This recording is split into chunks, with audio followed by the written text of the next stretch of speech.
History with Josh Berry. Over the next few weeks, we will be diving into the history of Egypt. Here is the full article, Part 1. Prehistory and Pre-Dynastic Egypt, circa 3000-1000 BE. The Nile Valley before pharaohs. Long before the first pharaohs ruled a unified kingdom, communities were already experimenting with settled life along the Nile. The river's annual flood, spreading a dark band of fertile silt across otherwise arid land, turned narrow strips of the valley into a reliable agricultural zone in the middle of the desert. This contrast, thin green life surrounded by desert, would shape Egyptian history, beliefs, and politics for thousands of years. In deep prehistory, the Sahara was not yet the immense desert we know today.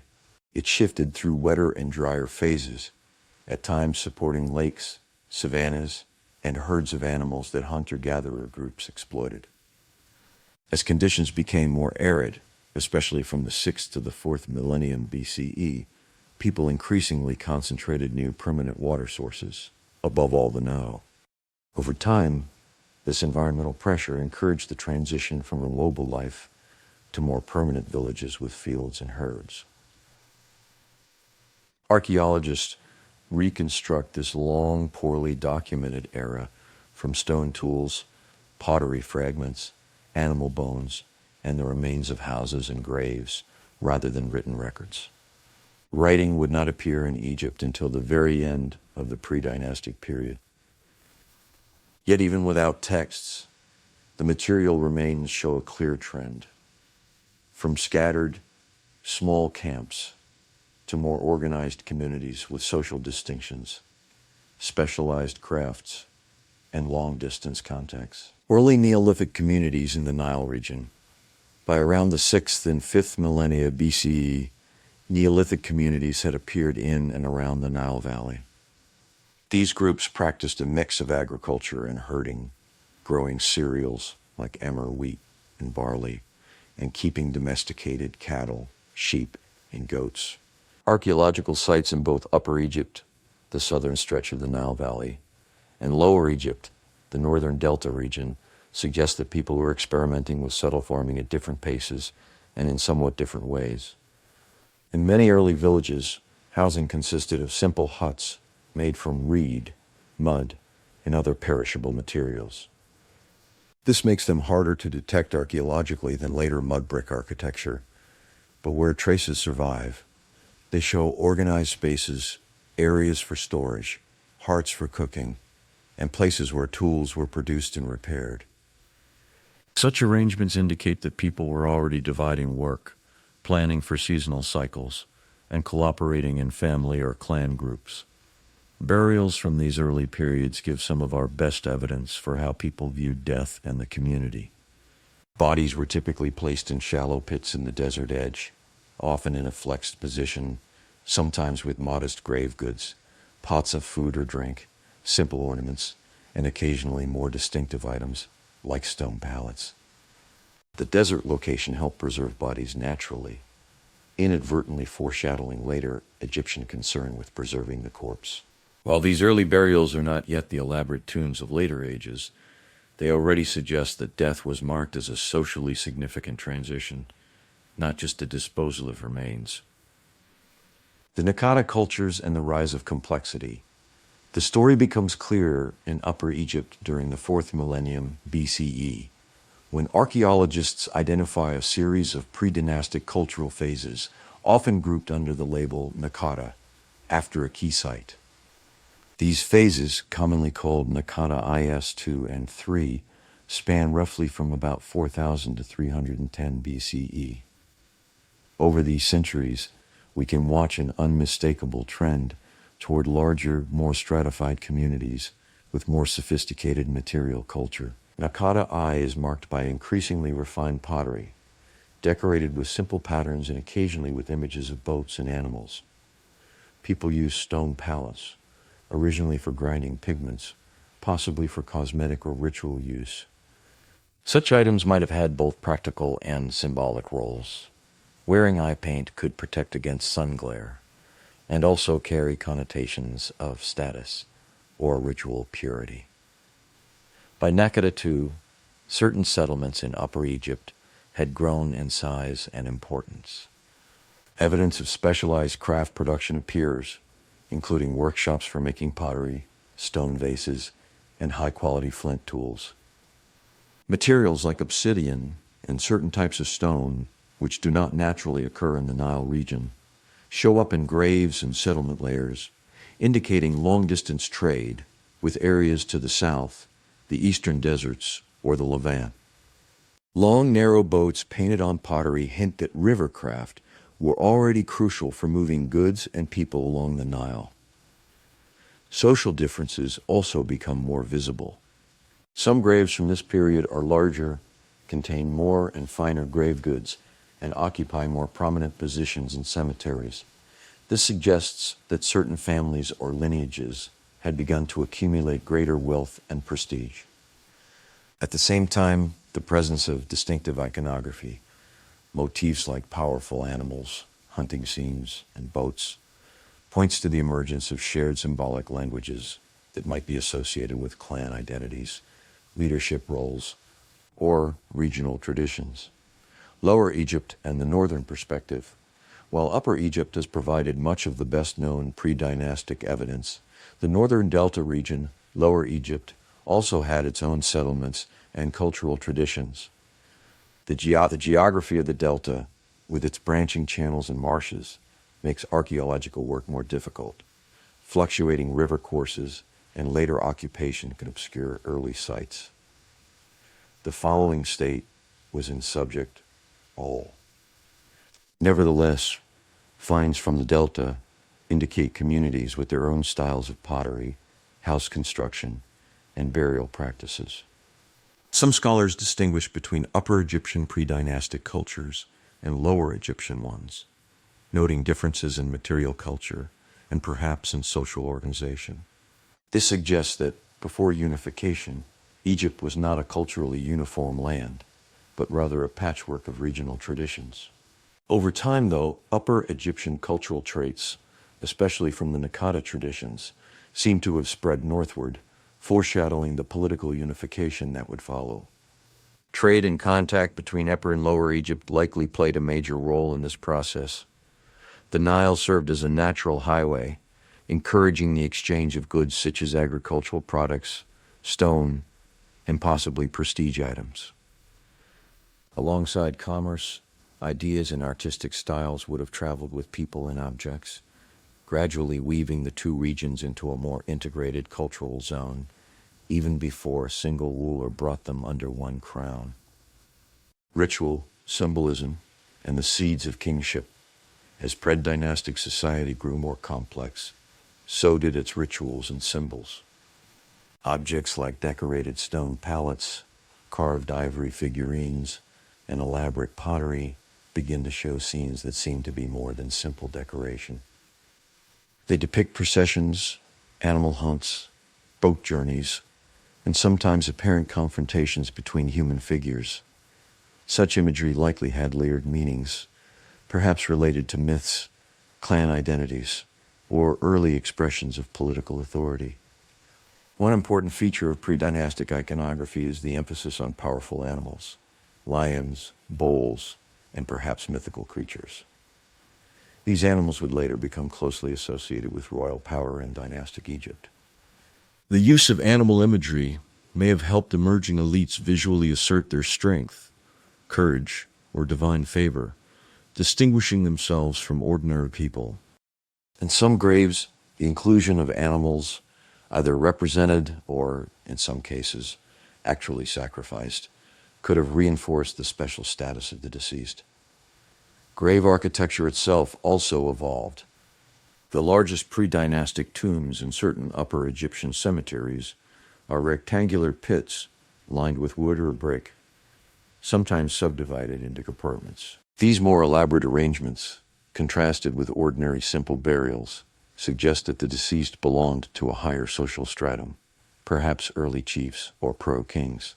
The energy invested in such structures hints at organized labor and a leadership able to mobilize community resources. Economy, craft, and early administration. The pre-dynastic economy rested on agriculture and animal husbandry, but by the later Naqada phases, it had diversified significantly.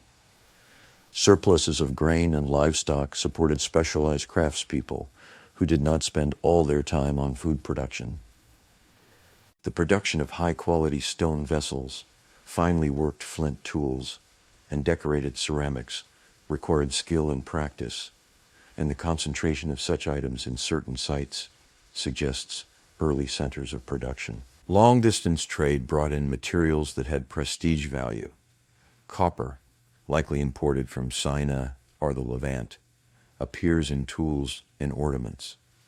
Precious stones and exotic woods may also have traveled along these trade paths. Controlling access to these goods could enhance the power of local leaders, who might distribute them as gifts or display them to underline their elevated status. To manage agricultural surpluses, trade, and labor, some form of rudimentary administration must have emerged. Even without written records, archaeologists point to standardized storage jars, seal impressions, and repeated iconography as clues to systems of control. Certain marks or symbols on pottery might represent early attempts at recording ownership or contents, a precursor to the fully developed writing that would appear at the threshold of the dynastic period. Violence, warfare, and political competition. The late pre-dynastic period, particularly Naqada III, seems to have been a time of intensifying competition between local centers. Some evidence suggests the existence of fortifications, or at least defensible positions, while grave goods such as weapons, maces, knives, and projectile points may signify not only hunting, but also interpersonal or intergroup conflict. Artistic scenes on some objects appear to show bound captives, smiting figures, or chaotic battles. These images prefigure the later, highly standardized Egyptian motif of the king smiting enemies, which would become a staple of royal iconography in temples and palaces. The fact that similar themes appear in the predynastic era indicates that political violence and the idea of a victorious leader were already part of the visual language. Over time, regions in Upper Egypt, such as Hyrcanopolis and Abydos, seem to have gained prominence. It is possible that a series of local chiefs or proto-kings competed for dominance over neighboring communities, gradually expanding their control. Eventually, one particular lineage would succeed in imposing authority over a wide stretch of the Nile, setting the stage for the official unification of Upper and Lower Egypt and the beginning of the pharaonic state. The threshold of history, writing and early royal symbols. By the very end of the pre-dynastic period, Egypt stands at the threshold of recorded history. In some late Naqada III tombs, at sites like Abydos, early inscriptions appear that many scholars interpret as the first true Egyptian writing. These markings, often incised on tags or vessels, seem to combine pictorial signs with phonetic elements, a system that would evolve into the classic hieroglyphic script of later centuries. At the same time, royal symbols become more standardized. Crowns associated with Upper and Lower Egypt, certain royal names enclosed in frames, and the depiction of rulers in distinctive poses begin to emerge. Later Egyptian tradition would remember a figure named Narmer, often identified with Menes in classical sources, as the unifier of the two lands, merging Upper and Lower Egypt into a single kingdom. However, this unification was not an overnight event, but the culmination of centuries of social, economic, and political development during the pre-dynastic age. The transition from pre-dynastic chiefdoms to a unified kingdom marks one of the most significant transformations in Egyptian history. From small villages clustered along the Nile, through increasingly complex regional cultures and the rise of ambitious local leaders, Egypt had created the foundations for one of the world's most enduring civilizations. The Old Kingdom, with its pyramids and powerful kings, would build directly upon these pre-dynastic roots. Section 1 continued prehistory and pre-dynastic Egypt to c. 3. 100b c. e. Environment and the making of a river civilization. To understand why Egyptian civilization emerged, where and how it did, it helps to picture the environment not just as a backdrop, but as an active force in shaping society. The Nile Valley is a long, narrow corridor bordered by cliffs and deserts. For most of its length in Egypt, cultivable land is confined to a thin strip on either side of the river, rarely extending more than a few kilometers before giving way to desert. Each year in antiquity, the Nile would flood during the late summer, spreading water and silt over the fields, then recede and leave behind a band of dark, fertile earth. This rhythm dictated the agricultural calendar and, by extension, much of social life. Communities had to coordinate the timing of planting and harvesting, maintain canals or basins, and ensure that fields received adequate water. Even in the pre-dynastic period, this cycle likely encouraged cooperation. Families and clans needed to synchronize their labor with the river's predictable but demanding schedule. At the same time, the surrounding deserts provided both protection and resources. They limited large-scale invasion from many directions, creating a kind of natural fortress, but they also offered mineral wealth in the form of stone quarries and metal ores in the eastern deserts and Sinai. Early Egyptians would have sent expeditions into these harsh landscapes to obtain desirable materials, further encouraging organized leadership and planning. Climate shifts in the wider region also played a role.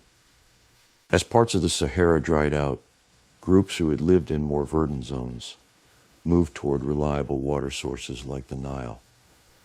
This influx may have increased population density along the valley, putting pressure on local resources but also supplying labor and skills. The concentration of people along a single river corridor made it easier for emerging leaders to exert influence over a broad population compared to more dispersed environments. Daily life in pre-dynastic communities. Although our evidence is fragmentary, archaeologists can sketch aspects of daily life in pre-dynastic villages. Most people were likely farmers who grew cereals and pulses and tended domesticated animals. Work would have varied seasonally, intense labor around planting and harvest, quieter periods that might be used for building, craft production, or participation in communal activities and rituals. Houses were probably small and functional, arranged in loose clusters that reflected family ties or social relationships. Storage areas, such as pits or simple above-ground structures, held grains and other staples. A village might have had shared spaces where people gathered for food processing, tool making, or social events. Simple tools, stone sickles, grinding stones, bone awls, would have been part of everyday life. Division of labor likely followed age and gender lines, though the specifics are hard to reconstruct. Men may have handled much of the field work and animal herding, while women managed food preparation, textile production, and care for children. Both men and women could participate in craft activities, religious rituals, and possibly trade. In a small community, everyone would have known one another, and social control would have occurred through kinship, custom, and the authority of elders or local leaders. Clothing would have been made from plant fibers or animal products, perhaps linen-like fabrics in early forms, and leather, combined with simple ornaments such as beads, shells, or small stone pendants. Hairstyles, tattoos, or body paint might also have marked identity.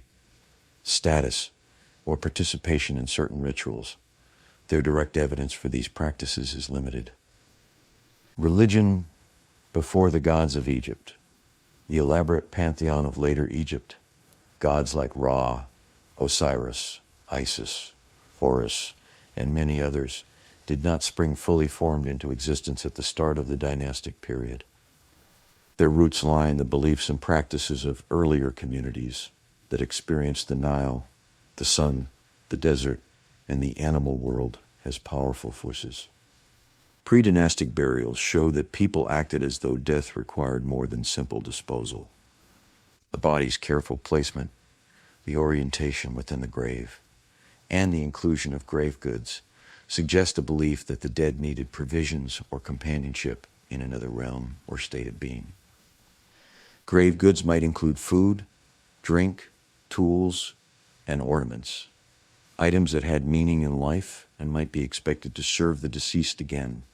Certain symbols that would later be associated with gods may have originated as local cult objects or clan emblems. For example, animals that became sacred in later times, such as falcons, bovines, or certain desert creatures, might already have held special significance. A clan might identify with a particular animal, see it as a protector, or use it as a symbol on personal items or in rituals. Over centuries, as some local cults gained prominence and were linked to royal ideology, these beings could evolve into fully articulated deities with names, myths, and temples. Natural cycles, day and night, the annual flood, the movement of stars, almost certainly impressed pre-dynastic Egyptians with a sense of order and recurrence. Later Egyptian religion would heavily emphasize concepts like Ma'at, often translated as cosmic order, balance, or truth. While the word itself belongs to dynastic times, the underlying idea that there is a fragile equilibrium in the world that must be maintained through proper behavior and ritual likely grew out of earlier experiences with the regular yet precarious rhythms of nature. Art as a window into the pre-dynastic mind. Because we lack written records from most of the pre-dynastic period, art serves as one of our best windows into how people thought. Pottery, stone palettes, carved ivory, and other decorative items carry images that, while difficult to interpret with certainty, clearly meant something to their makers and users. Boats, for instance, appear frequently on pottery. These images probably reflect the central role of rivercraft in transportation, trade, and perhaps ceremonial processions. A boat might carry not just goods and people, but also symbols of power, a standard, an animal emblem, or an important individual. In later Egyptian religions, solar boats carried a sun god across the sky and through the underworld. These grand myths may be distant descendants of early associations between boats, journeys, and the divine. Hunting scenes are another common motif. They show human figures confronting wild animals, hippopotamuses, lions, or other dangerous creatures. Such scenes may have commemorated real hunts that provided food, hides, or protection for the community, but they also likely symbolized human control over chaos. In later times, pharaohs would be shown dominating wild animals as a sign that they maintained order over both the natural and human worlds. The human figure in pre-dynastic art sometimes appears in poses that anticipate later Egyptian conventions. A ruler or prominent individual might be shown larger than others or in a dominating stance over captives. These visual cues taught viewers how to read power and hierarchy, even before the emergence of elaborate textual propaganda. Over time, these conventions would crystallize into the highly formalized artistic canon that many people associate with ancient Egypt. Cemeteries and the emergence of elites. Cemeteries of the pre-dynastic period provide some of the clearest evidence for rising social inequality. In early phases, graves might be relatively similar in size and furnishing, with variations that could be explained by age, gender, or family wealth. As time goes on, however, certain burials stand out dramatically. Large, carefully constructed graves, sometimes lined with wood or brick and divided into compartments, require significant labor and resources. The goods placed in them might include multiple ceramic vessels, stone or metal tools, jewelry, and luxury items imported from faraway regions. The individuals buried in such tombs were likely leaders whose power rested on control of resources, military strength, religious authority, or a combination of these. The placement of these Aliv graves within or near a cemetery might also signal their special status. They could occupy central or elevated positions, be separated from common burials, or be marked in ways that made them visually prominent in the landscape. In life, these individuals may have lived in larger houses, controlled larger storage facilities, or presided over community rituals. Alongside elites, there were probably multiple layers of social ranking: successful farmers, skilled craftspeople, traders, and laborers who had fewer resources. Inequality would have shaped access to desirable goods, marriage alliances, and opportunities for advancement.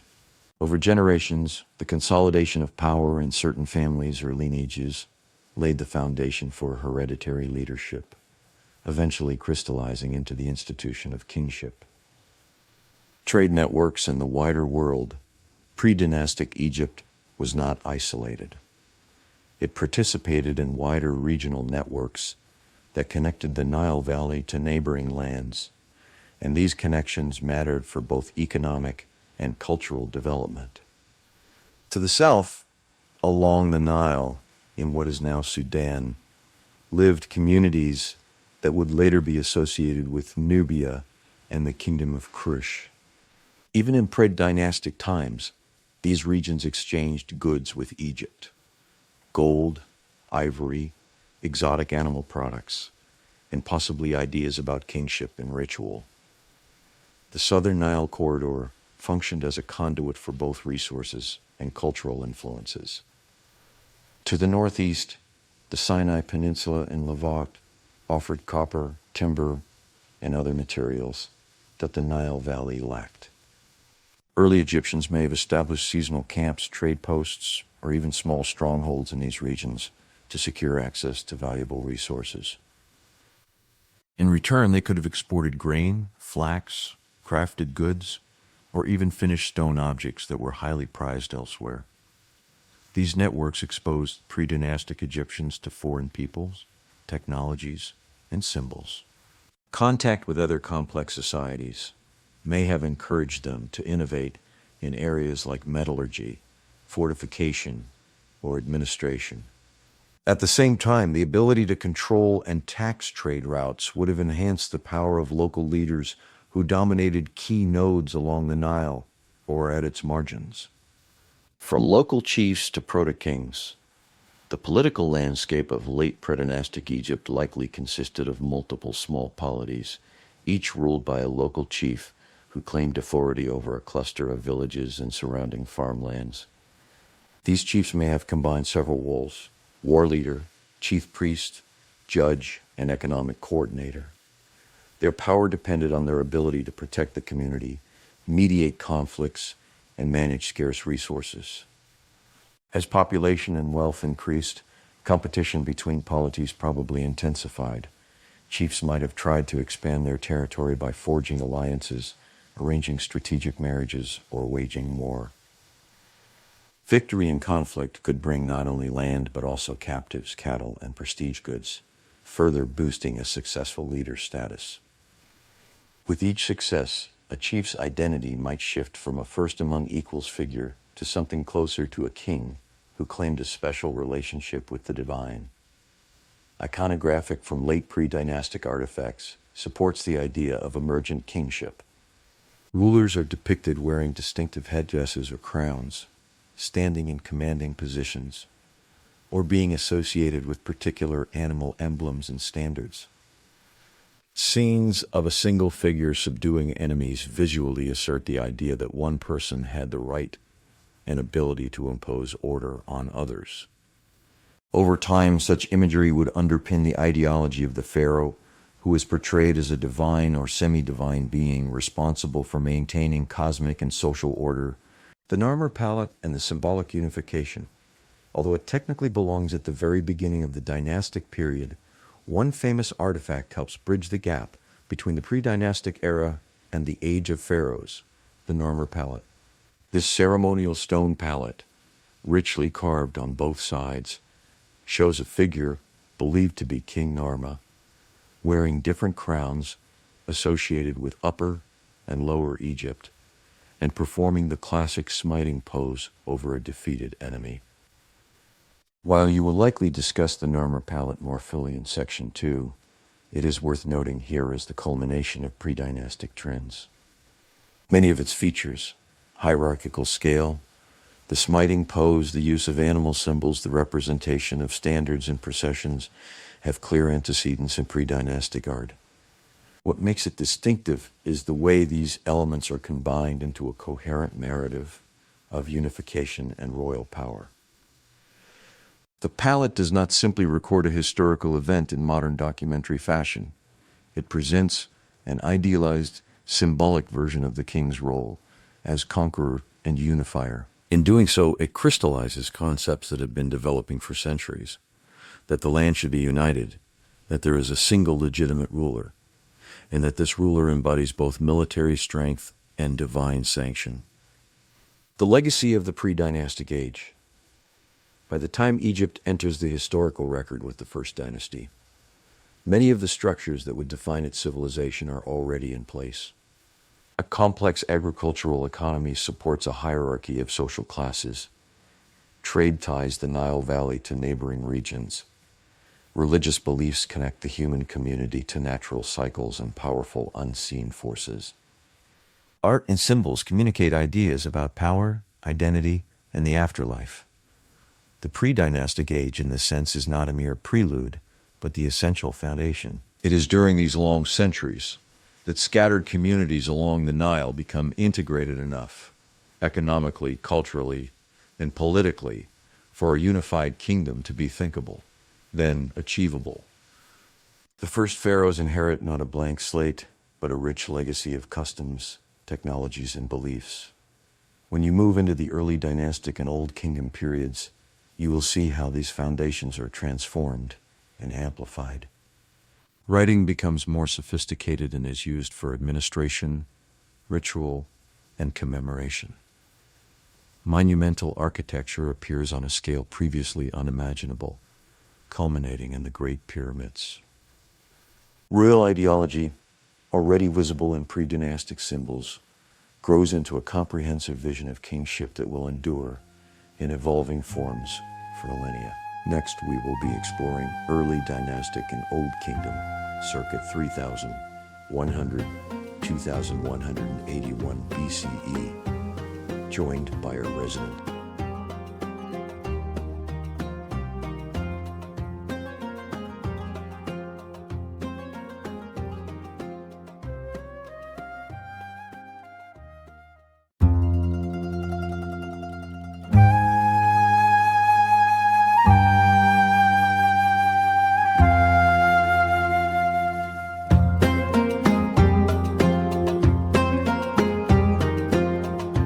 Welcome to Blind History with Josh Berry. Over the next few weeks, we will be diving into the history of Egypt. Here is the full article, Part 2. Early Dynastic and Old Kingdom, circa 3100 through 2181 BCE. From pre-dynastic chiefs to pharaohs. By around 3100 BCE, Egypt had transformed from a patchwork of competing regional chiefdoms into a single kingdom ruled by a pharaoh. This shift did not happen overnight. It was the culmination of the pre-dynastic trends you saw in Part 1. Growing social hierarchies, intensifying warfare, expanding trade, and the development of shared symbols of authority. In this new order, the king was not just a political leader, but a sacred figure, whose authority linked the human realm to the gods and to the cosmic order. Later Egyptian tradition remembered a figure named Menes as the founder of the unified state, though historians debate whether this name refers to a single person, a title, or a composite memory of several early rulers. Archaeological evidence points to kings like Narmer and his successors as key actors in bringing Upper and Lower Egypt under one crown. In any case, the result was a new political structure, a centralized monarchy able to mobilize resources from the entire Nile Valley. This new kingship was ideologically charged.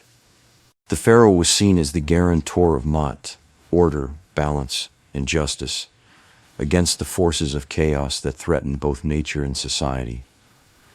To uphold Ma'at, The king had to perform rituals, lead or authorize military campaigns, oversee law and administration, and ensure that the gods received proper offerings.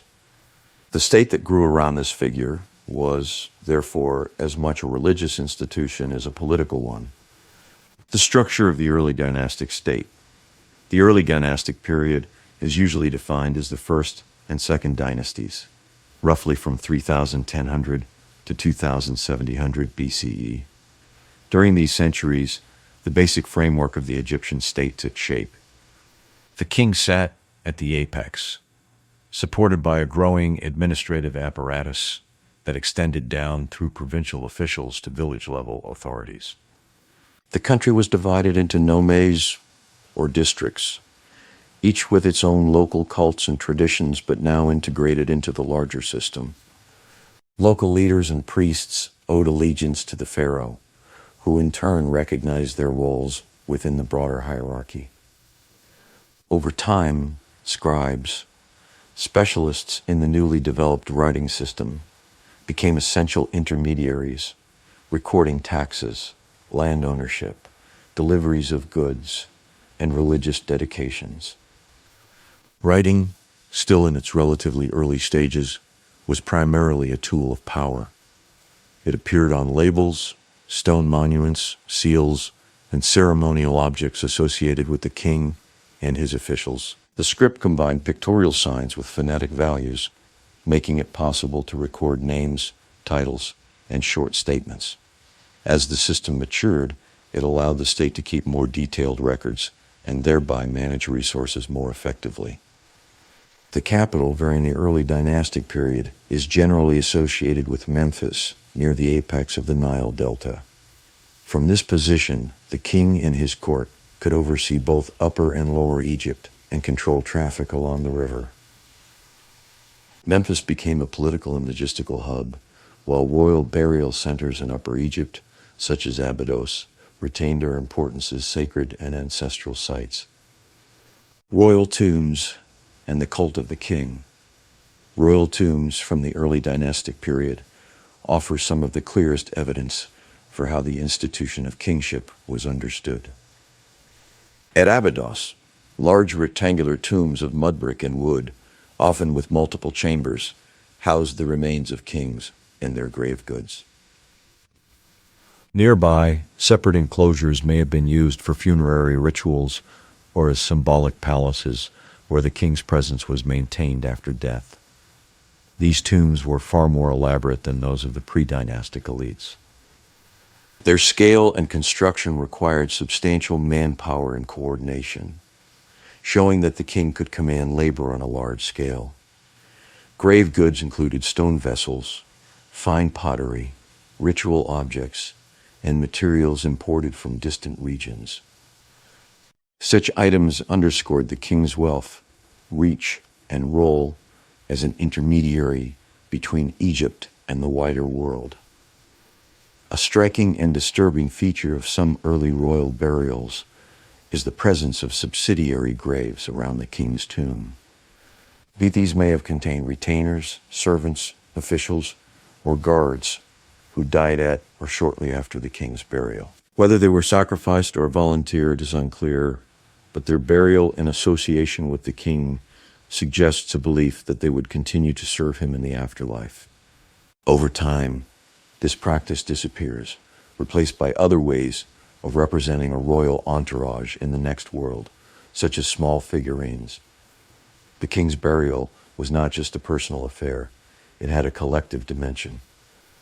The entire country was expected to contribute in the form of goods, labor, and ritual observances. In this way, royal funerals and the ongoing cult of dead kings helped knit the kingdom together, reinforcing the idea that all Egyptians shared in the fate and sacred destiny of their ruler.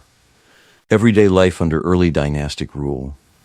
For the ordinary inhabitants of Egypt, farmers, herders, craftspeople, the early dynastic period meant living in a more organized hierarchical society than before.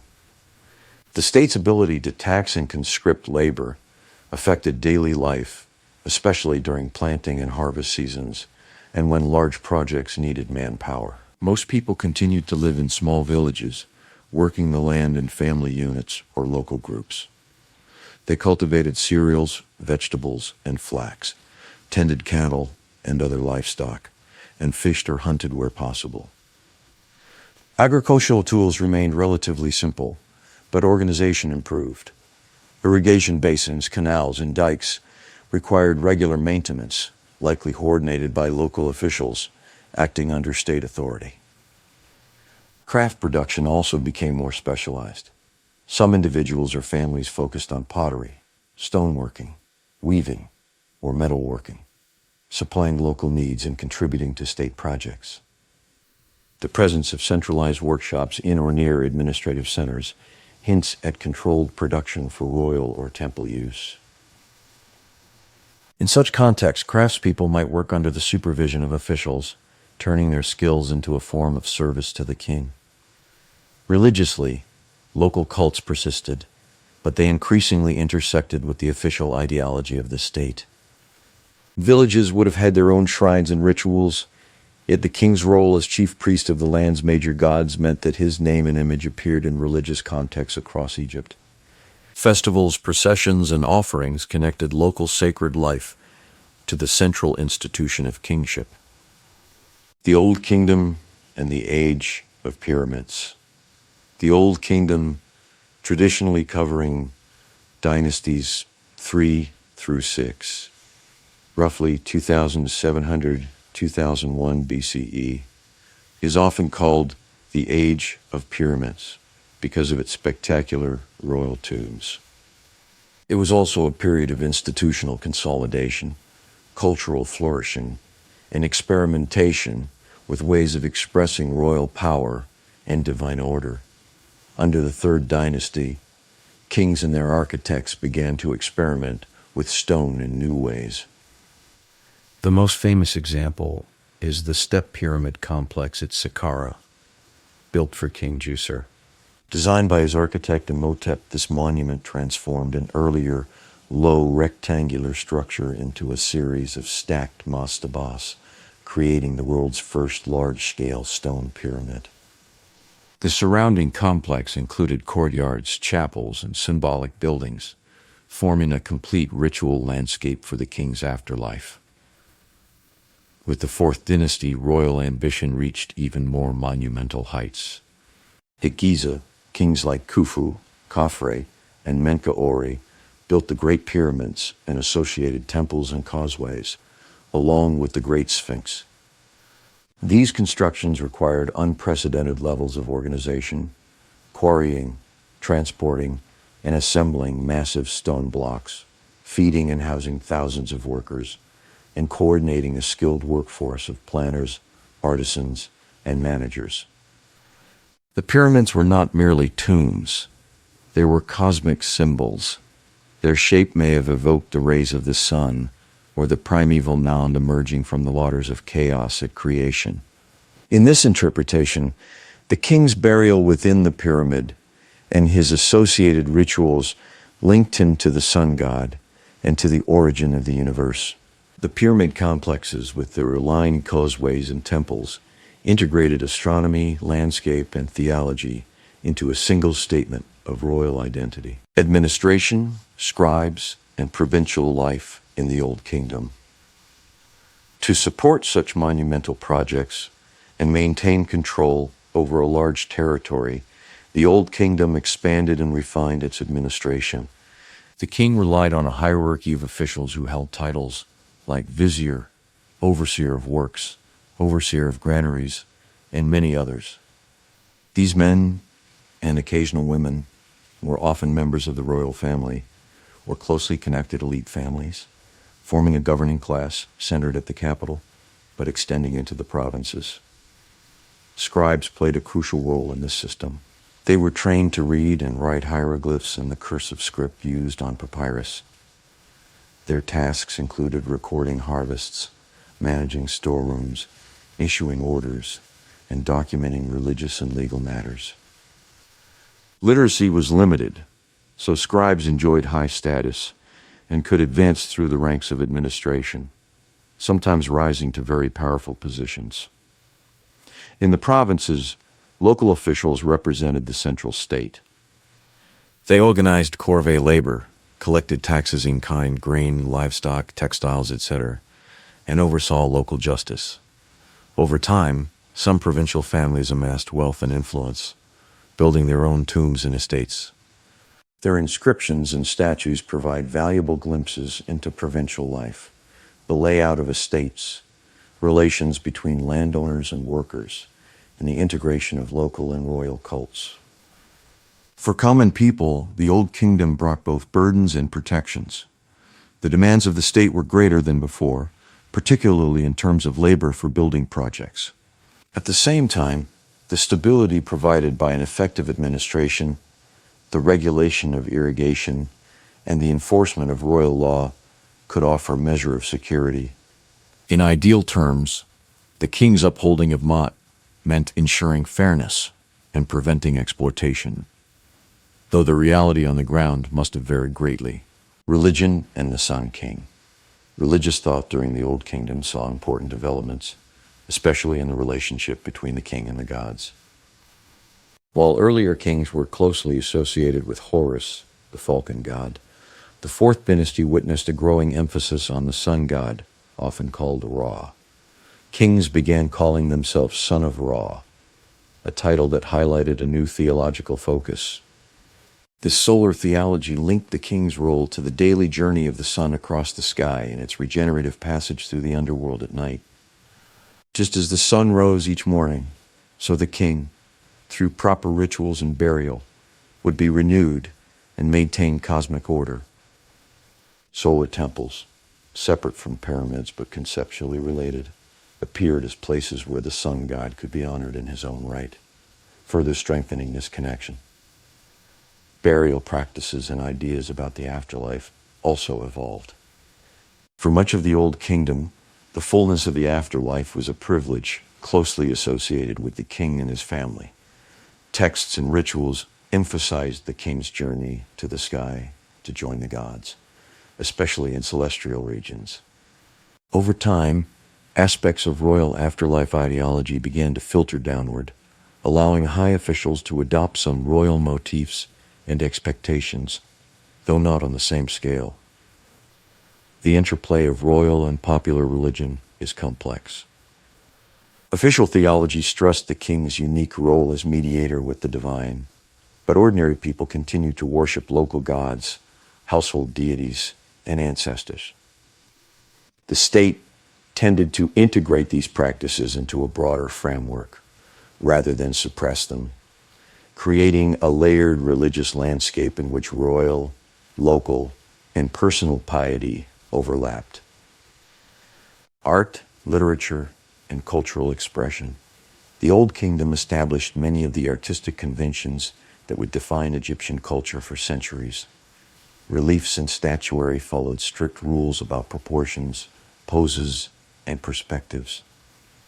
Figures were often shown in composite view, with heads and legs in profile, but torsos facing forward. This was not a matter of lack of skill, but a deliberate choice, meant to present the most characteristic angle of each body part, and thereby communicate essential qualities. Tomb art, in particular, flourished. In the mastaba tombs of officials near royal pyramids, wall scenes depicted a range of activities: farming, hunting, fishing, craft production, feasting, and ritual. These images were not simple snapshots of daily life. They were idealized, ordered versions meant to ensure that the deceased would have access to all necessary goods and experiences in the afterlife. They also conveyed status, showing the tomb owner as the organizer and beneficiary of all this activity. Writing began to move beyond purely administrative context into more elaborate funerary and religious roles. The earliest phases of what would later become the pyramid texts, spells and utterances meant to protect the king and guide him in the afterlife, appeared at the end of the Old Kingdom. These texts provide valuable insight into Egyptian views of death, the soul, and the structure of the cosmos, revealing a rich and sometimes complex mythology. Foreign relations and expeditions. Although the Old Kingdom is often portrayed as inward-looking, it maintained active contacts with neighboring regions. Egyptian expeditions went to Sinai to mine copper and turquoise, to the eastern desert for stone, and south along the Nile for gold, ivory, and exotic goods. Reliefs and inscriptions from this period occasionally depict foreign peoples, Nubians, Libyans, and those from the Levant, sometimes as trading partners, sometimes as enemies or tribute bearers. These contacts served both practical and ideological purposes. Practically, they supplied materials that the Nile Valley lacked and allowed the state to equip its projects and elite with luxury goods. Ideologically, they reinforced the image of the king as lord of the two lands and beyond, a ruler whose reach extended into foreign territories. Scenes of foreigners bringing tribute to the king appear in tombs and temples, symbolizing Egypt's place at the center of a larger world. The military dimension of these relations is harder to reconstruct in detail, but the need to protect trade routes and resources must have prompted campaigns and fortification efforts. The state's capacity to project power beyond its borders further testified to its internal organization and the king's prestige. The decline of the Old Kingdom. By the late 6th dynasty, signs of strain appeared within the Old Kingdom system. Several factors likely contributed to its decline. Changes in climate and Nile flood levels may have disrupted agriculture, leading to food shortages and social tension. At the same time, the concentration of wealth and power in the hands of provincial officials and temple estates may have weakened central authority. As provincial elites built increasingly elaborate tombs and claimed grand titles, the image of the king as uniquely powerful may have eroded. If local leaders began to act more independently, the state's ability to mobilize labor and resources on a national scale would diminish. Internal succession disputes or the rise of powerful court factions could have further destabilized the monarchy. Eventually, the centralized system that had sustained pyramid building and strong royal control could no longer function effectively. The Old Kingdom gave way to a period of political fragmentation and regional rule, often called the First Intermediate Period. In this era, different centers claimed royal authority, and the unity of the two lands fractured. Yet even as central power collapsed, the cultural and administrative patterns established during the early dynastic and Old Kingdom periods continued to influence local rulers and communities.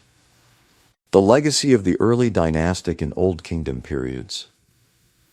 The early dynastic and Old Kingdom periods created the template for Egyptian civilization.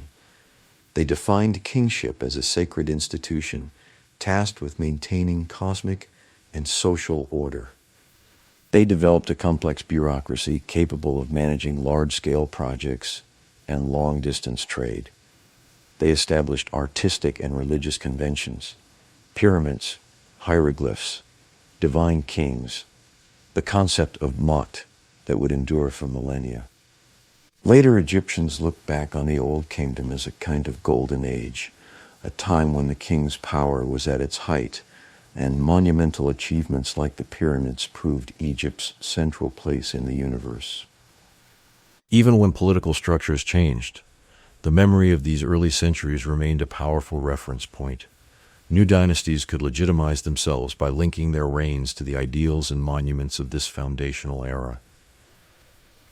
For your larger project, this section bridges the transition from the formative, largely prehistoric world of pre-dynastic Egypt to the fully articulated state and culture that most people imagine when they think of ancient Egypt. In the next sections, you can explore how this state weathered crisis, reassembled itself, and evolved through the Middle and New Kingdoms, foreign invasions, and eventually into Hellenistic and Roman periods. Section 2 expanded, Early Dynastic and Old Kingdom. See 3100-218-1 BCE, Unification Revisited, Myth, Memory, and Archaeology. The idea that Egypt was unified around 3100 BCE under a single founding king is one of the most famous elements of its history. Later Egyptian tradition, echoed by Greek writers, spoke of an early ruler, often identified as Menes, who brought together Upper and Lower Egypt. Archaeology, however, suggests that unification was a gradual process, involving multiple generations of rulers who fought, negotiated, and symbolically asserted their authority over the two lands. Monuments like the Narmer Palette discovered at Hierakonpolis depict a king wearing both the white crown of Upper Egypt and the red crown of Lower Egypt, subduing enemies and overseeing rows of decapitated foes. Whether this represents a single decisive event or a stylized summary of a long campaign, it shows how early kings wanted to be remembered, as conquerors who imposed order on a divided land. The iconography, standards, intertwined creatures, and the juxtaposition of crowns turns political consolidation into a cosmic act. Other early royal objects confirm that this shift was not only military but ideological. Seals, labels, and small inscriptions mention kings, whose names appear in later king lists, linking the emerging states' rulers into a remembered sequence. Already, in these earliest records, there is a sense that Egypt's past and present form a continuous line of divine kingship, even if the details have been simplified and idealized. Early dynastic capitals, Memphis and Abydos. The political geography of the early dynastic state revolved around two key centers, Memphis in the north and Abydos in the south. Memphis, located near the point where Upper Egypt's narrow valley opens into the delta, was ideally placed as an administrative and logistical hub. Tradition later credited its foundation to the unifier king, and it remained a political center for much of Egyptian history. From Memphis, the king and his court could monitor traffic along the Nile, oversee the distribution of goods, and communicate with both northern and southern provinces. Administrative buildings, palaces, and storage facilities probably clustered around this core, though much of the early material is lost or buried beneath later constructions and modern development. Abydos, by contrast, functioned primarily as a royal burial and cult center in the early dynastic period. The kings of the first dynasty and many of the second chose to be buried there in large tombs surrounded by subsidiary graves and ritual enclosures. Abydos thus became a place where the royal dead anchored the legitimacy of the living kings. Over time, it would also become associated with Osiris, god of the dead, adding another layer to its sacred character. The interplay between Memphis and Abydos, administrative north, ancestral south, mirrored the larger duality of Egyptian geography and ideology. The king ruled from a practical center near the delta, but drew spiritual and historical strength from a southern necropolis that tied him to his predecessors and to the enduring land of Upper Egypt. Writing and the birth of Egyptian administration. One of the most transformative developments of the early dynastic period was the establishment of writing as a permanent tool of governance. Early inscriptions appear on small tags attached to goods in royal tombs, on seals used to mark jars and doors, and on ceremonial objects. These short texts record names, titles, quantities, and occasionally brief phrases, indicating that writing was used to track offerings, taxes, and administrative transactions. The Egyptian script combined pictorial signs, hieroglyphs, with phonetic values, allowing the recording of both concrete items and personal names. While the system's origins lie in the pre-dynastic period, it was in the early dynastic era that writing became an integral part of the state apparatus. Scribes, trained to master this complex script, formed a specialized class. Their work made it possible to extend royal authority across distance and time, ensuring that orders, inventories, and records could be consulted and enforced. Writing also had a symbolic dimension. Hieroglyphs themselves were seen as potent, almost magical. To inscribe a king's name on stone or to carve a scene with accompanying text was not just to describe reality, but to help sustain it. Over the centuries, this belief would lead to elaborate religious and funerary texts, but its roots lie in the early recognition that signs on stone and papyrus could shape the world as well as record it. Law, justice, and the concept of Mot. Although detailed legal codes from the early dynastic period do not survive, later texts suggest that ideas about law and justice were already firmly tied to the king's role as upholder of Mot. Mat, often personified as a goddess, represented the underlying order of the universe, truth, balance, and the proper relationships among people, gods, and nature. The king, as the human embodiment of Mot, was responsible for ensuring fair distribution of resources, punishing wrongdoing, and maintaining harmony. In practice, local officials and village councils must have handled most disputes, applying customary law and precedents. Serious cases, conflicts between regions, and matters involving temple or royal property would have required higher-level intervention. The existence of hierarchies of officials, judges, viziers, and other titled figures implies a system in which appeals, investigations, and judgments flowed upward when necessary. The ideal was that no one, not even powerful officials, stood entirely above Mot. In later periods, tomb inscriptions boast that the tomb owner did not favor the great over the small or did not take the orphan's property, echoing principles that likely emerged early in Egyptian thought.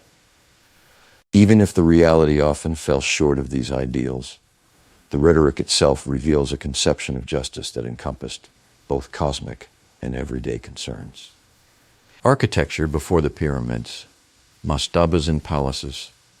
Long before the first pyramids rose on the horizon, the early dynastic period produced impressive architectural forms that laid the groundwork for later developments.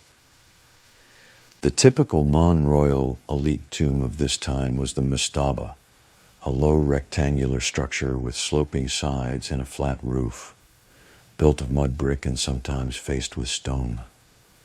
Inside, a shaft descended to the burial chamber, while rooms above ground held offerings and perhaps served as chapels for the cult of the deceased. Mastabas for high officials clustered in semesters near royal centers, reflecting both their proximity to the king and their importance within the state. Their walls might bear early reliefs or painted decorations, and their layout included false doors, symbolic thresholds through which the deceased would receive offerings from the living. The architectural vocabulary of niches, chapels, and offering spaces would be refined in later periods, but was already present in embryonic form. Our knowledge of royal palaces in this era is more limited, as these structures, built in mud brick and wood, rarely survive. But scenes on seals and later representations suggest complexes with courtyards, audience halls, storage areas, and residential quarters. The king's palace was both a practical administrative center and a stage for royal ceremony, where audiences, festivals, and diplomatic receptions expressed the hierarchy and stability of the new state. The Third Dynasty and the innovation of stone. The transition from the Second to the Third Dynasty marks a key shift: the large-scale use of stone in monumental architecture. Although stone had been used for small objects and some building elements earlier, it was under Dozer, the second king of the Third Dynasty, that architects attempted to create an entire complex, largely in stone. Gozer's step pyramid complex at Saqqara represents a bold leap. Initially conceived as a traditional mastaba, it was expanded and transformed into a stepped structure, with multiple layers rising one above the other. Around it, a walled complex contained courtyards for festivals, imitation palaces, shrines representing different regions of Egypt, and various ceremonial spaces. The architect, traditionally named Imhotep, appears to have reimagined the royal tomb as a stone version of the king's earthly estate, ensuring that he had everything he needed for eternity. The use of finely cut stone blocks, carefully fitted together, required new techniques and organization. Quarrying, transporting, and shaping these blocks on a large scale demanded a high degree of planning and labor management. Vigilus's complex demonstrated that the state could marshal such resources and inspired subsequent kings to pursue even larger and more ambitious projects. The Old Kingdom pyramid age in detail. The Fourth Dynasty saw the culmination of royal pyramid building, particularly on the Giza Plateau. The early experimentation of the Third Dynasty gave way to a more standardized, yet increasingly monumental form. Sneferu, founder of the Fourth Dynasty, built multiple pyramids, including the Bent Pyramid and the Red Pyramid. The Bent Pyramid, with its change of angle partway up, reveals architectural learning and progress. The Red Pyramid, with its consistent slope, shows that the builders had achieved a stable formula. Khufu, Sneferu's successor, commissioned the Great Pyramid of Giza, the largest stone pyramid ever built. Its precise alignment with the cardinal points, massive scale, and complex internal chambers testified to the organizational and technical capabilities of the Old Kingdom state. Khafre and Menkaure, Khufu's successors, added their own slightly smaller pyramids at Giza, along with valley temples, causeways, and subsidiary structures. The Great Sphinx, commonly associated with Khafre, combines royal and solar symbolism in a single monumental figure. These pyramid complexes were not isolated monuments. They were parts of broader sacred landscapes. Each complex included a valley temple near the Nile, connected by a causeway to a mortuary temple near the pyramid, where daily rituals for the kings, Ka, were performed. Towns of workers, officials, and priests developed nearby, creating permanent communities devoted to the maintenance of the royal fate. How the pyramids were built, organization, and labor. The question of how the pyramids were built has fascinated people for centuries. While many details remain debated, certain points are clear enough to outline the social and economic framework behind their construction. Labor appears to have been organized in rotating teams, not permanently enslaved masses. Archaeological evidence of workers' villages near the pyramids, complete with bakeries, breweries, medical facilities, and orderly housing, suggests a system in which crews served for set periods, then returned to their home villages. These crews were likely farmers fulfilling corvée service during the flood season, when fields were underwater and agricultural work was reduced. The state supplied food, clothing, and tools, and team leaders coordinated tasks such as quarrying, hauling, and setting blocks. Skilled masons, surveyors, and architects played key roles in planning and quality control. The pyramids thus represent not only engineering prowess, but also a sophisticated social system in which thousands of individuals contributed through coordinated effort. The logistics of feeding and housing the workforce also spurred improvements in agriculture and distribution.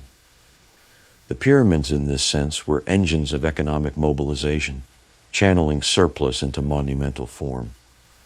They symbolized state power, but they were also products of genuine collaboration between rulers and subjects who shared, at some level, the belief that the king's eternal well-being was bound up with the country's prosperity. Non-royal tombs in the spread of elite ideology. While the pyramids dominate the skyline, the mastaba tombs of officials around royal necropolae are equally important for understanding Old Kingdom society. These tombs, often elaborately decorated, offer detailed scenes of daily life, biographies, and representations of the tomb owners' families and estates. These depictions served multiple purposes. They asserted the tomb owner's status and achievements, listing titles, honors, and acts of generosity. They functioned magically, ensuring that the depicted activities and offerings would be eternally available in the afterlife. They created visual records of crafts, agriculture, hunting, music, and ritual that today provide rich information on Old Kingdom culture. In these tombs, we see the spread of certain royal themes, such as the smiting pose, processions of offerings, and depictions of foreign tribute, into non-royal contexts. This borrowing reflects the diffusion of royal ideology. Elite officials align themselves with the king's image and responsibilities, presenting themselves as loyal servants who mirrored royal virtues at a smaller scale. At the same time, these tombs show a growing sense of individual identity. Tomb owners speak in the first person, recounting how they judged fairly, divided food during famine, or built monuments. This autobiographical voice, while formulaic, suggests a developing conception of personal legacy alongside collective and royal memory. The Old Kingdom economy, agriculture, craft, and trade.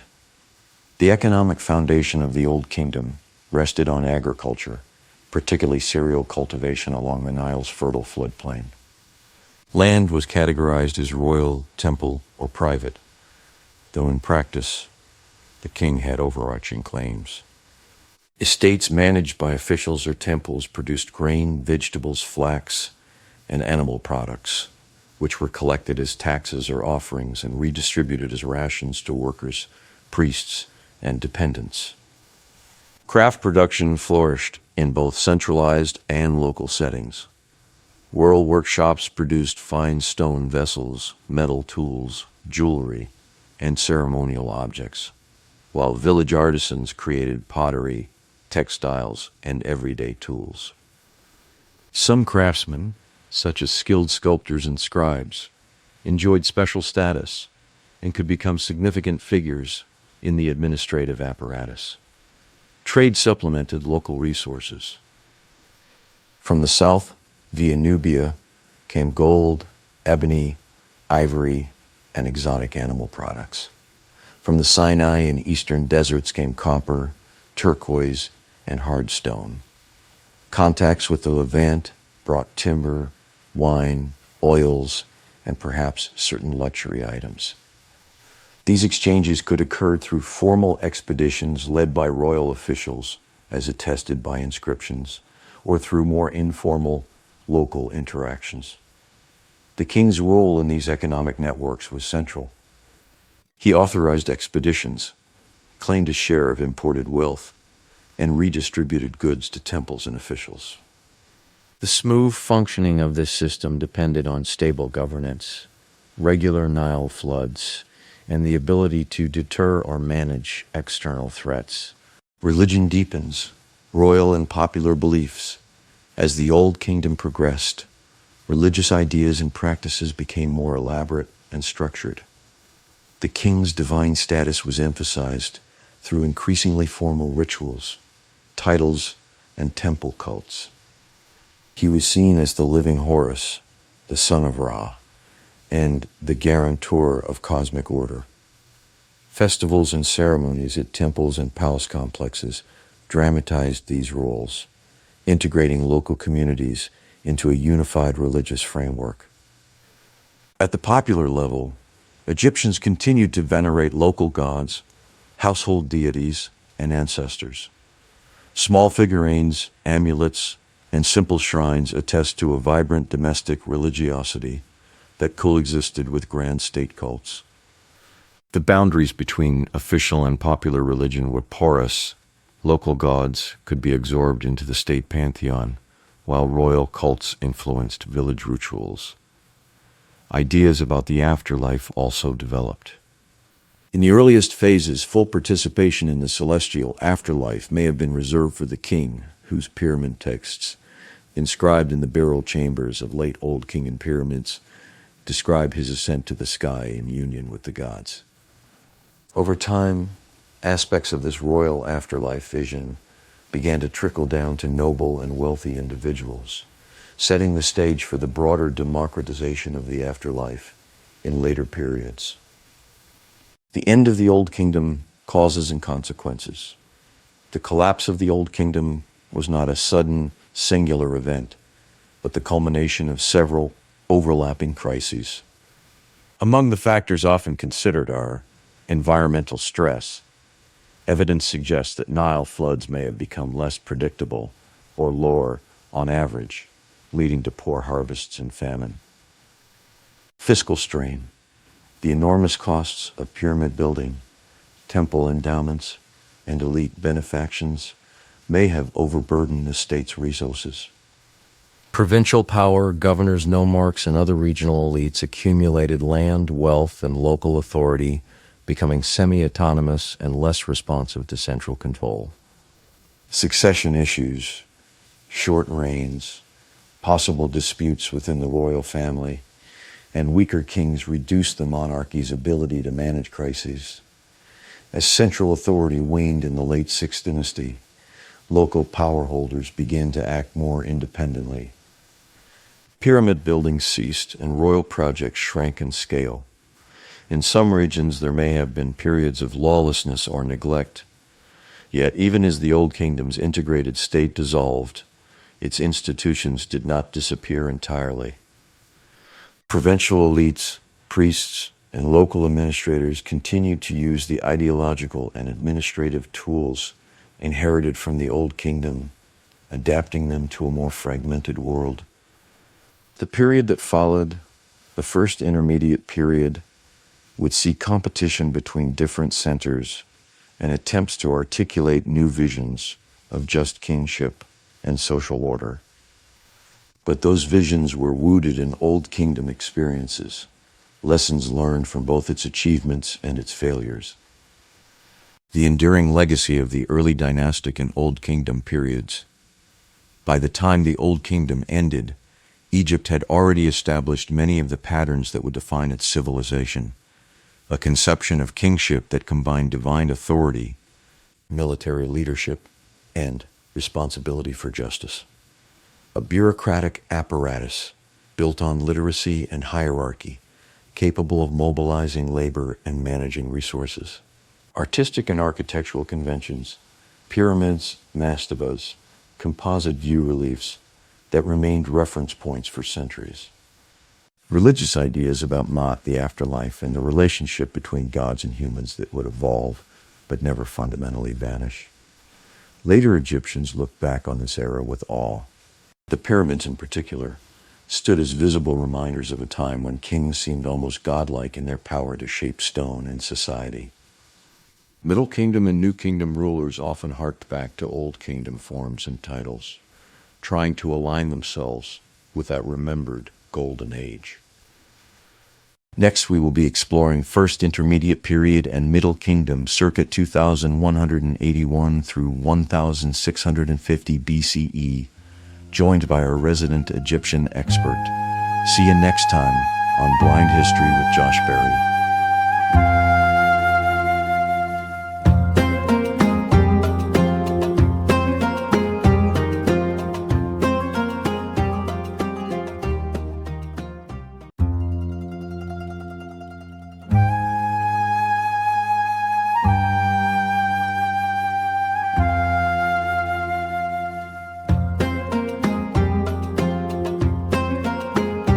Welcome to Blind History with Josh Berry.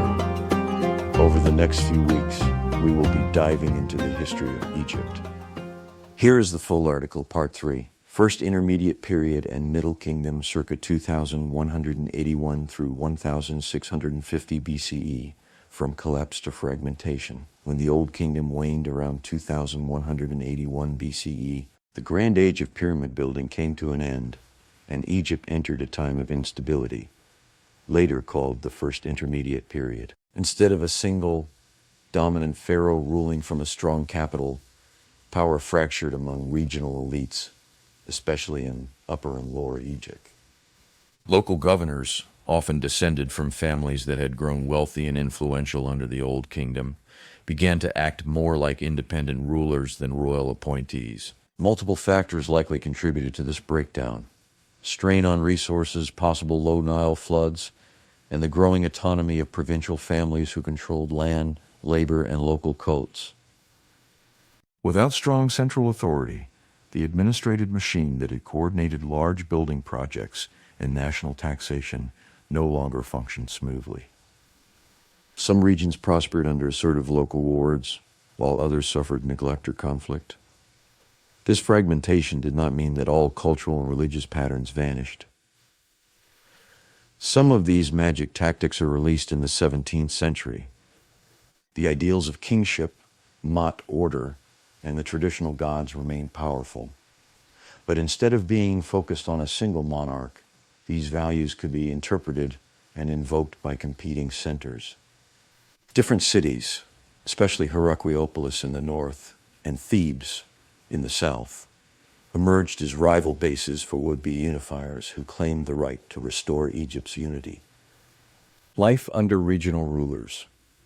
For ordinary Egyptians, life during the first intermediate period varied widely depending on where they lived and which rulers controlled their region.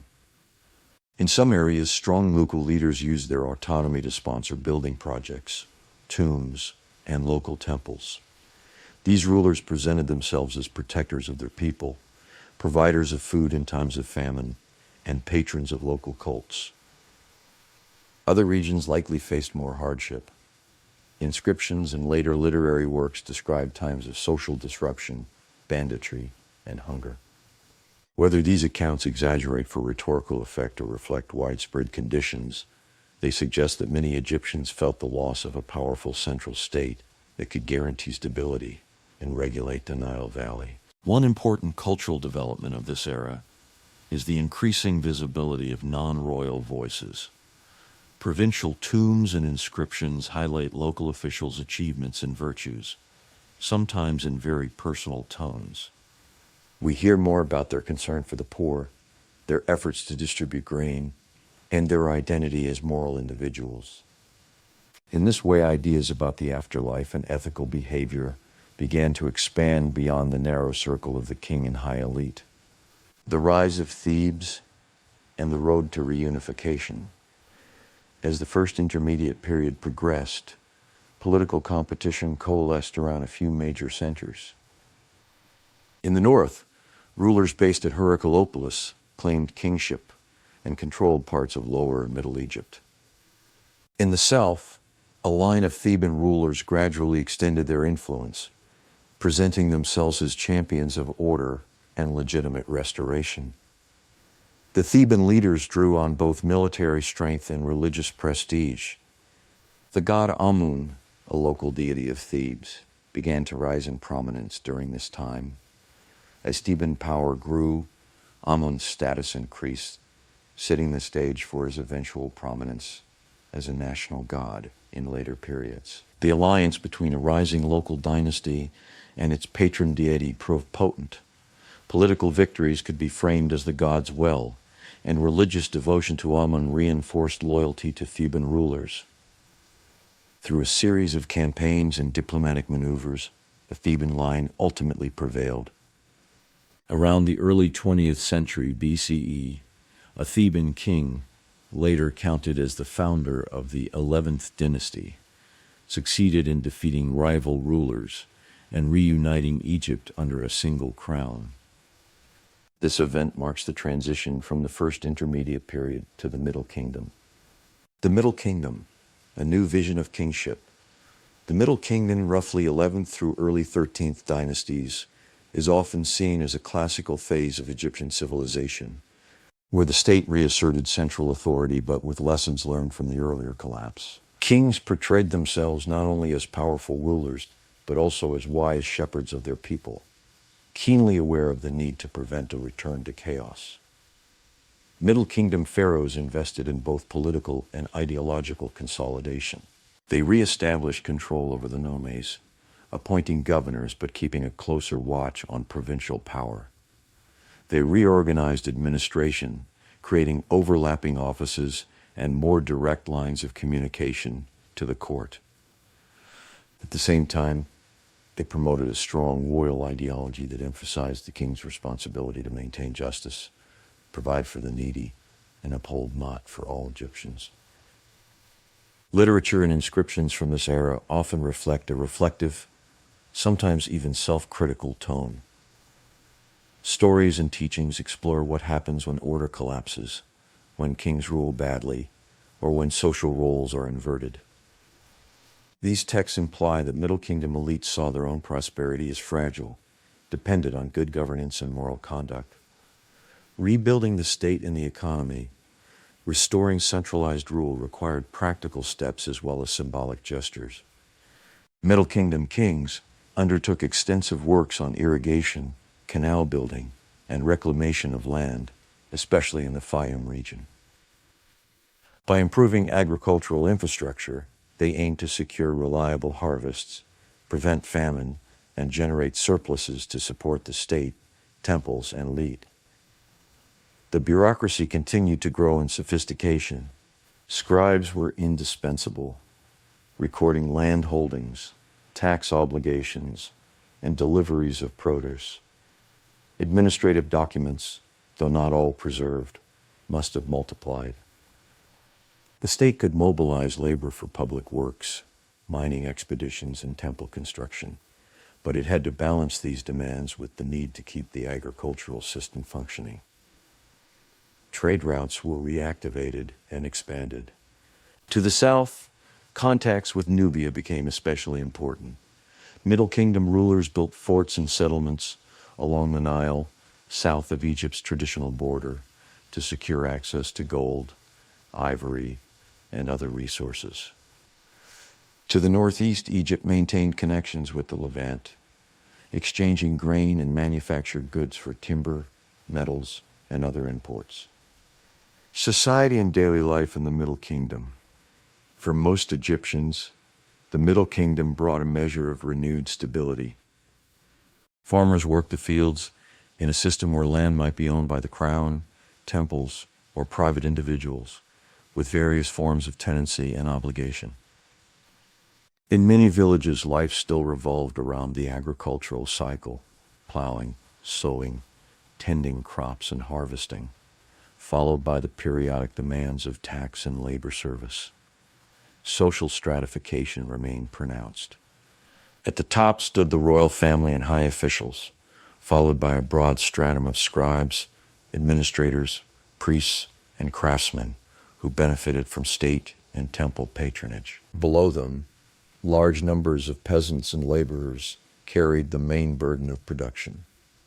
Slaves and foreign captives added another layer, though the exact scale of slavery in this period is difficult to quantify. One notable development is the growing sense that aspects of royal ideology, especially concerning the afterlife and moral behavior, were now relevant to a wider segment of society. Tombs of non-royal individuals display more elaborate decorations and more extensive inscriptions. Texts discuss the judgment of the dead, where a person's deeds and character matter. This suggests a broader expectation that ordinary people, not just kings, could aspire to a meaningful afterlife if they lived in accordance with ethical norms. Religion, afterlife, and personal piety. Religious life in the Middle Kingdom combined continuity with innovation. Traditional gods, such as Ra, Osiris, and local deities remained central, but their relationships and roles evolved. Osiris, in particular, became increasingly associated with the afterlife for all Egyptians, not just the king. As the god who had died and been resurrected, he offered a model for individual hopes of survival beyond death. Funerary practices reflected this widening access to afterlife benefits. Coffin texts, collections of spells and formulae descended from earlier royal pyramid texts, appeared on the coffins of nobles and other well-off individuals. These texts guided the deceased through the dangers of the underworld, helped them overcome enemies, and ensured their acceptance among the blessed dead. The presence of such spells outside royal context marks a key shift in religious thought. At the same time, signs of more personal expressions of devotion appear. People addressed prayers and letters to gods and deceased relatives, asking for help with everyday problems, health, and justice. This did not replace the formal temple cults, but existed alongside them, filling a need for more intimate, direct relationships with the divine and the dead. Art, literature, and the classical style. Middle Kingdom art is often praised for its balance and refinement. Sculptures of kings and officials exhibit a controlled realism. Faces may show a certain seriousness or introspection, sometimes even a hint of age or wariness, rather than the serene idealization more common in the Old Kingdom. This subtle change may reflect a new conception of kingship and elite identity, one that acknowledged the burdens of rule and the fragility of order. Tomb reliefs and paintings continued to show scenes of daily life, farming, fishing, banqueting, craft production, but with stylistic nuances that distinguished them from earlier work. Proportions, poses, and compositional schemes were carefully regulated, yet artists could still introduce lively details and individual touches. The result is a body of art that balances formal conventions with expressive content. Literature reached a new level of complexity and self-awareness. Texts often grouped today as wisdom literature, tales and discourses, tackled themes of good governance, social inequality, the unpredictability of fate, and the responsibilities of those in power. Some works take the form of a king instructing his son on how to rule. Others imagine a world turned upside down when order collapses. These compositions give a voice to elite anxieties and aspirations, and provide insight into how Middle Kingdom Egyptians thought about their own history. Foreign policy, Nubia, and defense. To secure its southern frontier and access to valuable resources, the Middle Kingdom state extended its influence deep into Nubia. Fortresses were built along strategic points, often near the Second Cataract, forming a chain of military and administrative outposts. These complexes housed garrisons, storage facilities, and sometimes communities of families and support personnel. Nubia was not merely a passive zone of exploitation. Local cultures and polities interacted with Egyptian garrisons and trade, intermarriage, and conflict. Egyptian material culture spread southward, and Nubian goods and styles appeared in Egypt. Over time, this long engagement would shape both regions profoundly, and later periods would see Nubian kingdoms playing major roles in Egyptian affairs. To the northeast, Egypt strengthened its defenses and developed a network of contacts with people in the Sinai and Levant. Mining operations in Sinai, particularly for copper and turquoise, continued under royal sponsorship, often commemorated by inscriptions carved into rock near the mines. Trade routes to the Levant brought in timber and other goods, but also exposed Egypt to potential threats, prompting the construction of fortifications and the development of border policies. The 13th dynasty and the seeds of new instability. As the Middle Kingdom progressed, especially into the 13th dynasty, signs of growing complexity and strain emerged. The royal line became more crowded and perhaps less stable, with many kings ruling for relatively short periods. While central administration continued to function, the sheer number of rulers suggests either internal competition or difficulties in maintaining a strong, long-lived kingship. Provincial elites and military officials again gained influence, and some regions may have begun to act more autonomously, though not yet in the openly fragmented way seen in the first intermediate period. At the same time, foreigners, particularly from Western Asia, settled in the Eastern Delta in increasing numbers. These groups, often called Asiatics in Egyptian texts, participated in local economies, serving as laborers, traders, or even mercenaries. Over time, these demographic and political shifts would contribute to another phase of fragmentation, often labeled the Second Intermediate Period. In that era, forum-based dynasties, including the Hyksos in the Delta, would share or contest power with native Egyptian rulers. But even as the Middle Kingdom order weakened, its administrative structures, religious ideas, and artistic norms remained deeply embedded, and would continue to shape Egyptian life. The legacy of the First Intermediate Period and Middle Kingdom. The First Intermediate Period and Middle Kingdom together demonstrate Egypt's capacity for collapse and renewal. The breakdown of Old Kingdom centralization did not erase Egyptian identity or institutions. Instead, it forced elites to rethink how power should be organized and justified. The Middle Kingdom's rulers presented themselves as restorers of order who would learn from past failures, and their era left a deep impression on later generations. Later, Egyptians often look back to the Middle Kingdom as a model of just rule and cultural achievement. Literary works from this period continued to be copied centuries later, admired for their language and moral insights. Administrative practices, religious concepts like the democratization of the afterlife, and the more introspective style of kingship all influenced how subsequent dynasties imagined their own role. In your overall project, this section marks a transition from the first great age of divine kings and pyramids to a more self-aware, perhaps more humanly complex phase of Egyptian history. The state has proven that it can fall apart and be rebuilt. The people have learned that order is precious and fragile.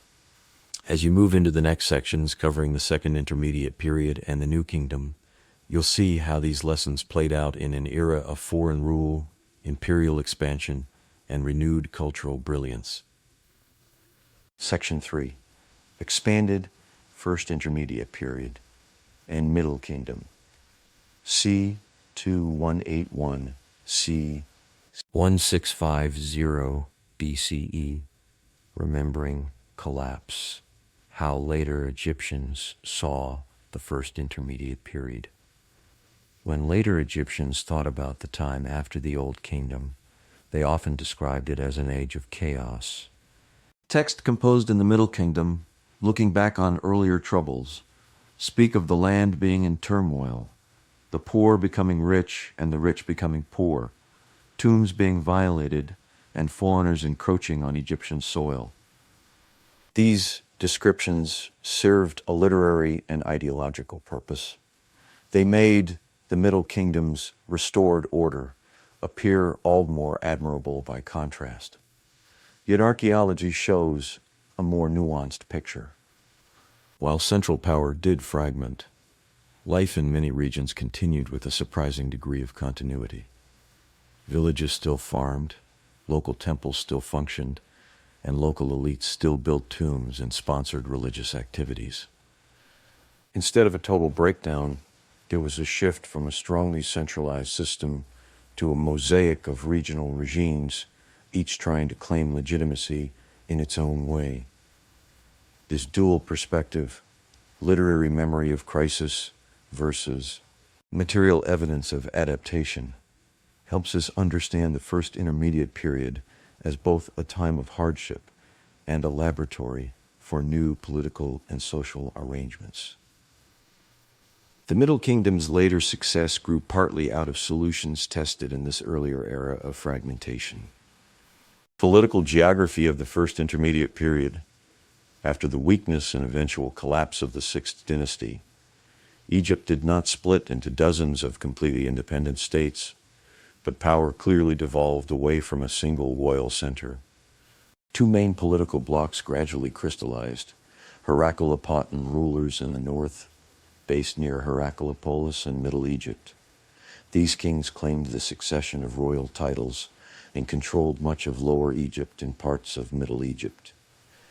Theban rulers in the south, centered in Thebes, they controlled portions of Upper Egypt and developed into a rival dynasty with its own claims to legitimacy. Between and around these blocks, local nomarchs, provincial governors, and city-based elites exercised significant autonomy. Some acknowledged one or another royal house. Others shifted allegiance as circumstances changed. The two lands that Old Kingdom kings had united were once again politically divided, though still culturally and economically interdependent. The struggle between Heracleopolis and Thebes was not just military, it was ideological and religious. Each center associated itself with particular gods and traditions, promoting itself as the proper guardian of Mot. Inscriptions from Thebes, for example, emphasize the righteousness and beneficence of the Theban rulers, casting their rivals as less legitimate custodians of Egypt's destiny. Nomarchs and the rise of provincial power during the Old Kingdom. Nomarchs had been royal appointees. During the first intermediate period, they became de facto dynasts in their own right. Many positions became hereditary, with local families building up power over several generations.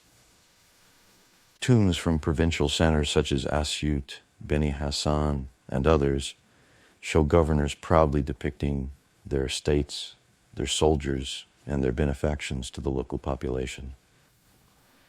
These nomarchs had to balance multiple roles. Local strongmen, they commanded militia, settled disputes, and sometimes led their districts in wars against neighbors or in support of larger dynastic struggles. Economic managers, they oversaw irrigation works, storage of grain, and distribution of food during lean years. Religious patrons, they funded temple repairs, sponsored festivals, and endowed local cults. In their tomb inscriptions, many nomarchs boast that they fed their people during famine, protected the weak, and maintained order. Whether fully accurate or partly rhetorical, these claims suggest that local expectations of leadership included concrete social responsibilities. In the absence of a strong king, provincial elites filled some of the vacuum by embodying ideals that had once been reserved for the pharaoh. Everyday life and regional variation. The first intermediate period was not experienced in the same way everywhere. In some regions, particularly near strong local centers, life may have continued relatively smoothly, with robust agricultural production and active temple life. In others, especially in contested border zones between rival powers, people might have faced raids, conscription, and disruption of trade. Environmental factors likely played a role. If Nile floods were erratic or frequently low, regions that depended on marginal lands would have suffered more. Inscriptions describing famine underscore how acutely communities felt the threat of failed harvests. Local leaders who could secure food imports, open granaries, or organize alternative sources of sustenance would gain prestige. Those who failed risked revolt or replacement. Culturally, regional variation increased. Artistic and architectural styles in Upper Egypt diverged somewhat from those in Lower and Middle Egypt, reflecting different networks of patronage and influence. Tomb decoration in some provincial centers developed distinctive local conventions, while still drawing on Old Kingdom models. This diversity would later be partly reabsorbed as the Middle Kingdom reasserted national norms, but traces of it would remain in local traditions. The path to reunification, Theban ascendancy. Over time, Thebes emerged as the most successful of the competing regional powers. The Theban rulers, originally local chiefs, gradually expanded their authority upstream and downstream along the Nile. They cultivated support from powerful priesthoods, especially for their local god Ammon, whose status rose in tandem with Thebes' political ascent. Military campaigns spearheaded by Theban rulers pushed northward against Heracleopolitan authority. The conflict was not a single decisive war, but a series of engagements, alliances, and sieges that shifted the balance of power over decades. Eventually, a Theban king, later remembered as the founder of the 11th dynasty that unified Egypt, succeeded in defeating the northern dynasty and absorbing its territories. Reunification was not only a political event, but also a symbolic act. The Theban king presented himself as the restorer of Mot, ending the chaos and division portrayed in contemporary literature. He revived royal rituals on a national scale, reestablished control over the nomes, and reaffirmed the unity of the two lands. This set the stage for the Middle Kingdom, in which Theban dynasties would rule a re-centralized Egypt. The Middle Kingdom's ideology of restoration. Middle King and kings, especially those of the 12th dynasty, were acutely conscious that they ruled after a period of fragmentation. Their inscriptions and sponsored literature express a restoration ideology, the idea that they had brought back order, rebuilt what was ruined, and set Egypt again on the right path. Texts sometimes attributed to these kings, such as instructions to their successors, emphasize the dangers of neglecting justice, allowing officials to become too powerful, or ignoring the needs of the people. They warned that misrule invites rebellion, social inversion, and divine displeasure. These reflections suggest that Middle Kingdom elites had internalized lessons from the Old Kingdom's collapse and the First Intermediate Period's turmoil. In imagery and ritual, Middle Kingdom pharaohs presented themselves as wise shepherds, more than purely distant, godlike figures.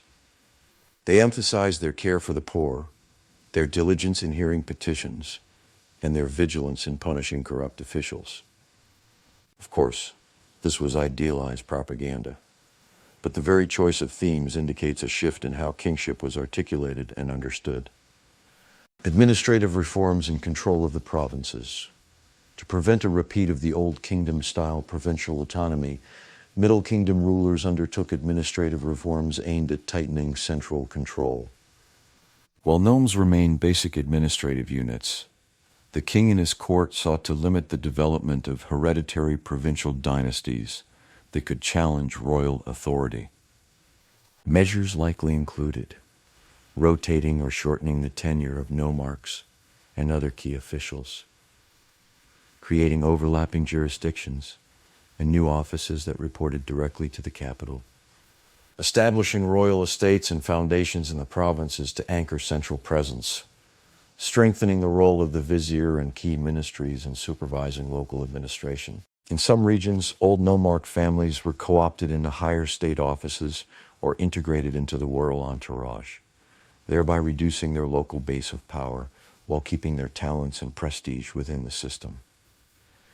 In others, new elites, loyal to the reigning dynasty, were installed. The end result was a more intricate, centrally directed bureaucracy that nonetheless relied on local knowledge and cooperation. The 12th dynasty, high point of the Middle Kingdom. The 12th dynasty is often seen as the apex of the Middle Kingdom. Kings like Amenemhat I, Senusret I, Senusret III, and Amenemhat III ruled for relatively long periods, oversaw significant building projects, and expanded Egypt's influence abroad. They also crafted a strong royal ideology that combined military prowess with wisdom and piety. Amenemhat I, who founded the dynasty, moved the capital to a new location in the north, often identified with Ichdalai, near the Fayum. This strategic position reflected the need to oversee both Upper and Lower Egypt and to guard against incursions from Asia or Libya. He also reorganized the administration and presented himself as a king who rose from relatively modest origins, emphasizing merit alongside divine selection. Senusret III became particularly famous for his campaigns in Nubia and his stern attitude toward both foreign and domestic threats. Later generations revered him as a model strong king, and some even deified him locally. His statues, with their somewhat somber, furrowed faces, suggest a king who bore the burdens of rule consciously, not just a serene, distant god. Under these rulers, Egypt enjoyed relative internal stability, extensive building activity, and a flourishing of literature and art.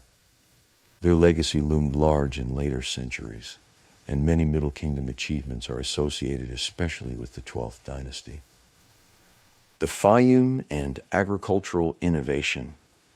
One hallmark of Middle Kingdom policy was investment in large-scale land reclamation and irrigation projects, particularly in the Fayum Depression, southwest of modern Cairo. Middle Kingdom kings undertook works to bring more of this region under cultivation by modifying water flow from the Nile, creating basins and canals that regulated flooding and drainage. By expanding arable land in the Fayoum, the state increased its agricultural base, generating more surplus to support administration, temples, and military operations. The Fayoum became a patchwork of royal estates, temple lands, and private holdings, intensively cultivated and linked to broader distribution networks. This project also demonstrated the king's rule as a benefactor, who literally increased the fertility of the land. Beyond the Fayoum, improvements in canal maintenance, dike construction, and local irrigation systems likely occurred across the country. Middle Kingdom kings and officials portrayed themselves as diligent overseers of water management, knowing that reliable agriculture was the cornerstone of social peace and political stability. The changing nature of the afterlife, coffin texts, and ordinary people. One of the most significant religious developments of the Middle Kingdom was the spread of complex afterlife beliefs to a broader segment of society. In the Old Kingdom, the most elaborate spells and celestial ambitions were largely restricted to the king and a narrow elite.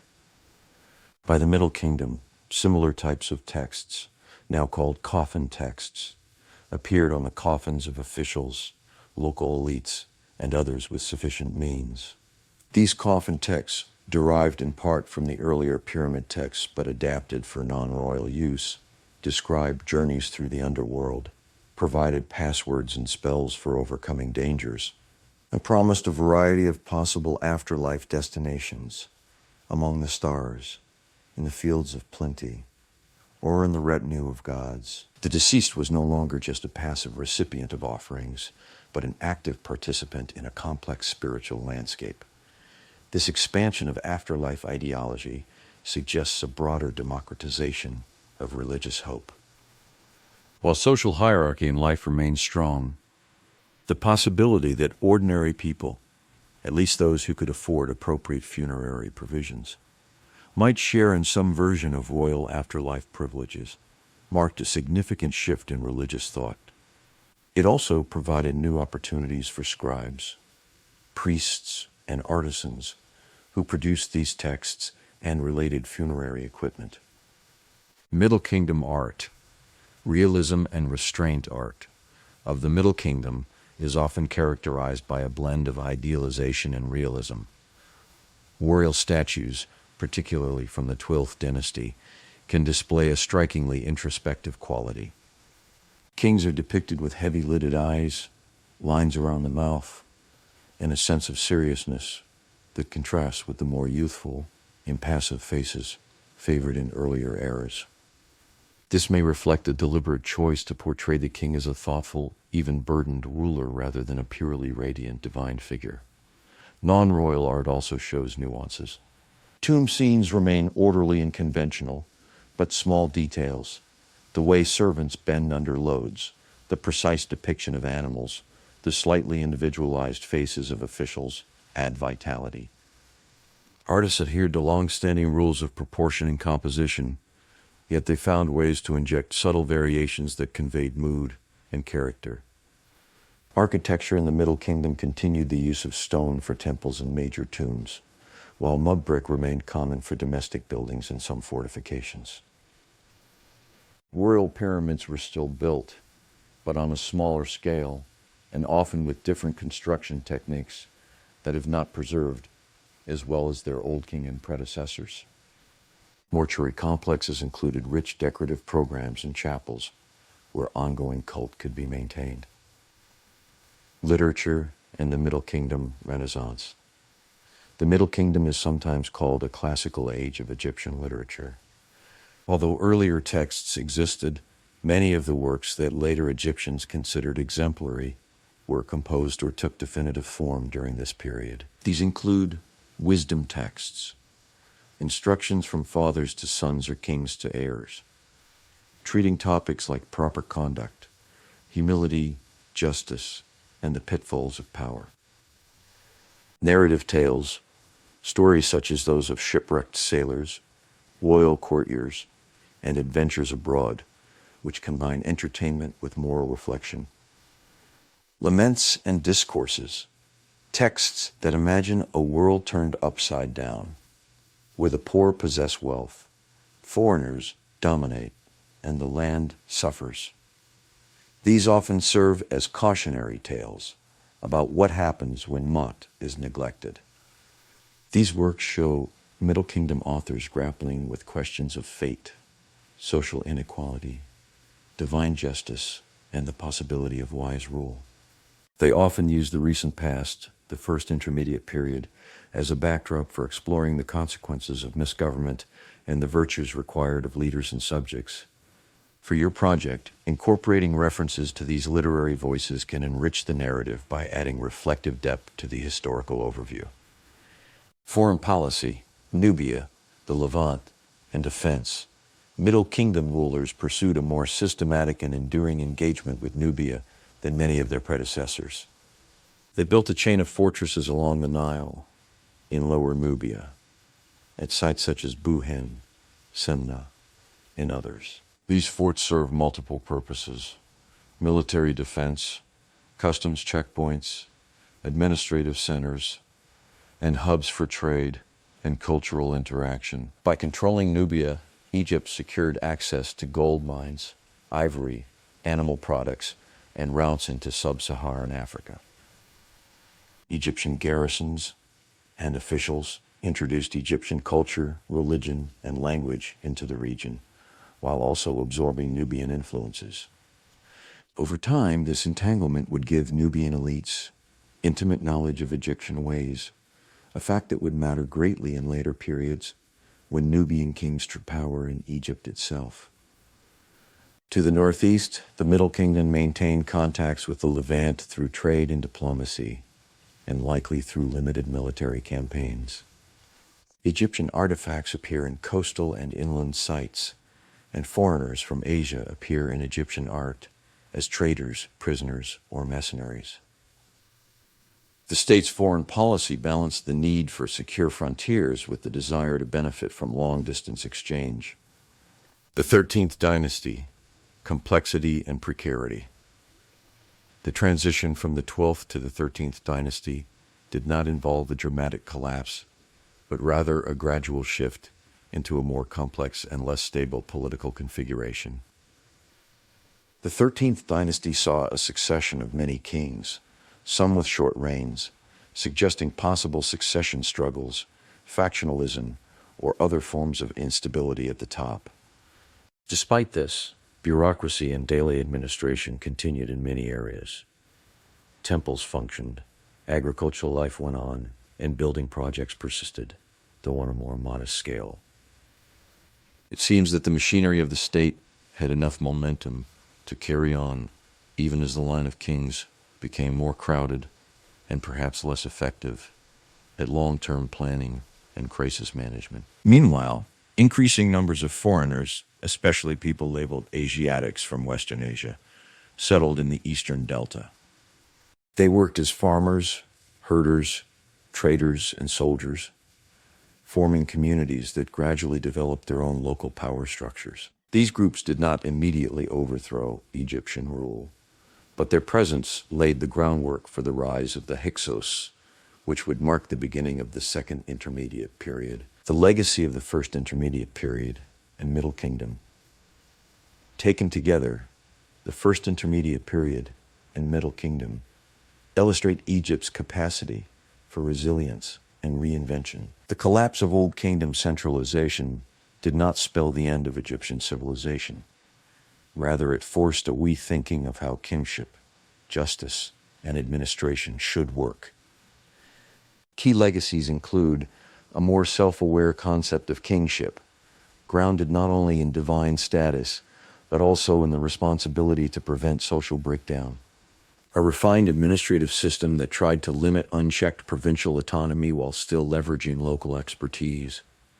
An expanded religious and ethical framework in which hopes for the afterlife and ideals of moral behavior applied more broadly across social strata. A classical corpus of literature that preserved reflections on crisis and restoration, influencing how later Egyptians interpreted their own history. Next, we will be exploring the Second Intermediate Period in New Kingdom, circa 1650 through 1069 BCE, joined by our resident Egyptian expert. Join us next time on Blind History with Josh Berry.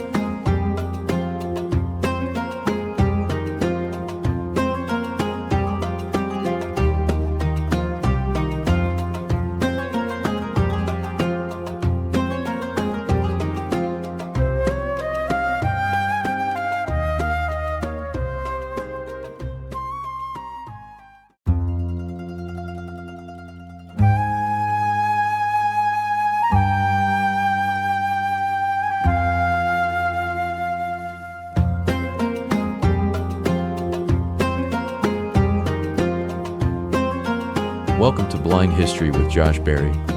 Over the next few weeks, we will be diving into the history of Egypt. Here is the full article. Second Intermediate Period in New Kingdom, circa 1650 through 1069 BCE, a new fragmentation. The Second Intermediate Period. After the relative stability and cultural refinement of the Middle Kingdom, Egypt entered another era of political fragmentation known as the Second Intermediate Period. Central authority weakened, and once again different regions of the Nile Valley fall under competing rulers. This time, however, a new element altered the balance. Foreign dynasties established themselves on Egyptian soil, most famously the Hyksos in the eastern delta. The factors leading to this breakdown were complex. The later Middle Kingdom saw a rapid turnover of kings, suggesting succession problems or factional struggles at court. Over time, local officials and military commanders gained more autonomy, and foreign groups, especially from Western Asia, settled in the eastern delta in growing numbers. These migrants took part in agriculture, trade, and military service, gradually forming communities with their own leaders and internal cohesion. As central control from Memphis and Thebes eroded, one of these foreign-based groups consolidated power in the delta, establishing a line of rulers later called the Hyksos. Meanwhile, native Egyptian dynasties survived in the south, particularly around Thebes, and possibly in other pockets.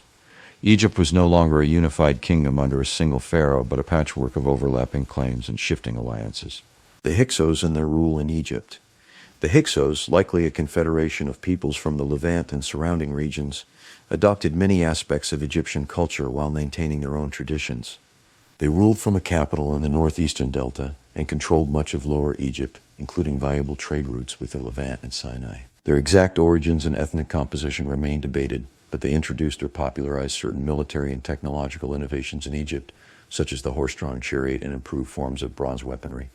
Rather than simply plundering Egypt, the Hyksos established themselves as kings in the Egyptian sense, using royal titulary, worshipping Egyptian gods alongside their own, and participating in the bureaucratic and religious systems of the land. Their monuments and inscriptions show a blending of cultural elements, Egyptian iconography and language infused with Levantine names and motifs. For Egyptians living under Hyksos rule, daily life probably combined continuity with change. Farming, local cults, and village structures continued, but elites, foreign officials, and different military practices altered the social landscape. Trade with Western Asia may have increased, bringing in new goods and opportunities, but also exposing Egypt to greater external influences and pressures. The Theban resistance in the War of Liberation in Upper Egypt. Thebes emerged once more as a center of native resistance and revival. A local dynasty there traced its authority back to earlier Middle Kingdom kings and presented itself as the legitimate guardian of Egyptian tradition. Tensions between the Theban rulers and the Hyksos intensified over time, fueled by competition for territory, trade, and ideological supremacy. Accounts preserved in later periods describe a series of conflicts and provocations that led to open war. The Theban kings gradually pushed northward, forging alliances, mobilizing troops, and adopting some of the new military technologies that the Hyksos had brought, such as chariots and composite bows. Warfare now involved more mobile units and more sophisticated tactics than earlier in Egyptian history. Through successive campaigns, Theban rulers eroded Hyksos control and eventually besieged and captured their delta strongholds. The climax of this struggle, traditionally credited to a king who would be remembered as the founder of the 18th dynasty, marked the end of Hyksos rule and the formal reunification of Egypt. This victory became foundational for the ideology of the new kingdom. Egypt had thrown off foreign domination and reasserted its destiny as a unified, powerful state. The new kingdom, an imperial Egypt, with the establishment of the 18th dynasty, Egypt entered the New Kingdom, a period often considered the height of its power and international influence. The trauma of foreign rule left a deep imprint on the new rulers. Determined to prevent a repeat of the Hyksos episode, they pursued a more aggressive foreign policy, pushing Egypt's frontiers outward rather than relying on natural borders alone. In the south, Egypt extended its control deep into Nubia, incorporating it as a province and exploiting its gold mines and trade routes. Fortresses and temple towns linked the Nile corridor, and Nubian elites participated in Egyptian culture, serving in the army and administration. In the northeast, New Kingdom kings campaigned into the Levant, securing vassal states, tribute, and strategic footholds against rival powers like Mitanni and later the Hittites. Egypt in the New Kingdom became a true empire, with foreign tribute, diplomatic marriages, and far-flung military campaigns all feeding into its economy and ideology. The pharaoh was no longer just king of the two lands, he was also a great conqueror and international statesman, dealing with other great kings on relatively equal terms in letters and treaties. The reign of powerful warrior kings, early New Kingdom rulers capitalized on the momentum created by the expulsion of the Hyksos. Kings like Thutmose I, Thutmose III, and others led numerous campaigns into Nubia and the Levant, leaving inscriptions and reliefs that celebrated their victories and the wealth they brought back to Egypt. These kings often portrayed themselves in the traditional pose of smiting enemies, but they also recorded more detailed accounts of battles, sieges, and diplomatic arrangements. Thutmose III in particular became famous for his military skill and the breadth of his campaigns. He and his generals conducted multiple expeditions into Syria-Palestine, capturing strategic cities, subduing rebellious vassals, and securing Egypt's position in a competitive international system. The tribute and booty from these campaigns filled royal treasuries, supported temple endowments, and allowed the king to reward loyal officials. At the same time, the New Kingdom army itself evolved into a more professional force with divisions, foreign contingents, and specialized units such as charioteers. Military service could offer a path to advancement for commoners and foreigners alike, further intertwining Egypt's internal society with its imperial ventures.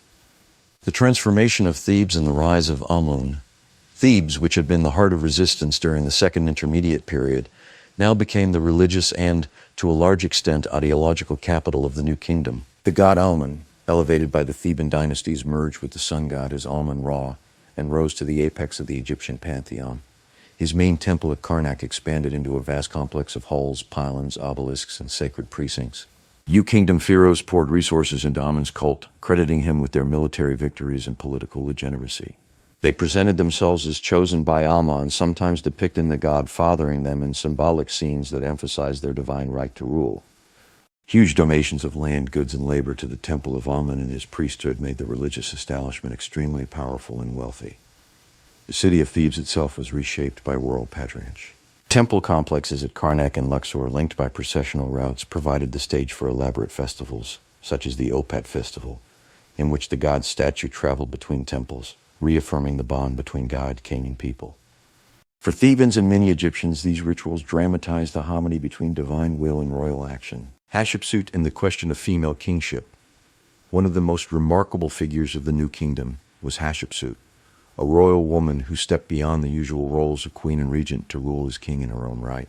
Initially acting as regent for a young male heir, she gradually adopted full royal titulary and iconographic, presenting herself in male kingly form in many reliefs and statues, while also emphasizing her special status in divine selection.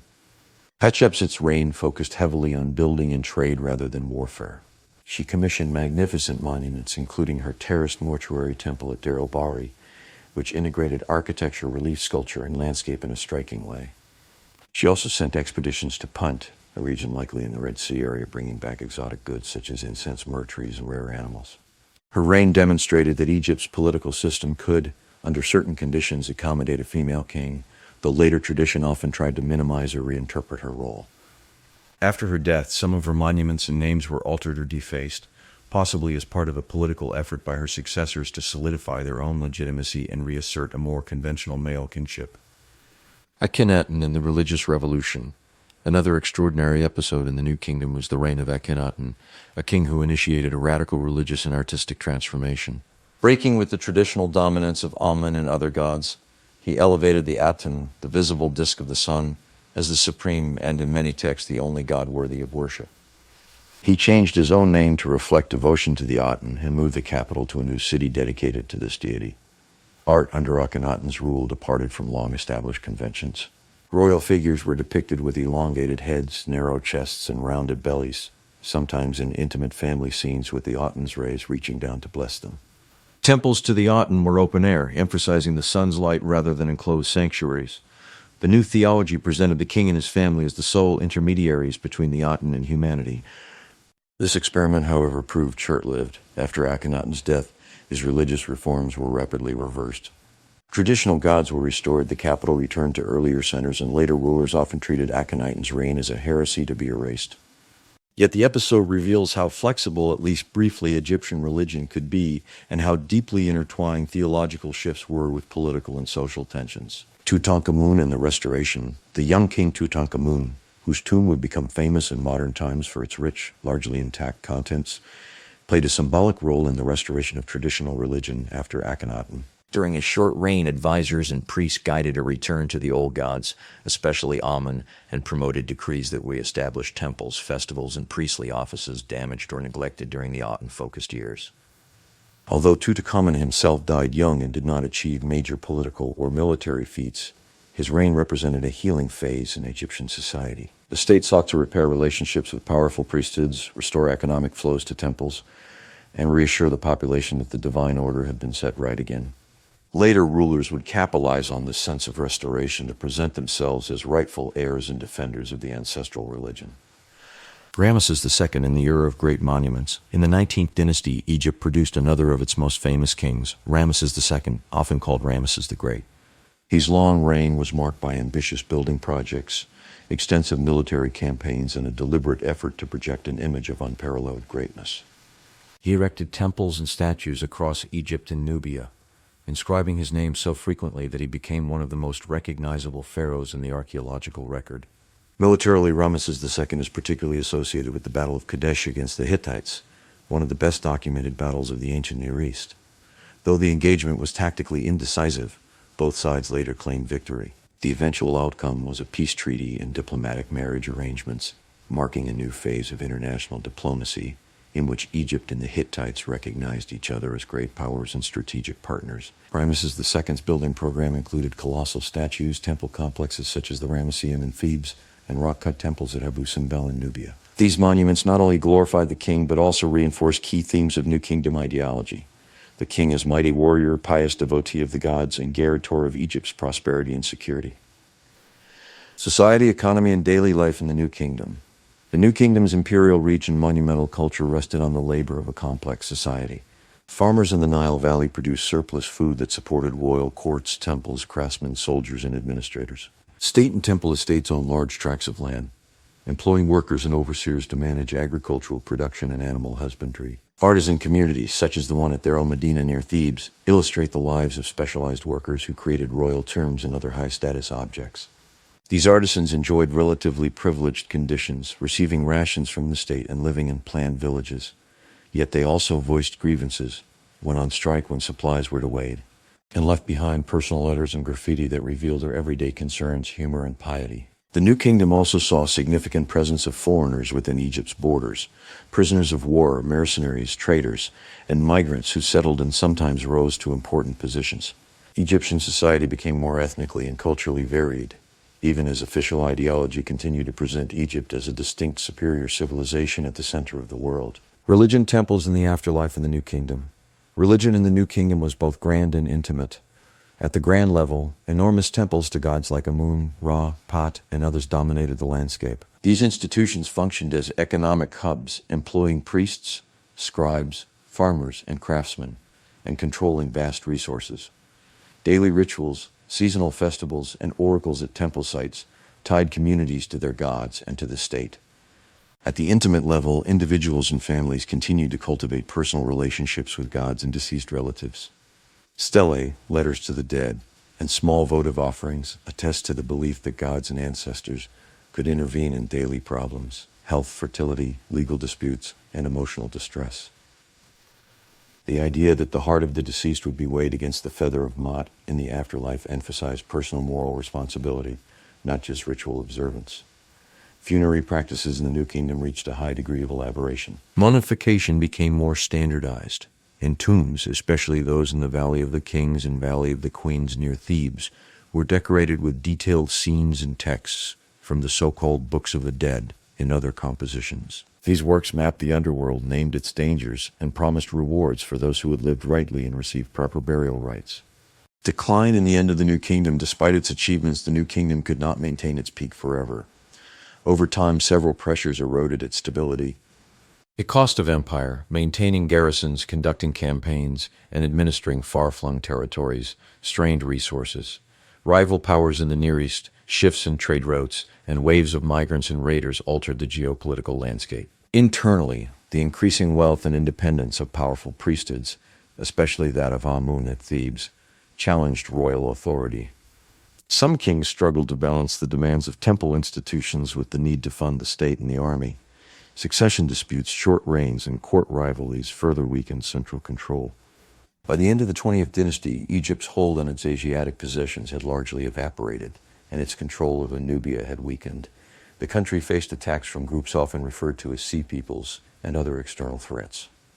Although Egypt repelled some invasions, the cumulative effect of external pressures and internal fragmentation led to the collapse of New Kingdom unity and the onset of a new era of divided rule and foreign influence. The legacy of the Second Intermediate Period in New Kingdom.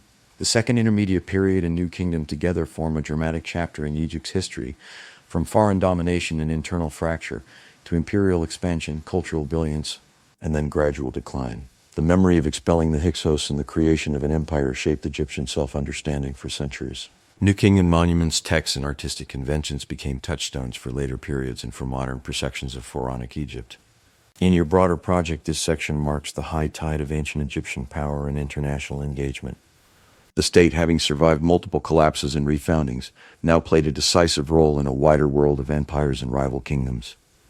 At the same time, the social and religious complexity of New Kingdom Egypt, its diverse population, powerful temples, and rich theological traditions set the stage for the challenges and transformations that would follow under Libyan Kushite. Assyrian, Persian, Greek, and Roman rule. Section 4, Expanded Second Intermediate Period in New Kingdom C. 1650-1069 BCE, the Second Intermediate Period in perspective. The Second Intermediate Period sits between two high points, the cultural refinement of the Middle Kingdom and the imperial power of the New Kingdom. It was a time of fragmented authority, foreign rule in parts of Egypt, and significant social and technological change. Yet, like the First Intermediate Period, it was not simply an age of collapse. It was also a period of adaptation that laid important foundations for what came next. Whereas the First Intermediate Period primarily involved competition among Egyptian dynasties and provincial elites, the Second Intermediate Period introduced foreign dynasties ruling Egyptian territory, most notably the Hyksos in the eastern delta. This added a new dimension to Egyptian politics. Internal divisions now intersected with the presence of powerful non-Egyptian elites who adopted some Egyptian forms while retaining their own identities and conditions abroad. Understanding this era helps explain why the New Kingdom pharaohs were so determined to push Egypt's frontiers outward. The memory of foreign rulers in the Delta haunted their imagination and shaped their aggressive foreign policy, turning Egypt from a primarily river-based kingdom into a land-based empire. Political patchwork. Multiple dynasties, one Nile. During the Second Intermediate Period, Egypt was not divided neatly into just two rival kingdoms. Instead, several dynasties ruled overlapping regions at different times. Scholars assign the numbers of 13 through 17 dynasties, but contemporary Egyptians would have experienced them more as local powers, each claiming some form of royal legitimacy. Broadly speaking, three main power centers can be identified. Hyksos rulers in the eastern delta, often associated with the 15th dynasty, governing from a stronghold in the northeast and controlling much of Lower Egypt. Native Egyptian dynasties in Upper Egypt, particularly at Thebes, where rulers 16th and 17th dynasties maintained Egyptian traditions and increasingly cast themselves as champions of national restoration. Other local rulers, smaller dynasties, or city-based elites who controlled pockets of territory, sometimes aligning with one major power or another.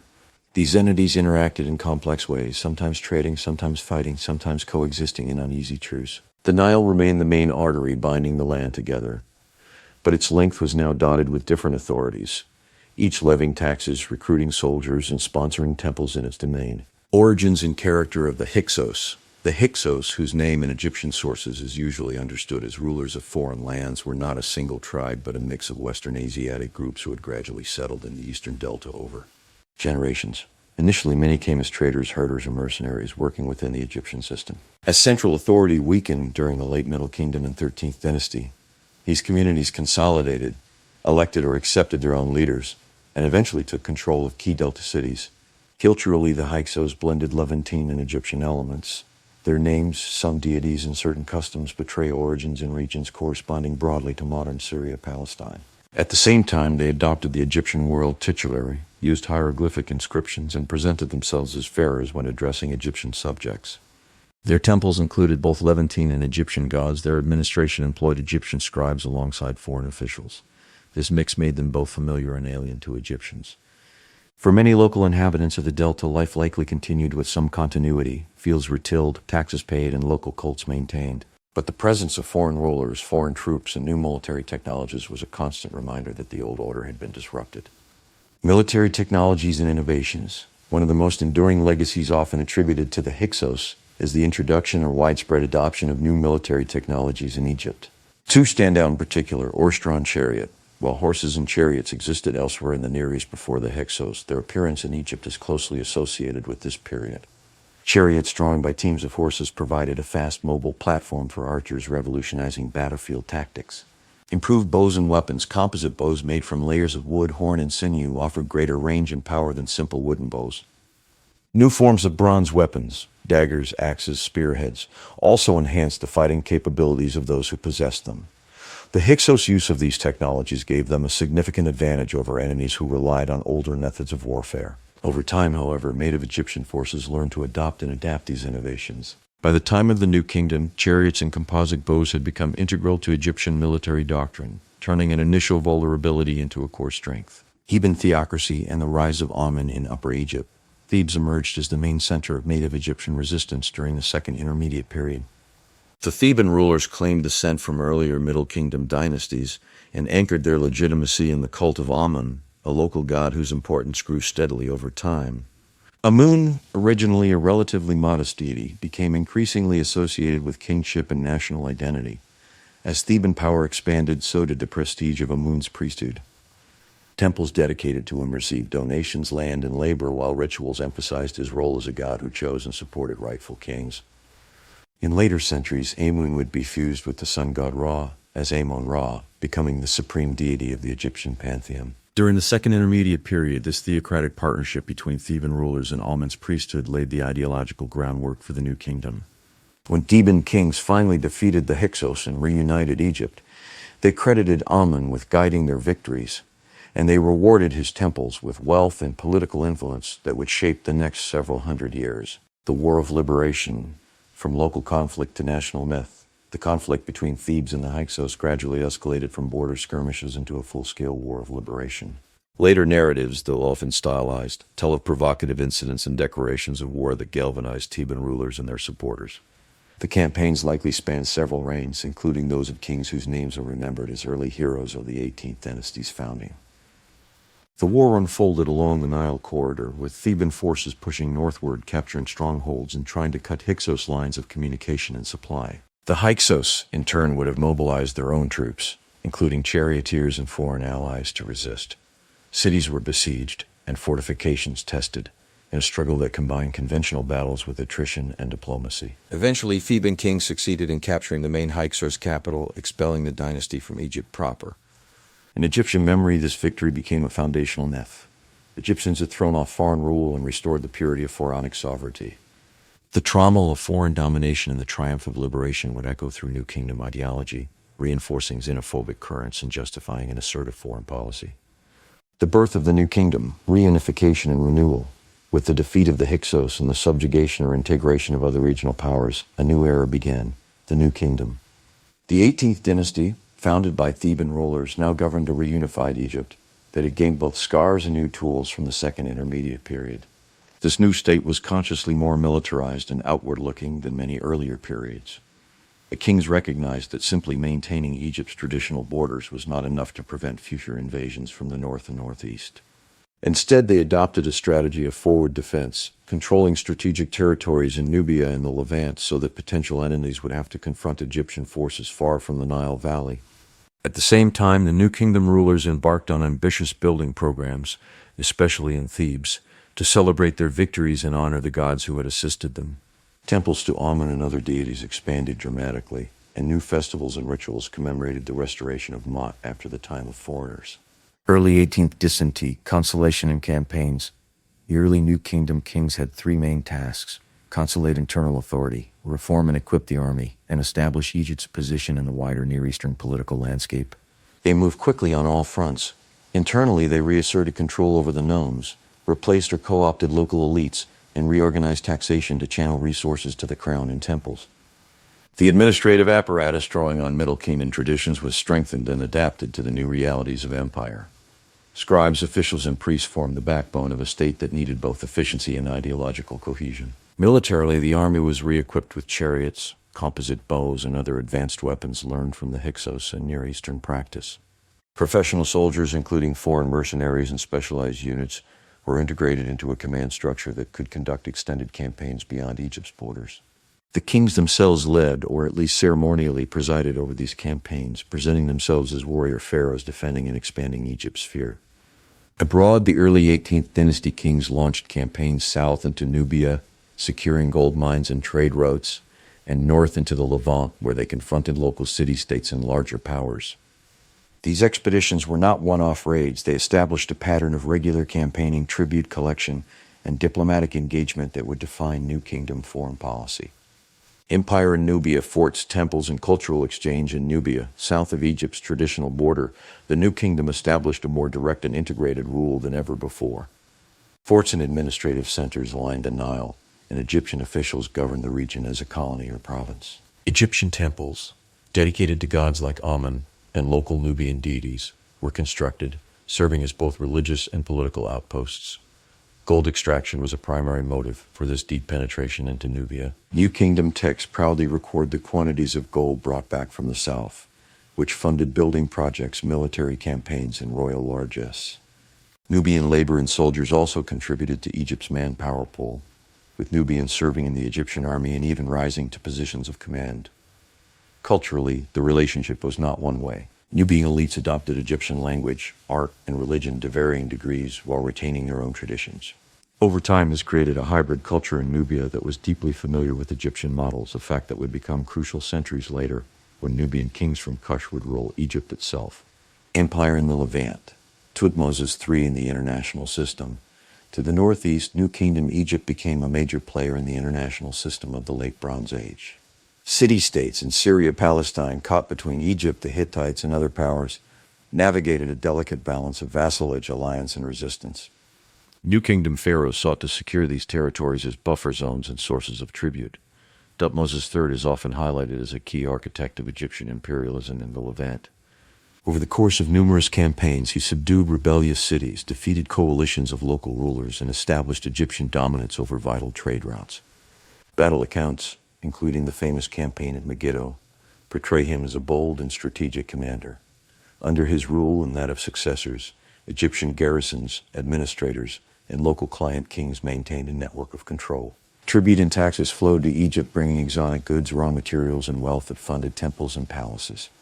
Egyptian art from this period often depicts foreign tribute bearers bringing offerings, visually reinforcing the idea of Egypt at the center of a world of subject peoples. At the same time, this imperial system required constant attention. Revolts, shifting alliances, and the ambitions of rival great powers meant that New Kingdom kings could not neglect their northern frontier. The cost, human, financial, and political, of maintaining this empire would eventually strain Egypt's resources. The height of Thebes, temples, and festivals. While Memphis and other cities remained important, Thebes became the religious heart of the New Kingdom. The Temple of Amun at Karnak expanded into a vast complex, with successive kings adding pylons, courts, obelisks, and sanctuaries. Nearby, the temple at Luxor, linked to Karnak by a processional avenue, played a key role in festivals that showcased the connection between God and king. One of the most important of these was the Opet festival. During this celebration, the statue of Amun was carried in procession from Karnak to Luxor, accompanied by priests, musicians, dancers, and crowds of worshippers. The king participated in rituals that symbolically renewed his kingship and reaffirmed his relationship with Amun. Such festivals integrated religious experience with royal propaganda, reinforcing loyalty and a shared sense of cosmic order. On the west bank of Thebes, across the Nile, a string of royal mortuary temples, often called mansions of millions of years, lined the desert edge. These complexes, associated with individual pharaohs, served as sites where the king's cult would be maintained after death and where offerings would be made to sustain his spirit. The temples were decorated with scenes of battle, offering, and divine interaction, creating a visual narrative of each king's achievements. Hatshepsut in depth, gender, power, and architecture. Hatshepsut's reign deserves more detailed attention because it reveals both the flexibility and the limits of Egyptian royal ideology. As a royal woman who took on full kingly status, she challenged conventional norms but did so using existing symbolic tools rather than inventing a new system. Initially acting as regent for her young stepson and nephew, she gradually claimed the full titles of a king. In reliefs and statues, she is often shown in male dress, with the traditional false beard, yet inscriptions still sometimes acknowledge her female identity. She commissioned texts that emphasized her divine birth from Amun, presenting her rule as destined and sanctioned by the highest god. Her foreign policy, to the extent we can reconstruct it, was relatively cautious compared to some male counterparts. The famous expedition to Punt, celebrated in reliefs at her mortuary temple at Deir el-Bahari, highlights trade and diplomacy rather than conquest. Punt represented both a source of exotic goods and a place of mythic resonance, and the expedition symbolically linked her reign to prosperity and cosmic favor. Architecturally, her Deir el-Bahari temple is a masterpiece of integration with the natural landscape. Terrace colonnades, ramps, and courtyards rise against the cliffs, creating a dramatic backdrop for rituals honoring both Hatshepsut and the gods. The temple's reliefs narrate key events of her reign and underscore themes of legitimacy, piety, and abundance. Akhenaten's religious revolution in detail. Akhenaten's reign marks one of the most radical experiments in pharaonic history. Breaking with centuries of tradition, he elevated the Aten, the visible sun disk, as the supreme or even sole god, eclipsing Amun and most other deities. He changed his name from Amenhotep Amun to satisfy to Akhenaten, effective for the Aten, signaling a profound shift in allegiance. He moved the royal court to a new capital, often called Akhetaten, modern Amarna, built in Middle Egypt on a previously undeveloped site. The city's layout, with sunlit courtyards and open-air temples, embodied the Aten's emphasis on light and visibility. Temples to the Aten lacked the dark and closed sanctuaries typical of older cults. Instead, altars and offering tables stood under the open sky, bathed in sunlight.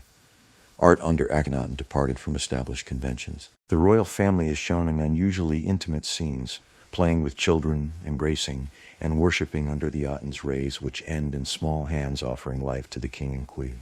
Bodies are rendered with elongated skulls, narrow chests, and rounded bellies, a style that has provoked much discussion.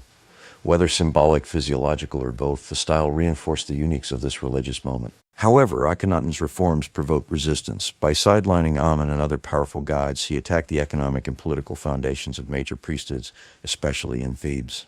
His focus on the Aten and the royal family as the only legitimate intermediaries may have alienated many Egyptians, who relied on traditional gods and local cults for comfort and protection. After his death, a rapid and deliberate restoration of the old religion took place.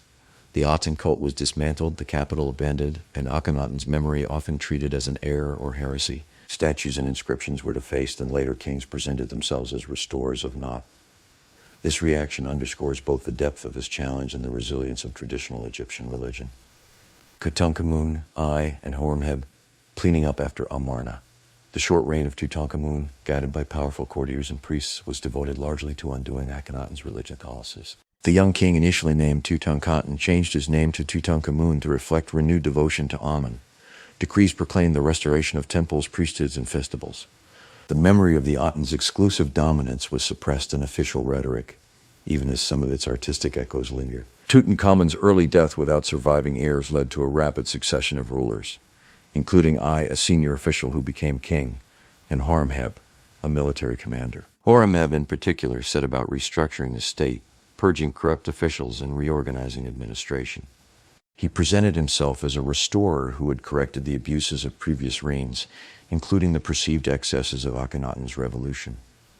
Horemheb's reforms laid the groundwork for the 19th dynasty. By appointing capable administrators, revising legal and fiscal systems, and reaffirming traditional religious structures, he attempted to stabilize the kingdom and reassert royal authority after years of theological experimentation and political uncertainty. Ramesside Egypt, power, propaganda, and pressure, the 19th and 20th dynasties, collectively called the Ramesside period after several kings named Ramesses, represent both the continuation of New Kingdom glory and the beginning of its unraveling. The early Ramesside kings, such as Seti I and Ramesses II, pursued ambitious building and military agendas, while later kings struggled with internal and external challenges. Seti I restored and expanded temples across Egypt, including impressive reliefs at Abydos that depicted his military campaigns and religious devotion. He sought to reassert Egyptian influence in the Levant and to refurbish sacred sites neglected during previous upheavals. Ramesses II, his son, pushed this program even further. He engaged in major campaigns against the Hittites, culminating in the famous Battle of Kadesh. Although the battle did not produce a clear military victor, both sides eventually signed one of the earliest new peace treaties. Ramesses married a Hittite princess as part of the diplomatic settlement, symbolizing a new phase of coexistence between the two great powers. Domestically, Ramesses II's building projects were colossal. Beyond his works at Karnak and Luxor, he built the Ramesseum in Thebes, dedicated large statues of himself in many locations, and commissioned the rock-cut temples at Abu Simbel in Nubia. These monuments broadcast his image as a larger-than-life king whose influence extended from the delta to deep Nubia. However, these achievements came with costs. The resources poured into war and monuments, combined with changing international trade patterns, environmental factors, and internal administrative issues, strained the state. Later Ramesside kings, while still using majestic titles and imagery, presided over a kingdom facing mounting pressures it could not fully control. Society and daily life in the New Kingdom. Behind the grand narratives of kings and battles, millions of Egyptians lived ordinary lives shaped by the rhythms of the Nile and the demands of the state. The New Kingdom economy remained primarily agrarian. Farmers grew grain, vegetables, flax, and other crops, paid taxes in kind, and sometimes served corvée labor on state projects or military campaigns. Specialized communities like Deir al-Medina, the village of royal tomb builders near Thebes, offer a particularly vivid glimpse of daily life. The inhabitants, craftsmen, and their families were relatively privileged, receiving rations of grain, beer, and other goods from the state. They left behind letters, accounts, and even records of a strike when supplies were delayed. These documents reveal concerns about pay, family disputes, health, and devotion to gods and deceased relatives. Women in the New Kingdom enjoyed certain legal rights, including the ability to own property, initiate divorce, and engage in business transactions, though their opportunities varied by class and context. Children learned trades from their parents, and some boys were trained as scribes, opening doors to administrative careers. Religious festivals, local markets, and seasonal work structured the year, providing both obligations and moments of joy. Religion in the afterlife, the Valley of the Kings. New Kingdom concepts of the afterlife crystallized in the decoration and texts of royal and elite tombs. Kings, instead of building pyramids, were buried in rock-cut tombs in the Valley of the Kings near Thebes. These tombs, hidden in desert hills, were lavishly decorated with scenes and texts from collections like the Amduat, the Book of Gates, and later the Book of the Dead. These compositions mapped the sun's nightly journey through the underworld, describing gates, guardians, and challenges that the deceased king had to navigate to be reborn with the sun at dawn. The walls, ceilings, and sarcophagi turned the tomb into a symbolic universe filled with deities, protective spells, and scenes of judgment and transformation. Non-royal individuals adopted shorter or adapted versions of these texts inscribed on papyri placed in coffins on shrouds or on tomb walls. The famous weighing of the heart scene, where the heart of the deceased is balanced against the feather of Mot in the presence of Osiris, encapsulates New Kingdom ethics. A person's actions in life had consequences beyond death, and truthfulness, justice, and piety were essential for a favorable judgment. The decline of the New Kingdom. By the late 20th dynasty, Egypt's imperial structure was faltering. Several interrelated factors contributed to this decline. External pressures, invasions and migrations often associated with groups like the Sea Peoples, disrupted trade and threatened coastal and delta regions. Egypt fought off some of these attackers but could not maintain its previous dominance in the Levant. Economic strain. The costs of defense, monumental building, and maintaining large temples and estates disproportionately burdened the state in an era of shrinking revenue. Internal fragmentation. Powerful priesthoods, especially that of Amen at Thebes, controlled vast resources and wielded significant political influence. In some periods, the high priest of Amen was almost as powerful as the king, creating tensions between temple and throne. Succession issues and corruption, short reigns, intrigues at court, and administrative corruption eroded confidence in central authority. The last Ramesside kings struggled to manage these challenges. Tomb robbery became widespread, reflecting both economic desperation and the breakdown of norms that had protected royal and elite burials. Eventually, Egypt entered another phase of divided rule known as the Third Intermediate Period, in which Libyan dynasties, Theban priest kings, and later Nubian rulers would vie for control. The legacy of the Second Intermediate Period in New Kingdom. Despite its eventual decline, the New Kingdom left a towering legacy. It created Egypt's largest territorial empire and integrated the Nile Valley into a broader network of Near Eastern powers. It elevated Amun and Thebes to the center of religious and political life, reshaping Egyptian theology in ways that would endure even under foreign rule.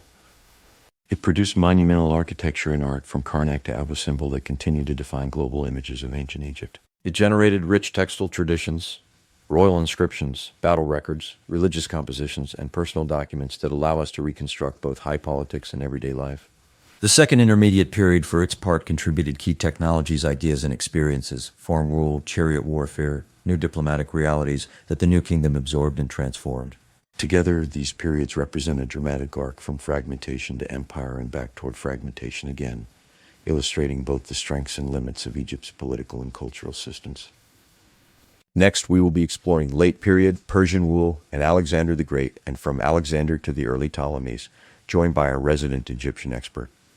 Join us next time on Blend History with Josh Berry.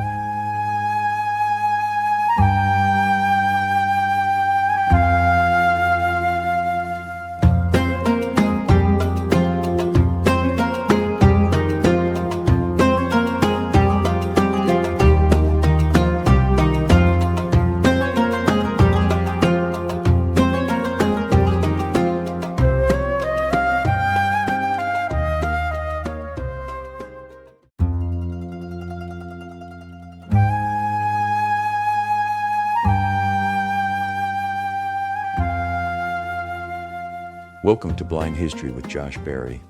Over the next few weeks, we will be diving into the history of Egypt. Here is the full article, Part 5. Late Period Persian Rule and Alexander the Great. The End of the New Kingdom and the Road to the Late Period, when the New Kingdom faded at the end of the 20th dynasty.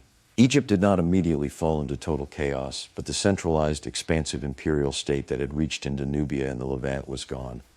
The pharaohs no longer commanded the same unquestioned authority at home or abroad. Instead, Egypt drifted into a pattern of divided rule, foreign pressure, and internal power struggles that set the stage for what historians call the Third Intermediate Period, and ultimately the Late Period. That collapse should not be imagined as a single dramatic event, as though one dynasty ended and everything simply fell apart overnight. It was more gradual than that. The New Kingdom's institutions continued to function, but they did so in a more fragmented political landscape. The royal court no longer had the same reach into the provinces, and local elites aimed greater independence as the center weakened. Egypt still looked like Egypt, but it was no longer governed with the confidence or coherence of the great imperial age. This transitional era saw power dispersed among several competing centers.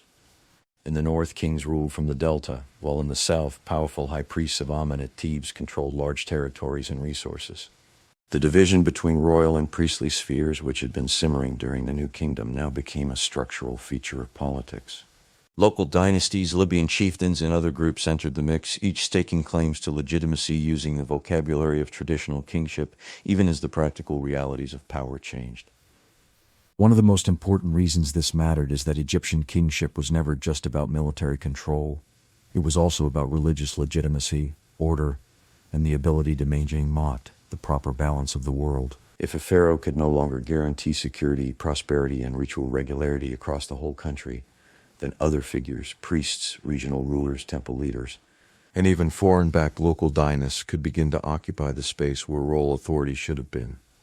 In that sense, the political fragmentation of the Third Intermediate Period was also a crisis of symbolic order. As this pattern continued over generations, the idea of a strong unitary Egypt remained, but the reality was more fractured.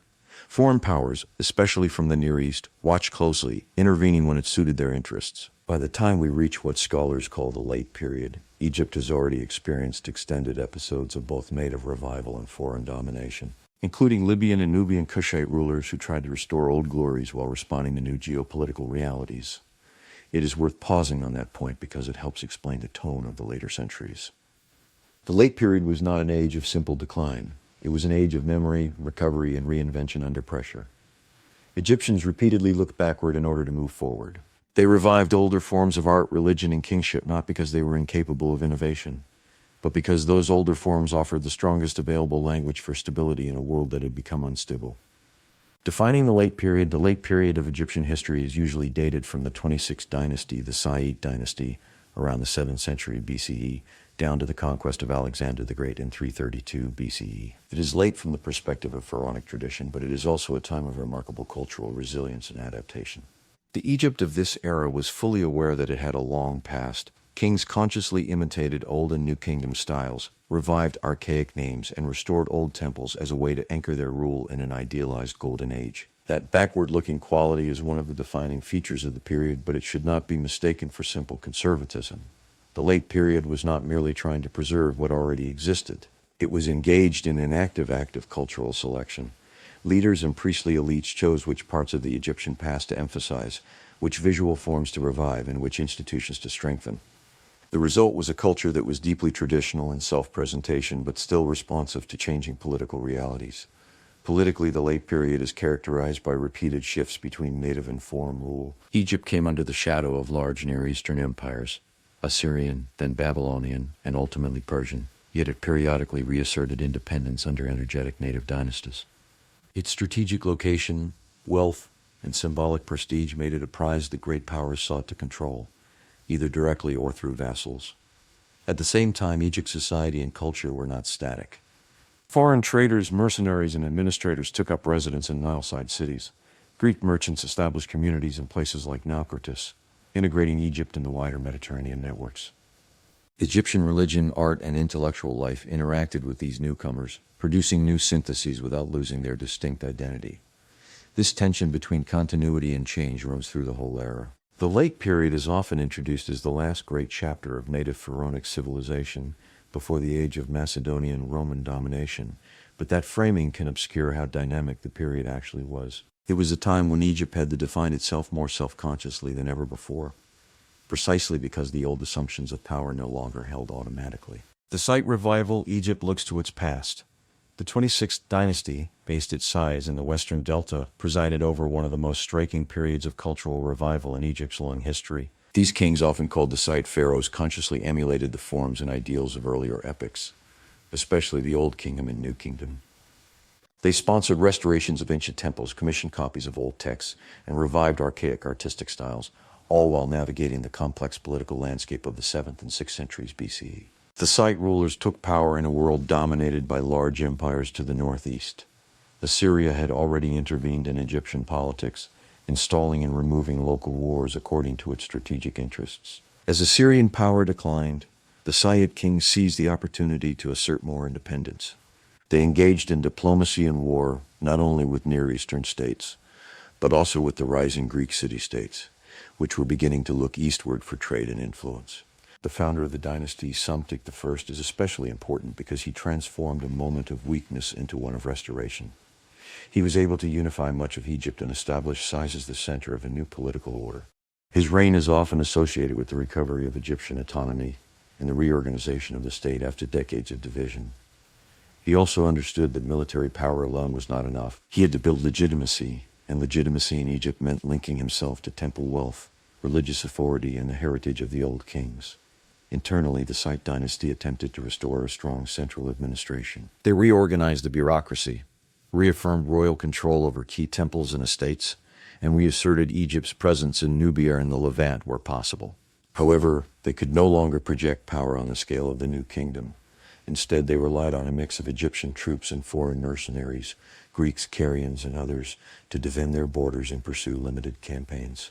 This reliance on outsiders was not necessarily a sign of weakness, so much as a sign of adaptation. Egypt's rulers were operating in a Mediterranean world where military expertise and commercial mobility increasingly depended on trans-regional networks.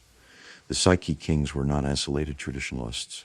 They were pragmatic statesmen trying to rebuild a strong kingdom using whatever resources were available. Cultural life and intellectual trends under the Site kings. Despite political constraints, the Site period was a time of intellectual and artistic renaissance. Scribes and priests collected, edited, and recopied older religious and literary texts. Compilations of wisdom literature, ritual instructions, and theological works took shape in forms that would influence later traditions, including Greek and Roman understandings of Egypt. This manuscript culture mattered because it preserved an enormous amount of Egypt's earlier religious and literary heritage. Temples were not just ritual sites, they were centers of textual continuity. Priests copied old inscriptions, maintained sacred knowledge, and passed down interpretive traditions that connected current practice with ancient precedent. In a world where political fragmentation had endangered centralized memory, scribal and priestly institutions became guardians of civilization itself.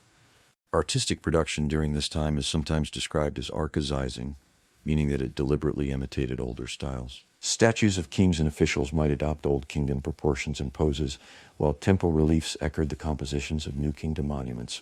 This was not mere nostalgia, it was a way of asserting continuity, claiming that the present rulers stood in unbroken succession to the legendary pharaohs who had built the pyramids and defeated foreign enemies.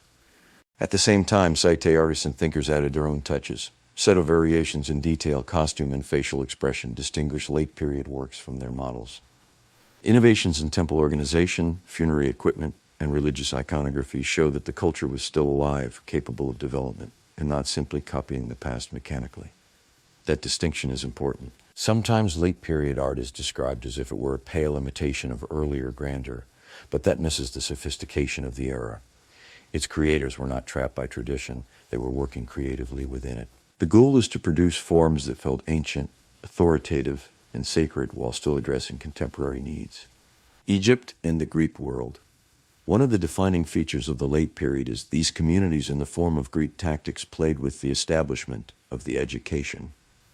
The Site kings, recognizing the military and commercial value of Greek allies, granted privileges to Greek mercenaries and traders. They established Naucratis in the Delta as a designated Greek trading port and settlement, allowing various Greek city-states to maintain sanctuaries and warehouses there. Naucratis became more than just a commercial outpost. It was a point of contact between worlds. Greek settlers could live there under agreed terms, conduct trade, and maintain communal institutions. For Egyptians, it brought foreign merchants and artisans into a structured relationship with the state rather than leaving them as uncontrolled outsiders. In practical terms, it allowed Egypt to benefit from Mediterranean trade while limiting the risks of informal foreign settlement. This arrangement created a bridge between the Nile Valley and the Aegean. Greek merchants brought wine, olive oil, pottery, and other goods to Egypt, while exporting grain, papyrus, linen, and perhaps luxury items. They also carried Egyptian ideas and imagery back to the Greek world, where Egyptian wisdom and the antiquity of Egypt became themes in Greek literature, philosophy, and myth.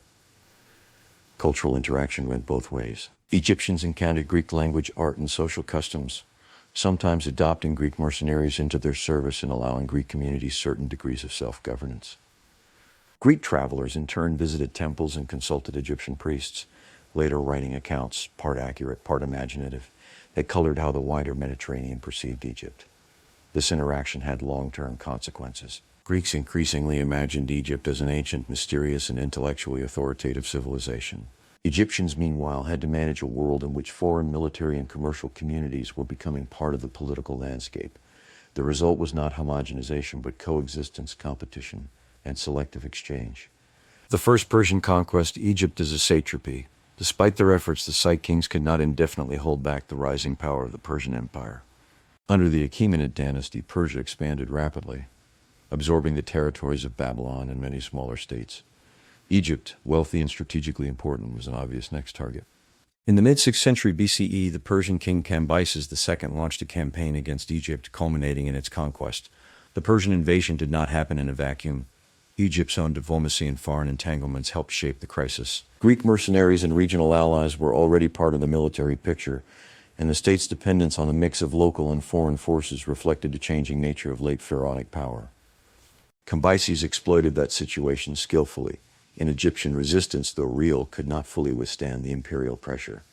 With this victory, Egypt became a satrapy or province of the Achaemenid Empire. Persian rule did not erase Egyptian institutions overnight, but it altered the framework in which they operated. A Persian satrap, often a member of the royal family or a trusted noble, governed the country, overseeing taxation, justice, and military matters. Local Egyptian officials and priests continued to function, but they now served under imperial authority. The Persians were not simply occupiers imposing total foreign control. They were imperial administrators who understood that Egypt had to be governed through existing structures as much as through force.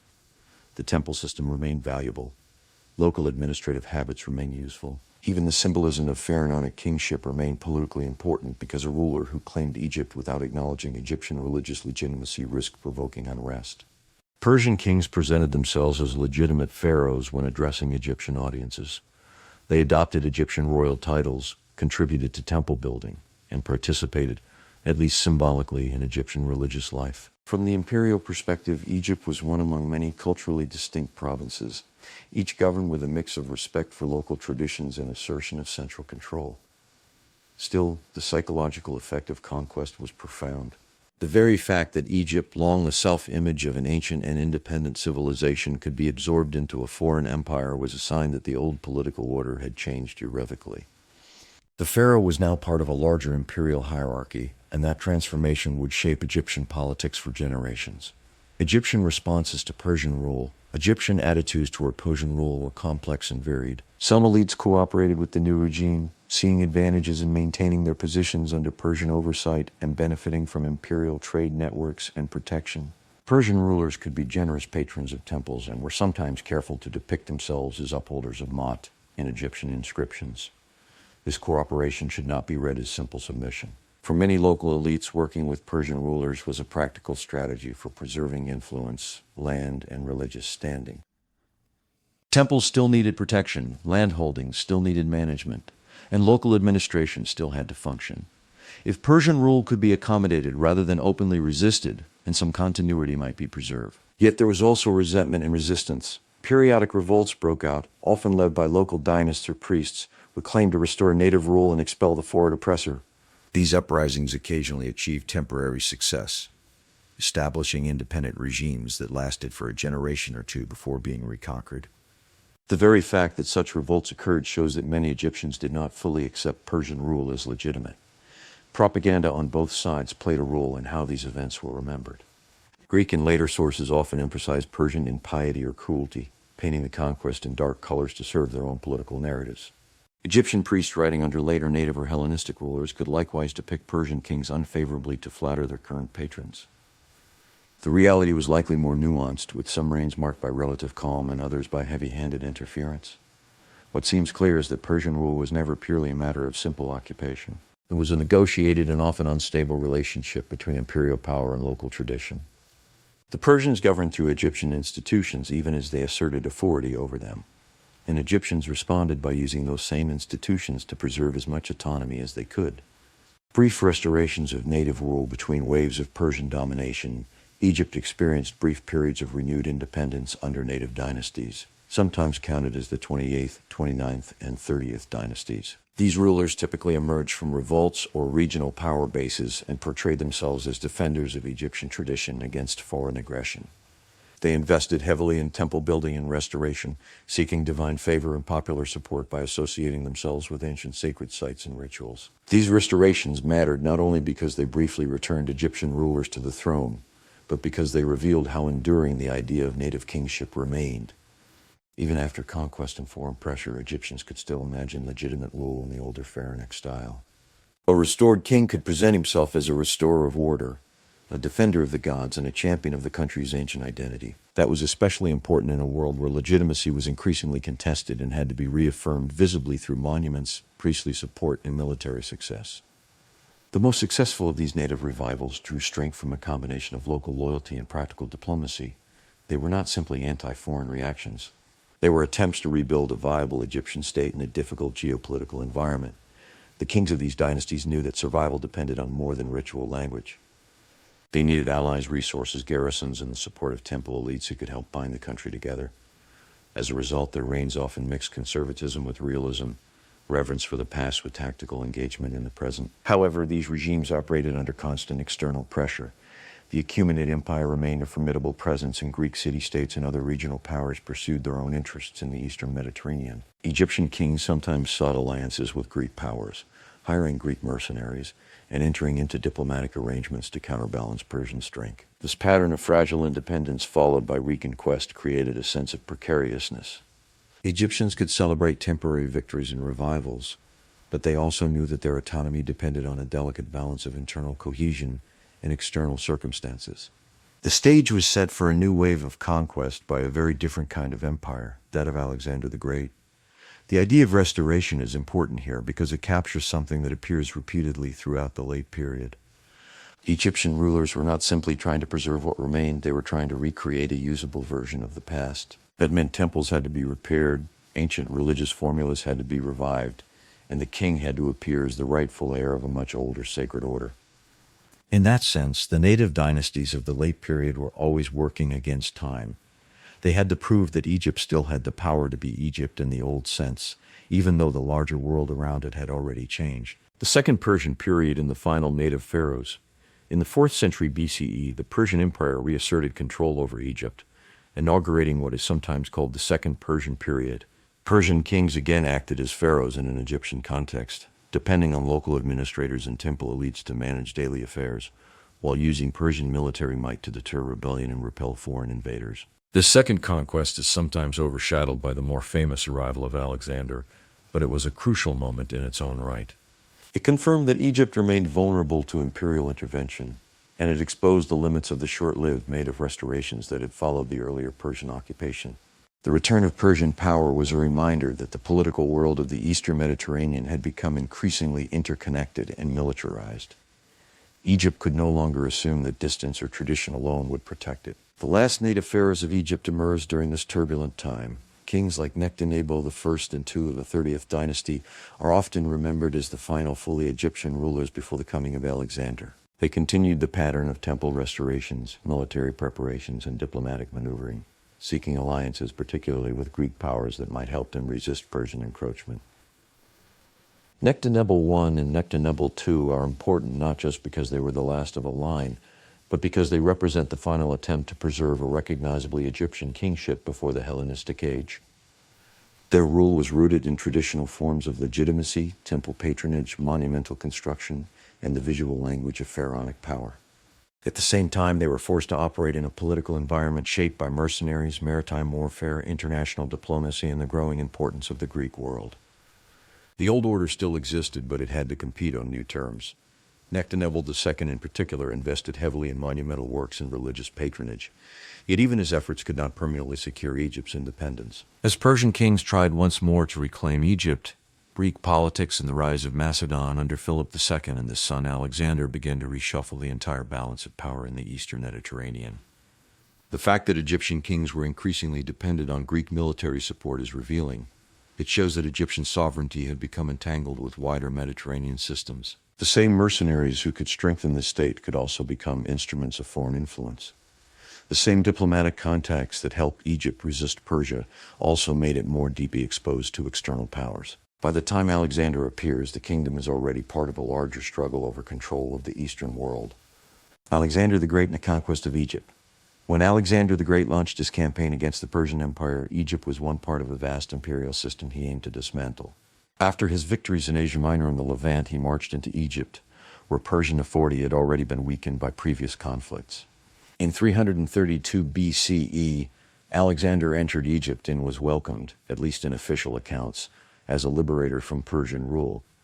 That welcome should not be understood too simply. Many Egyptians may have seen Alexander as a preferable alternative to Persian domination, but he was still a foreign conqueror, entering a land with its own deep political and religious traditions. What made him different was his ability to recognize that fact and act accordingly. He did not try to replace Egyptian symbols with Macedonian ones. Instead, he presented himself as someone who respected local religion and could therefore be incorporated into the existing order. For many Egyptians, the replacement of a distant Persian overlord with a charismatic Macedonian conqueror may have seemed more like a change of masters than true liberation. Yet Alexander was careful to present himself as respectful of Egyptian religion and tradition. He visited Memphis, made offerings to local gods, and allowed priests and officials to continue their roles under his new regime. By adopting Egyptian royal titles and participating in key rituals, he signaled his willingness to be seen as pharaoh. This was politically shrewd because it allowed Alexander to claim Egypt without destabilizing it. He understood that the country's institutions, especially the temples and priesthoods, had to be treated as sources of legitimacy rather than obstacles to control. In a land where kingship was sacred, conquest alone was not enough. The conqueror also had to become acceptable in religious terms. One of Alexander's most significant decisions was the founding of a new city on the Mediterranean coast, Alexandria. Its location, near the western edge of the Nile Delta but slightly apart from older centers, was strategic. It offered a deep harbor, easy access to the Nile, and a position at crossroads of Mediterranean and Near Eastern trade. Alexander intended it to be both a Greek city and a capital for his Egyptian holdings. In doing so, he set in motion a process that would profoundly alter Egypt's cultural and political landscape. The future importance of Alexandria was not immediately obvious to every observer, but the site had enormous long-term potential.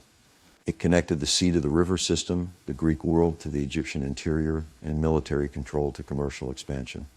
It would become the great urban expression of Egypt's Hellenistic future, even if Alexander himself did not live to see that future unfold. Alexander at Siwa and the question of legitimacy. A famous episode in Alexander's Egyptian sojourn was his journey to the Oracle of Amen at Siwa Oasis, deep in the western desert. There, according to Greek sources, the oracle addressed him in a way that implied divine ancestry, possibly calling him a son of Ammon, whom Greeks equated with Zeus. Whether the details are accurate or embellished, the story reflects a broader pattern. Alexander sought religious sanction for his rule, not only in Greek terms, but also within local traditions. The journey to Siwa has remained famous because it shows Alexander thinking like more than a conqueror. He was also thinking like a ruler who needed symbolic validation. For an Egyptian audience, approval from the Oracle of Amen could be politically decisive. For a Greek audience, the oracle could be understood as a sign of divine favor and exceptional destiny. Alexander's genius was to make one act serve both audiences at once. By engaging with the Oracle of Amen, Alexander tapped into one of the most powerful religious currents in Egyptian life. Amen, the chief god of Thebes and central to New Kingdom ideology, still commanded great reverence. If Alexander could be presented as favored or begotten by Ammon, it would help legitimize his authority in Egyptian eyes, just as it could enhance his prestige among Greeks who were fascinated by exotic cults and divine oracles. This combination of military conquest, political savvy, and religious symbolism allowed Alexander to integrate Egypt into his empire with relatively little initial resistance. Yet his premature death in 323 BCE meant that he did not personally shape Egypt's long-term future. That task fell to one of his generals, Ptolemy, who had found a new dynasty that blended Greek and Egyptian elements in a distinctive Hellenistic kingdom. Alexander's brief presence in Egypt nevertheless changed everything. He opened the door to a political world in which Egypt would no longer be ruled by native pharaohs or by distant Near Eastern emperors, but by a Macedonian dynasty that adopted Pharaonic forms while ruling as part of a Greek-speaking Mediterranean elite. That transformation was not merely administrative. It altered the cultural imagination of Egypt itself. From Alexander to the early Ptolemies. After Alexander's entrance into Egypt and his careful performance of pharaonic and religious roles, the country became one province within a rapidly growing Macedonian empire stretching from Greece to the edges of India. Egypt's strategic and economic value was obvious. It was a grain-rich land, a gateway to Africa, and a symbolically prestigious territory with a venerable civilization that impressed Greeks and Macedonians alike.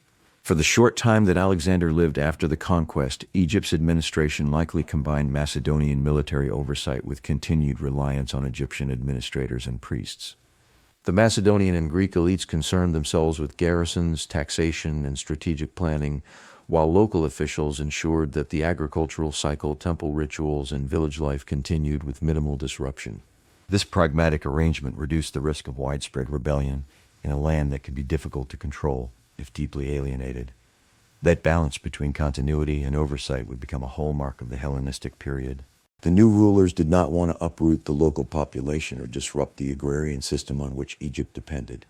They wanted the country's wealth, not its destruction. In that sense, Alexander's successors inherited a land whose institutions were strong enough to survive conquest but adaptable enough to serve new masters. Alexander's sudden death in 323 BCE, however, shattered any illusion of lasting imperial unity. His generals, the Diadochi, began competing over different parts of the empire. Egypt, with its natural defenses and resources, became the prize of Ptolemy, one of Alexander's close companions and a shrewd political operator. Ptolemy moved quickly to secure Egypt as his personal base, laying the foundations of a new dynasty that would rule for nearly 3 centuries. Ptolemy's success depended on speed and calculation. In a world where Alexander's empire was breaking apart, delay meant vulnerability. By moving decisively into Egypt, Ptolemy ensured that the country would become not just a satrapy in a fractured imperial system, but the core of a new independent kingdom.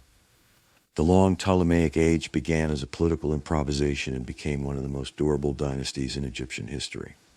Ptolemy I, from satrap to king. Initially, Ptolemy ruled Egypt as a satrap, formerly a governor under the nominal authority of Alexander's royal heirs. In practice, he governed as an independent strongman, building up local support, strengthening garrisons, and carefully intervening in broader imperial struggles only when it served his interests. He famously seized and transported Alexander's body to Egypt, interring it first in Memphis and later in Alexandria. Possession of the conqueror's remains carried immense symbolic weight, reinforcing Ptolemy's claim to be Alexander's true successor in this region. That act was more than a political gesture. It was a statement of legitimacy. In the ancient world, control of a founder's or conqueror's body could carry extraordinary authority. By placing Alexander in Egypt, Ptolemy made the new kingdom into the resting place of empire itself. He was no longer just one general among others. He was the guardian of Alexander's memory, and therefore a figure with an elevated claim to rule. Over time, as it became clear that the unified empire could not be restored, Ptolemy took the decisive step of declaring himself king. This move formalized what had already become reality. Egypt was now the seat of a new Hellenistic kingdom, ruled by a Macedonian Greek dynasty that blended Greek and Egyptian elements in creative and sometimes tension-filled ways. Ptolemy and his successors would be pharaohs in the eyes of Egyptian subjects and basileus kings in the Greek political and cultural world.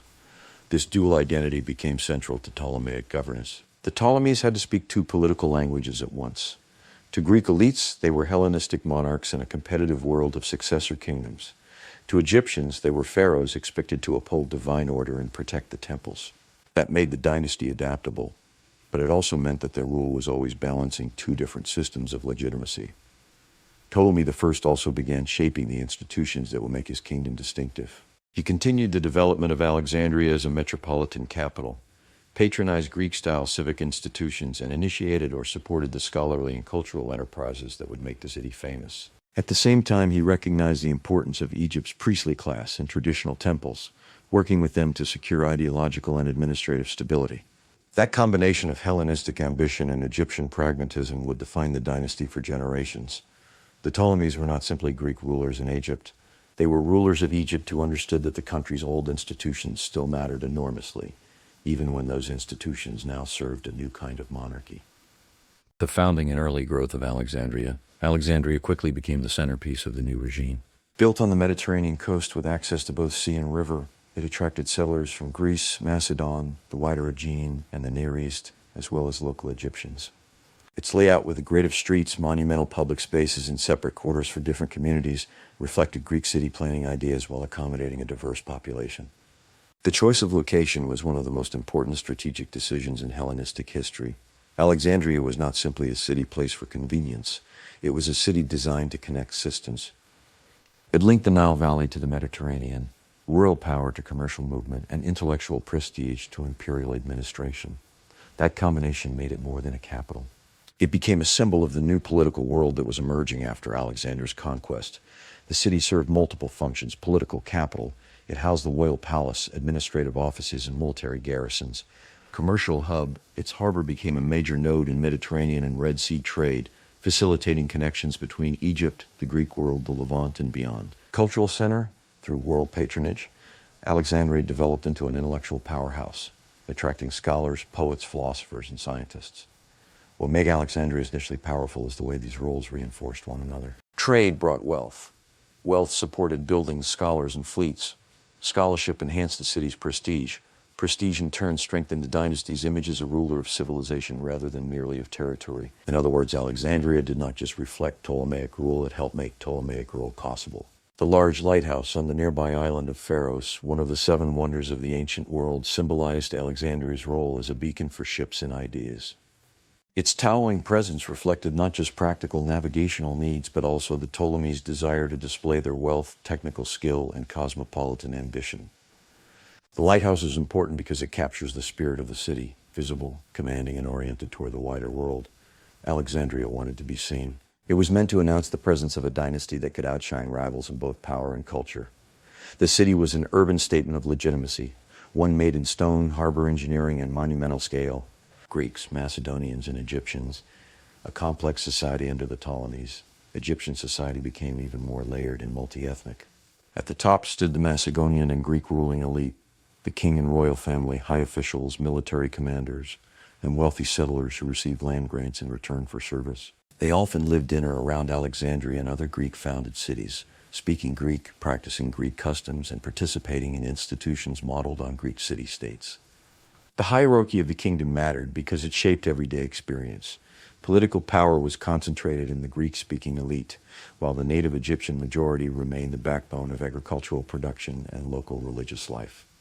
That arrangement did not mean the two groups lived entirely separate lives, but it did mean that they occupied different positions within the state and often experienced it differently. At the same time, a vast majority of the population remained Egyptian peasants, craftspeople, and local elites who continued to live in traditional villages and towns along the Nile. They spoke Egyptian in its later forms, worshipped ancient gods, and maintained long-established social structures and rituals. Temples and priesthoods remained central to local life, acting as both religious centers and economic institutions. The coexistence of Greek and Egyptian communities created a kingdom that was not culturally uniform but structurally integrated. The state depended on the labor of Egyptian agricultural workers, the administrative practices of Greek elites, and the mediation of bilingual or bicultural intermediaries. That made Ptolemaic Egypt one of the most complex societies in the ancient world. Between these broad groups, many intermediate and mixed identities emerged. Egyptian elites who learned Greek and participated in the royal administration. Greek or Macedonian individuals who adopted Egyptian religious practices or intermarried with local families. These overlapping identities mattered because they show that Greek and Egyptian were not fixed social boxes. They were often practical labels that could be negotiated depending on context. A man might be Greek in official records, Egyptian in temple settings, and something in between in commercial life. In that sense, Ptolemaic Egypt was a place where identity became more fluid even as hierarchy remained strong. The Ptolemaic administration often codified and managed these differences. Different legal systems might apply to Greeks and Egyptians. Different tax regimes could reflect status, occupation, and place of residence. Over centuries, however, the lines between groups blurred, especially outside Alexandria, creating a more hybrid society. That hybridity is one of the defining characteristics of the Hellenistic age. The Ptolemaic state did not erase Egyptian identity. It placed it in conversation with a Greek ruling culture and a broader Mediterranean world. That produced tension, but it also produced new forms of life that were neither purely local nor simply imported from abroad. The Ptolemaic state, administration, and economy. The Ptolemaic rulers inherited and transformed Egypt's long-standing system of state control over land and resources. They treated much of the land as royal domain, granting segments to soldiers and officials while maintaining a strong say in agricultural production and trade. Taxes in kind and money were rigorously assessed and collected, supporting the royal court, the army, and major building projects. This was a highly organized state, and its strength lay partly in its capacity to measure and document. Land was surveyed, labor was accounted for, and revenue was tracked through an extensive bureaucratic apparatus. In practical terms, the kingdom tried to make every productive activity visible to the government. That allowed the monarchy to extract resources efficiently, but it also meant that the state reached deeply into local life. A dense bureaucracy managed these operations. Greek served as the main administrative language at the top, with papyrus documents recording contracts, tax assessments, legal disputes, and official decrees. Egyptian officials and translators helped bridge the gap between Greek-speaking administrators and Egyptian-speaking rural populations. In many areas, the older temple institutions continued to play roles in local governance, particularly in land management and record-keeping. The Ptolemaic system should not be imagined as a simple top-down machine. It was more like an overlapping set of institutions that depended on cooperation, record-keeping, and negotiated authority. Local officials had to make imperial policy work in villages and districts. Temples had to align their own interests with royal demands. Soldiers had to be paid and settled. The result was a kingdom that was centralized in intent but highly mediated in practice. The economy under the Ptolemies was both centrally controlled and market-oriented. The state monopolized certain key commodities such as papyrus, oil, or certain metals, extracting profits from their production and sale. At the same time, private farmers, merchants, and artisans participated in a lively exchange economy, especially in cities and along trade routes. Egypt exported grain, papyrus, and textiles, importing line, olive oil, luxury goods, and slaves. This economic structure made Egypt immensely important in the Mediterranean world. Grain exports gave the kingdom leverage. Imports linked it to luxury consumption and elite culture. The combination of state control and market activity also allowed the monarchy to profit from commerce while maintaining political dominance. Temples, priesthoods, and religious policy. The Ptolemaic kings understood that their rule in Egypt depended heavily on the cooperation of the temples and priesthoods. Temples were not merely religious sites, they were major landowners, employers, and cultural centers. Egyptian priests preserved and interpreted ancient traditions, controlled significant wealth, and commanded respect among the local populace. That made them indispensable. A ruler who angered the priesthood risked political trouble, religious scandal, and local resistance. A ruler who won priestly support, by contrast, could present himself as a legitimate pharaoh in the oldest and most meaningful sense. The Ptolemies knew this and responded accordingly. Ptolemaic rulers often presented themselves as pious benefactors of Egyptian religion. They financed temple construction and restoration, participated in or at least symbolically endorsed public rituals, and honored the major gods of the land. In inscriptions and reliefs at temples, they appear in fully Egyptian style, offering to the gods and upholding Ma'at. This visual and textual integration helped legitimize them as pharaohs in the traditional sense. This was not just theatrical. Temple restoration was a real policy commitment, and it had practical consequences. It reinforced local loyalty, maintained the ritual infrastructure of the country, and tied the monarchy to the sacred geography of Egypt. The dynasty's relationship with the priesthood was therefore both ideological and administrative. At the same time, the kings also promoted religious forms that bridged Greek and Egyptian elements. One prominent example is the god Serapis, a deity with both Greek and Egyptian features, worshipped in Alexandria and other cities by mixed communities. Serapis combined aspects of Osiris, Apis, and Greek gods like Zeus or Hades, providing a focus for a universalizing cult that could appeal to Greeks and Egyptians alike. The priesthoods, in return, adapted to the new realities. They continued to produce secret texts, decorate temple walls, and organize festivals, but they also engaged with Greek officials, learned Greek where necessary, and sometimes participated in the broader intellectual life of the kingdom. Over time, some priests acted as cultural intermediaries, explaining Egyptian lore to Greek visitors and contributing to the mystique of Egyptian wisdom in the Hellenistic world.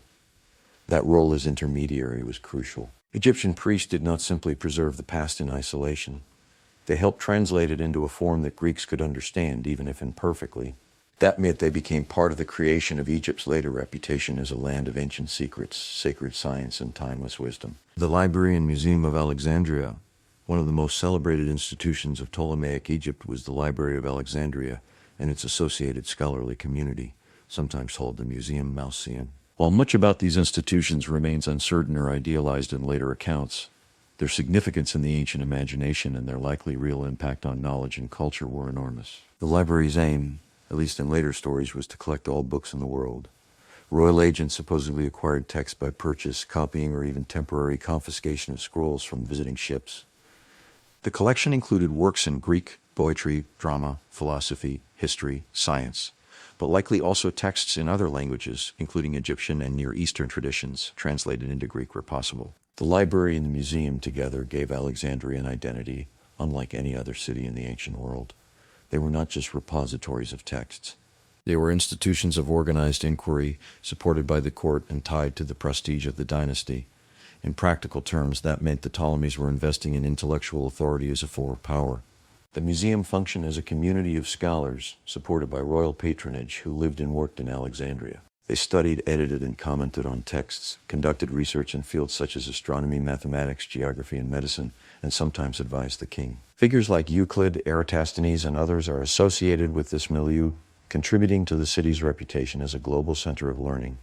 This environment mattered not only for scholarship, but for statecraft. Knowledge could be used to organize territory, interpret the past, and project cultural superiority.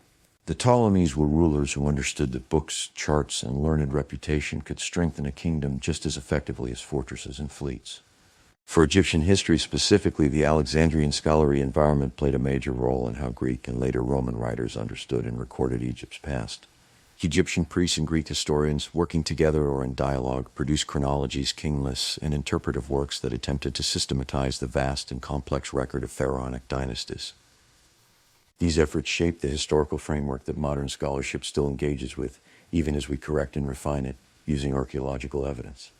That legacy is important because it means Alexandria was not only a center of learning for its own age, it became a filter through which later generations understood Egypt itself.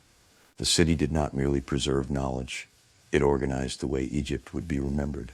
Early Ptolemaic foreign policy and conflict. The early Ptolemies had to defend their new kingdom not only against internal unrest, but also against powerful rivals among Alexander's successors. They engaged in a series of conflicts, often called the Syrian Wars, with the Seleucid Empire based in Asia. Control of the eastern Mediterranean coast, Syria and Palestine, was at stake both for strategic reasons and for access to trade routes.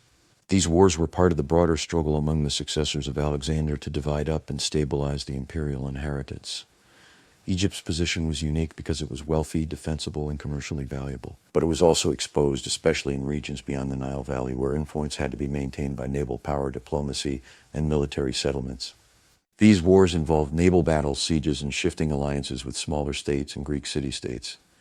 At times, the Ptolemies held key coastal cities and islands.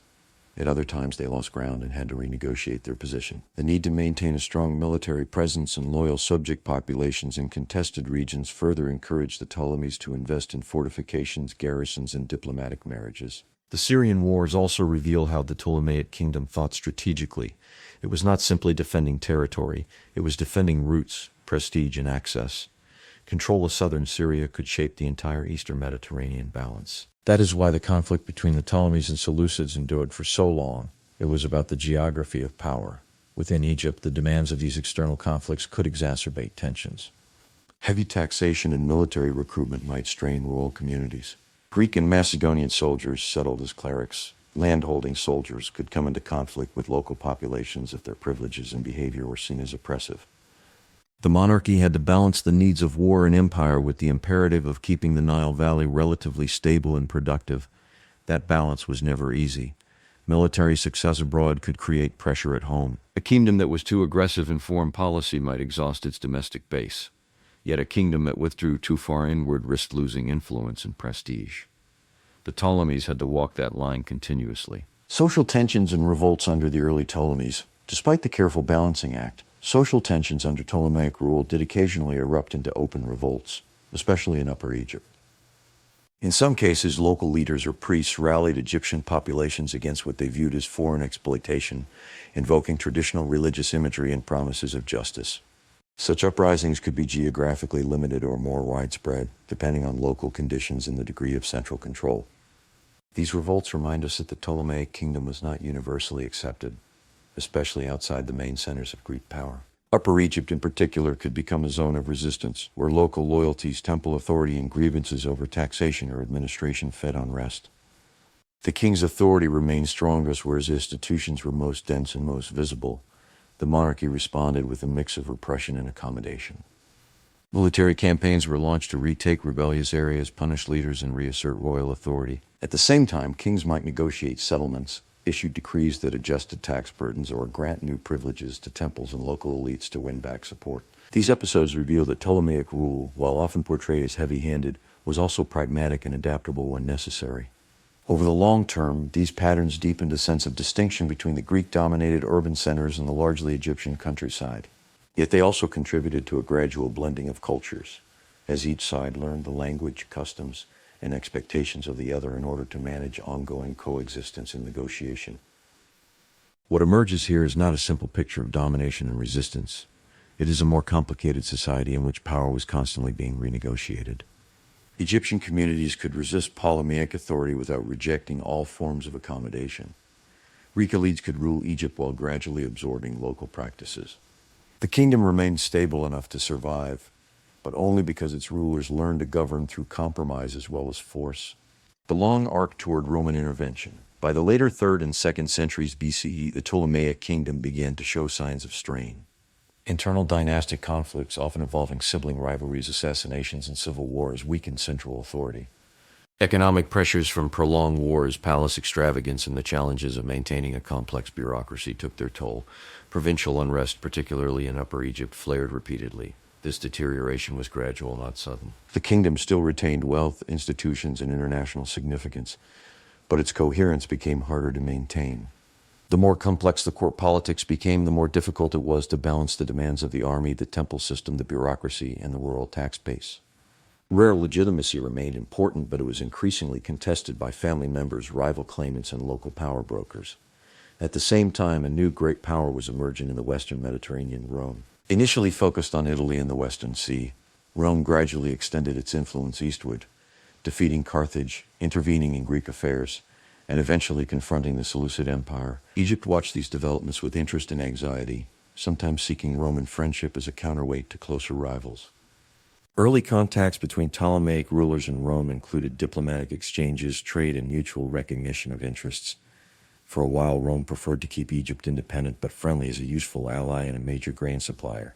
Egyptian rulers, for their part, sometimes invited Roman arbitration in dynastic disputes, unwittingly opening the door to deeper Roman involvement in their internal affairs.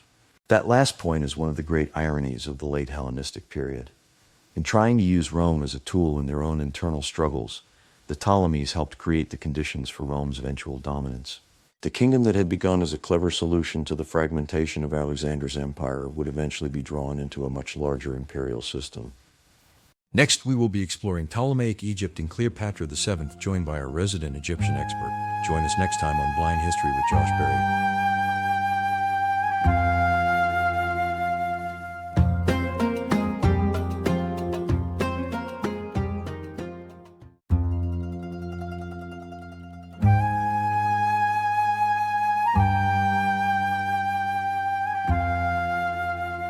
Welcome to Blind History with Josh Berry. Over the next few weeks, we will be diving into the history of Egypt. Here is the full article, Part 6. Ptolemaic Egypt and Cleopatra VII. Ptolemaic Egypt was the final phase of independent Egyptian rule before Roman annexation, and it was one of the most remarkable political and cultural experiments in the ancient world. Founded by one of Alexander the Great's generals, the Ptolemaic dynasty ruled Egypt for nearly 3 centuries, blending Greek and Egyptian traditions into a kingdom that was at once deeply local and thoroughly Mauritanian. Its history is the story of extraordinary intellectual brilliance, economic power, and cultural fusion, but also of mounting strain, social division, and political collapse. Cleopatra VII, the dynasty's most famous ruler, embodied both its strengths and its final crisis. Completing the Ptolemaic story. By the middle of the 2nd century BCE, Ptolemaic Egypt faced mounting internal and external pressures that steadily eroded the confidence and stability of the kingdom. The early Ptolemies had built a powerful state that controlled agriculture, monopolized industries, and projected influence throughout the eastern Mediterranean. But the very machinery that had made the kingdom strong also made it vulnerable. Dynastic conflict, fiscal strain, social resentment, and foreign rivalry all began to work together against it. One of the most damaging features of Ptolemaic politics was the dynasty's habit of repeated family conflict. Royal succession was rarely smooth, and the court often became a battlefield of competing brothers, sisters, mothers, sons, and ambitious ministers. These struggles were not merely private quarrels. They shaped the fate of the state itself.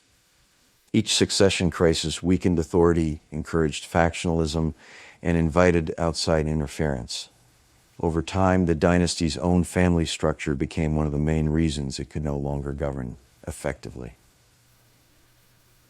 At the same time, the kingdom's economic system came under growing strain. Ptolemaic rulers maintained a tightly managed economy with state control over agriculture, taxation, and many forms of production. That system had once generated immense wealth, but it also depended on efficient administration and political stability. When corruption spread, when officials abused their power, and when local resentment deepened, the state found it harder to keep revenues flowing. Heavy taxation and burdensome labor obligations made the rural majority increasingly restive, especially in Upper Egypt. The dynasty also had to contend with the limits of imperial overreach. The Ptolemies had long sought to dominate the eastern Mediterranean through wars with the Seleucid Empire and other rivals, but those conflicts became harder to sustain over time. Their foreign policy successes were often temporary, and each generation faced the consequences of the last one's ambitions. By the later Hellenistic period, Rome had become the dominant power in the region, and Egypt's rulers increasingly found themselves maneuvering not as equals, but as anxious clients trying to preserve autonomy. Society under Ptolemaic rule. Ptolemaic society was divided sharply along ethnic, linguistic, and class lines, though those divisions were never completely fixed. The kingdom was ruled by a Macedonian Greek dynasty, and the ruling elite remained largely Greek in language and culture. Yet most of the population was still Egyptian, and daily life in the Nile Valley remained rooted in long-standing local traditions. The Greek and Macedonian elite formed a privileged minority concentrated in Alexandria, Nalcratis, and other Hellenistic settlements. They enjoyed access to Greek law, gymnasia, theaters, and land grants. Greek remained the language of administration, high culture, and royal business. This elite saw itself as the natural ruling class and formed the backbone of the kingdom's army, bureaucracy, and court culture. The Egyptian majority lived very differently. Rural villagers and provincial townspeople bore the heaviest taxes and labor demands. They used Egyptian courts for many local matters, continued to speak Egyptian in its later forms, and sustained the temple economies that remained so important to the country's social and religious life. Egyptian priests were often the most influential figures in local communities, and they preserved Demotic writing, ritual traditions, and pharaonic religious practice. Between these two broad groups stood a large and growing mixed population. Some Egyptians learned Greek in order to enter administrative or commercial life. Some Greek settlers adopted Egyptian gods, especially through cults like Serapis and Isis. In urban spaces, people increasingly moved between cultural worlds, even if social inequality remained pronounced. This middle zone did not erase division, but it did make the kingdom more flexible than a simple Greek rulers over Egyptian subjects model would suggest. That flexibility also created tensions. Greek settlers sometimes acted with arrogance or took advantage of their status, and Egyptian resentment could quickly turn into hostility. At the same time, the very existence of bilingual officials, syncretic cults, and mixed communities shows that the kingdom was not locked into absolute separation. Ptolemaic Egypt was a society of hierarchy and blending at once, and that combination gave it both strength and instability. Alexandria at its zenith. No city better symbolized the greatness of Ptolemaic Egypt than Alexandria. Founded by Alexander and developed by the Ptolemies, it became the commercial, political, and intellectual capital of the Hellenistic world. By the time of Cleopatra VII, Alexandria was one of the largest cities in the Mediterranean, a place where sailors, merchants, scholars, priests, and courtiers all moved through a dense and cosmopolitan urban environment. Alexandria's harbors were essential to the kingdom's wealth. Egypt's grain exports made the city a crucial node in Mediterranean trade, and its location allowed the Ptolemies to project maritime power as well as terrestrial authority. The city also served as the administrative heart of the dynasty, housing the royal palace, official offices, military personnel, and the elaborate ceremonial world of the court. Yet Alexandria was not only a political and commercial center. Engi and Rossi was port point over the Exodus. It was also the great intellectual capital of its age. The library and the museum drew scholars from across the Greek world and beyond. Royal patronage made scholarship into a matter of state prestige. The kings wanted knowledge, but they also wanted the reputation that came with hosting the world's greatest center of learning. The library grew through aggressive collecting. Ancient accounts describe royal agents acquiring scrolls through purchase, copying, and sometimes even confiscation from visiting ships. Whether every story is literally true or not, the broader point remains. The Ptolemies were determined to gather and organize knowledge on a scale unmatched by earlier rulers. Texts in poetry, drama, history, philosophy, medicine, astronomy, and geography were studied and cataloged, and Alexandria became a place where scholarly work could flourish under royal support. Among the most famous scholars associated with Alexandria were Euclid, Eratosthenes, and Callimachus. Euclid's Elements gave mathematics a formal structure that would influence later generations for centuries. Eratosthenes calculated the Earth's circumference with remarkable accuracy, showing the intellectual ambition of Alexandrian science. Climacus helped develop systems of cataloging and literary criticism that shaped the organization of knowledge itself. Alexandria was also a literary center. Poets such as Theocritus and Apollonius of Rhodes gave Hellenistic literature new forms and new sophistication. Jewish scholars in the city later produced the Septuagint, the Greek translation of the Hebrew Bible, one of the most important translations in world history. Egyptian priestly traditions also entered Alexandrian intellectual life, especially through historical writing, calendrical knowledge, and religious interpretation. The city was therefore not simply Greek. It was a meeting place where Greek, Egyptian, Jewish, and other traditions interacted in ways that changed the ancient world. The Pharaoh's Lighthouse, one of the 7 wonders of the ancient world, became a symbol of this ambition. It guided ships into the harbor, but it also stood as a monument to the dynasty's cosmopolitan self-image. Alexandria wanted to be seen as a city of light, learning, and maritime power. Its brilliance reflected the confidence of the early Ptolemies and the global importance of their kingdom. Yet Alexandria was also volatile. Its population was mixed, ambitious, and politically sensitive.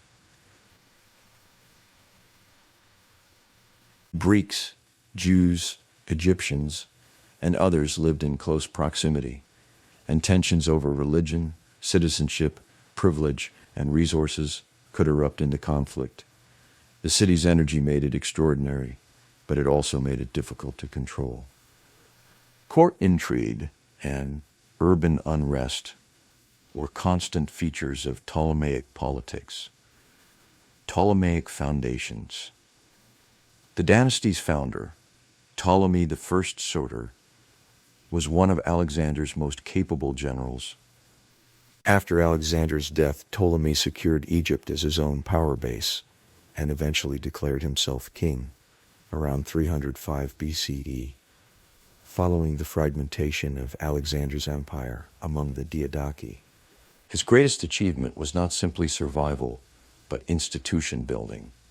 He created a kingdom that could endure long after the empire of Alexander had fallen apart. Ptolemy's political genius lay in his ability to speak to 2 worlds at once. To Greek settlers, he offered familiar institutions, Greek civic culture, and a monarchy that could protect their privileges. To Egyptians, he presented himself as a pharaoh, a king who respected the gods and honored temple traditions. This dual strategy gave his rule a flexibility that many other successor kingdoms lacked. The seizure of Alexander's body was one of his most brilliant, symbolic acts. By bringing Alexander's remains to Egypt, Ptolemy associated himself with the conqueror's legacy and turned Egypt into the resting place of empire. That gesture was not just a claim to succession. It was a statement that Ptolemy's Egypt was the rightful heir to Alexander's world. Ptolemy first also reorganized Egypt's economy with remarkable rigor. Much of the land became royal domain, leased out under state supervision. Key goods such as oil, papyrus, and salt were controlled through monopolies that generated enormous revenue. Greek clerics, or soldier settlers, received land grants in exchange for military service, tying the army directly to the economic life of the kingdom. Temples retained a degree of autonomy, but they also became part of the fiscal system and had to negotiate their place within the new order. This made the Ptolemaic state unusually strong, but also unusually intrusive. It reached deep into agriculture, taxation, and record-keeping. The monarchy could draw on vast resources, but it also had to maintain a complex administrative system that never lost sight of the land, labor, and grain on which the kingdom depended. The Middle Kingdom of the Ptolemies, Ptolemy II Philadelphus, expanded and refined the kingdom his father had built. His reign is often remembered as a high point of Ptolemaic power, and for good reason. He strengthened Alexandria, patronized scholarship, promoted royal cult, and made Egypt a major player in Hellenistic politics. One of the most striking features of his reign was the use of royal ideology to create a new kind of monarchy. Ptolemy II married his sister Arsinoe II, and the couple was deified as the sibling gods. That marriage was shocking by Greek standards, but it fit with Egyptian religious patterns in which royal siblings could evoke divine pairings such as Isis and Osiris. The dynasty used this fusion deliberately to bind Greek and Egyptian traditions together in a single monarchy. Ptolemy II also strengthened maritime power and expanded trade. Alexandria's ports, the Nile system, and connections to the Red Sea gave the kingdom access to a vast commercial network. The famous lighthouse at Pharos symbolized not only navigational skill, but also the wider confidence of the dynasty. The Ptolemies saw themselves as rulers of a kingdom that extended across sea routes, caravan routes, and grain-producing land. The Middle Ptolemaic period, however, was not only an age of confidence, it was also the beginning of more visible tension. As the dynasty expanded its influence, it relied increasingly on military settlements and complex fiscal systems. The benefits of royal power remained real, but so did the burdens imposed on the population. Native Egyptians carried much of the tax load, and the distinction between urban privilege and rural hardship became more pronounced. War and pressure. Foreign policy became another source of strain. The Ptolemies fought a long series of conflicts with the Seleucid Empire, known as the Syrian Wars. These wars revolved around control of Palestine, Phoenicia, and the Eastern Mediterranean corridor, and they mattered because they shaped both trade and prestige. At different moments, the Ptolemies could be quite successful. Their fleets were strong, their diplomacy was flexible, and they could exploit the rivalries of the Hellenistic world. But the Seleucids had larger territorial resources, and over time the balance shifted against Egypt. Each war cost money, manpower, and political stability. Victory could temporarily strengthen the kingdom, but defeat could leave deep consequences. The pressure of war also fed social tension inside Egypt. Military recruitment, taxation, and the settlement of soldiers on land all created resentment among local communities. The state was extracting more and more in order to preserve its international position. The result was a kingdom that looked powerful from outside, but increasingly brittle from within. This process became especially serious once Rome entered the Eastern Mediterranean as a great power. Rome's victories over Carthage and Macedonia altered the strategic environment. Egyptian rulers could no longer assume that the Hellenistic world was a closed competition among Greek and Macedonian dynasties. A new power had arrived, one with vastly greater staying power than any of the successor kingdoms. At first, Rome posed itself as a friend or referee, but such friendship was often a cover for influence. Roman arbitration in dynastic matters, Roman expectations about grain supply, and Roman political intervention all gradually mirrored the room for Egyptian independence. The descent into dynastic chaos. From Ptolemy V onward, the dynasty became increasingly unstable.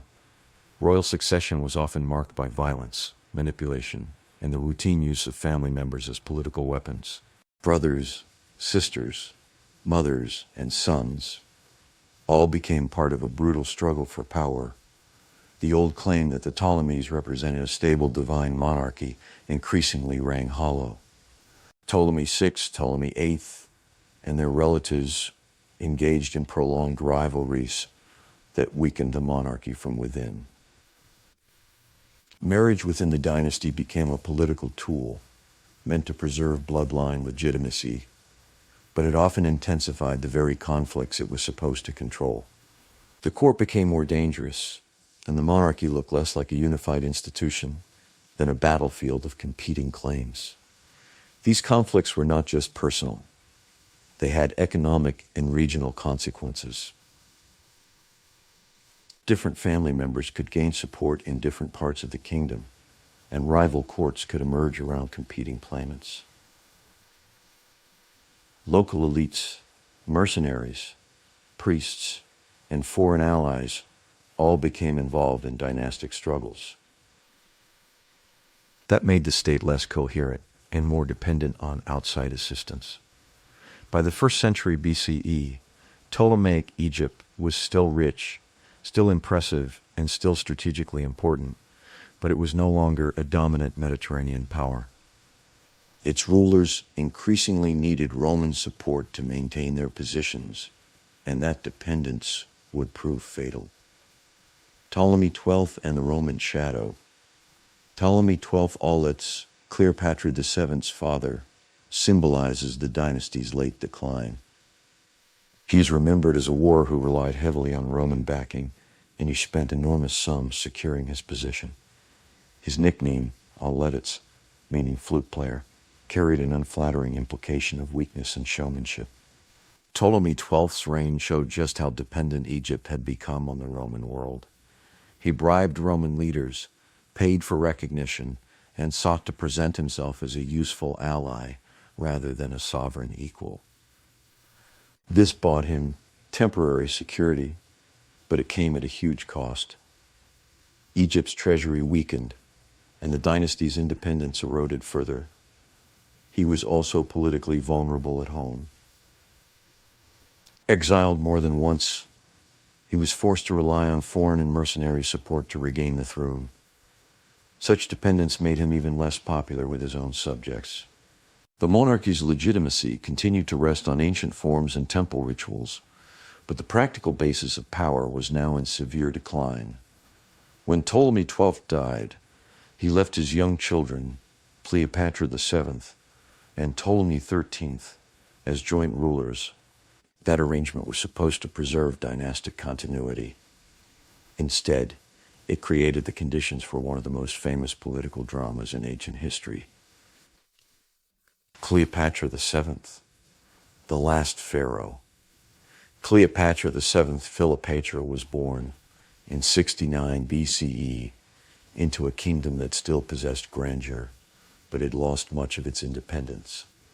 She was the first Ptolemy known to have learned Egyptian, and she was far more politically and intellectually gifted than the caricatures later attached to her in Roman propaganda. She grew up in the court world that demanded both symbolic sophistication and practical intelligence, and she excelled at both. She understood the languages of power better than most rulers of her time. She could speak Greek, and she could present herself in Egyptian terms as a legitimate pharaoh. She also understood that Egypt's survival now depended on navigating the Roman political order, not resisting it blindly. That gave her reign an unusual mixture of confidence and desperation. Early in her reign, she was pushed aside by her younger brother, Ptolemy XIII, and forced into exile. But Cleopatra was not content to disappear. She regrouped, gathered support, and returned to challenge him. Her willingness to act decisively is one reason she remains such a compelling figure. She was not merely a victim of circumstance. She was an active political operator trying to save a collapsing kingdom. Caesar's intervention, Julius Caesar's arrival in Egypt during his pursuit of Pompey, brought him directly into Cleopatra VII's struggle with Ptolemy XIII. The famous story of Cleopatra smuggling herself into Caesar's presence, whether literally true or later embellished, captures an important truth. She understood the need for theatrical as well as strategic action. Her alliance with Caesar was both political and personal. Caesar needed Egyptian grain, stability, and a resolution to the dynastic conflict. Cleopatra needed military support and a path back to the throne. Their partnership served both interests. Caesar defeated the forces of Ptolemy XIII, who died during the conflict.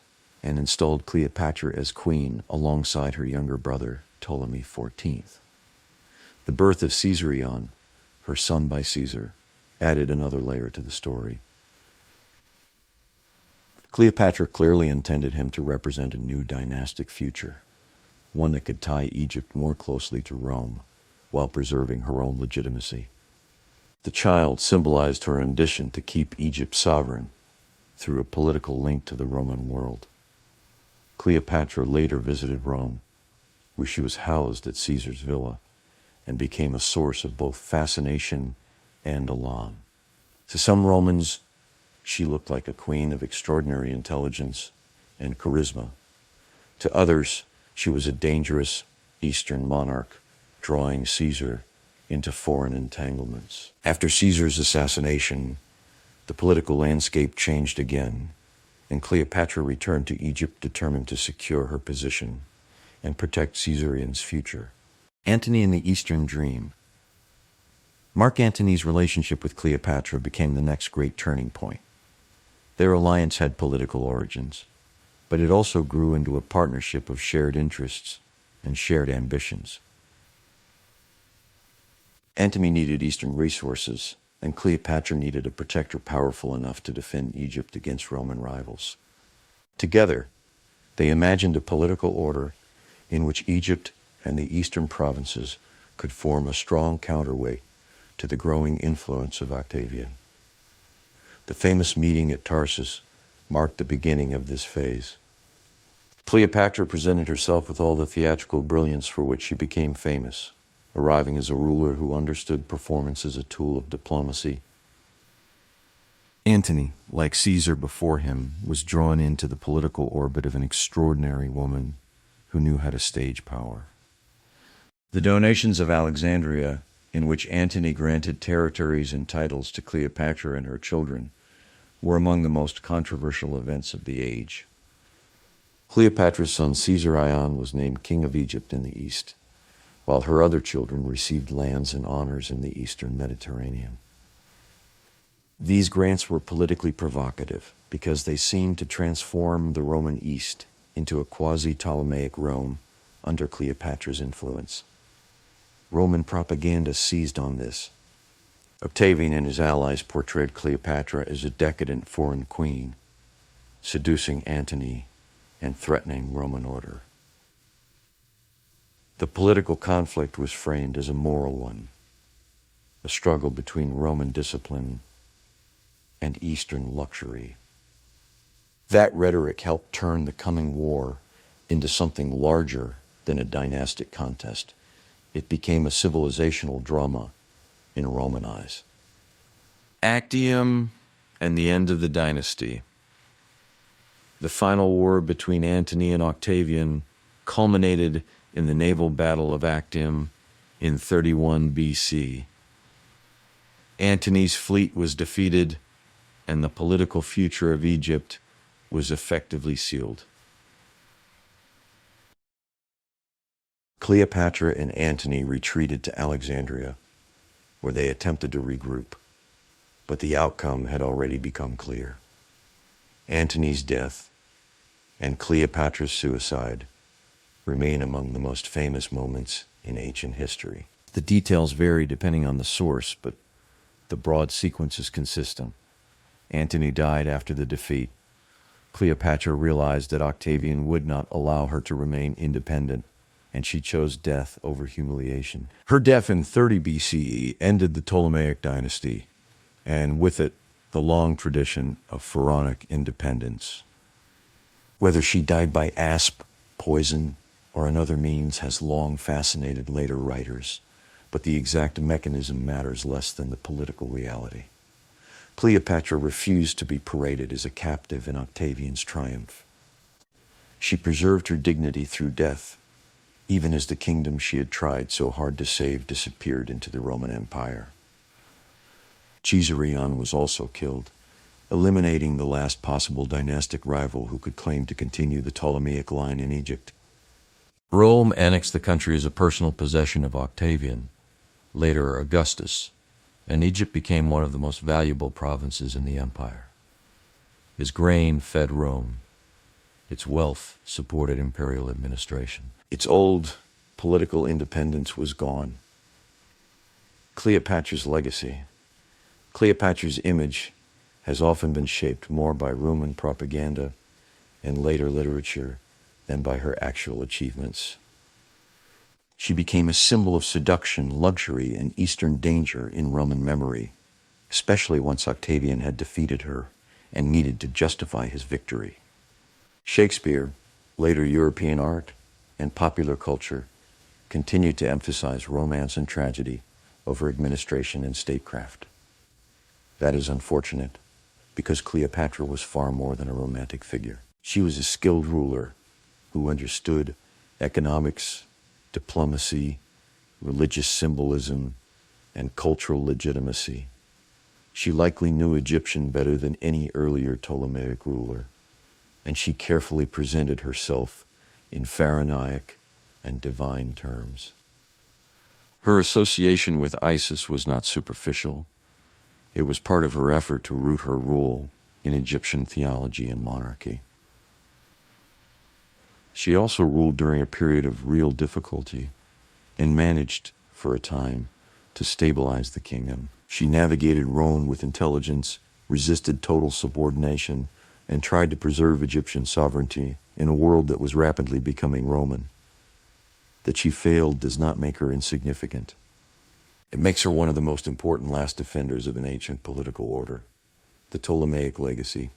The Ptolemaic period's true legacy lies in its cultural synthesis. Greek and Egyptian traditions did not simply coexist.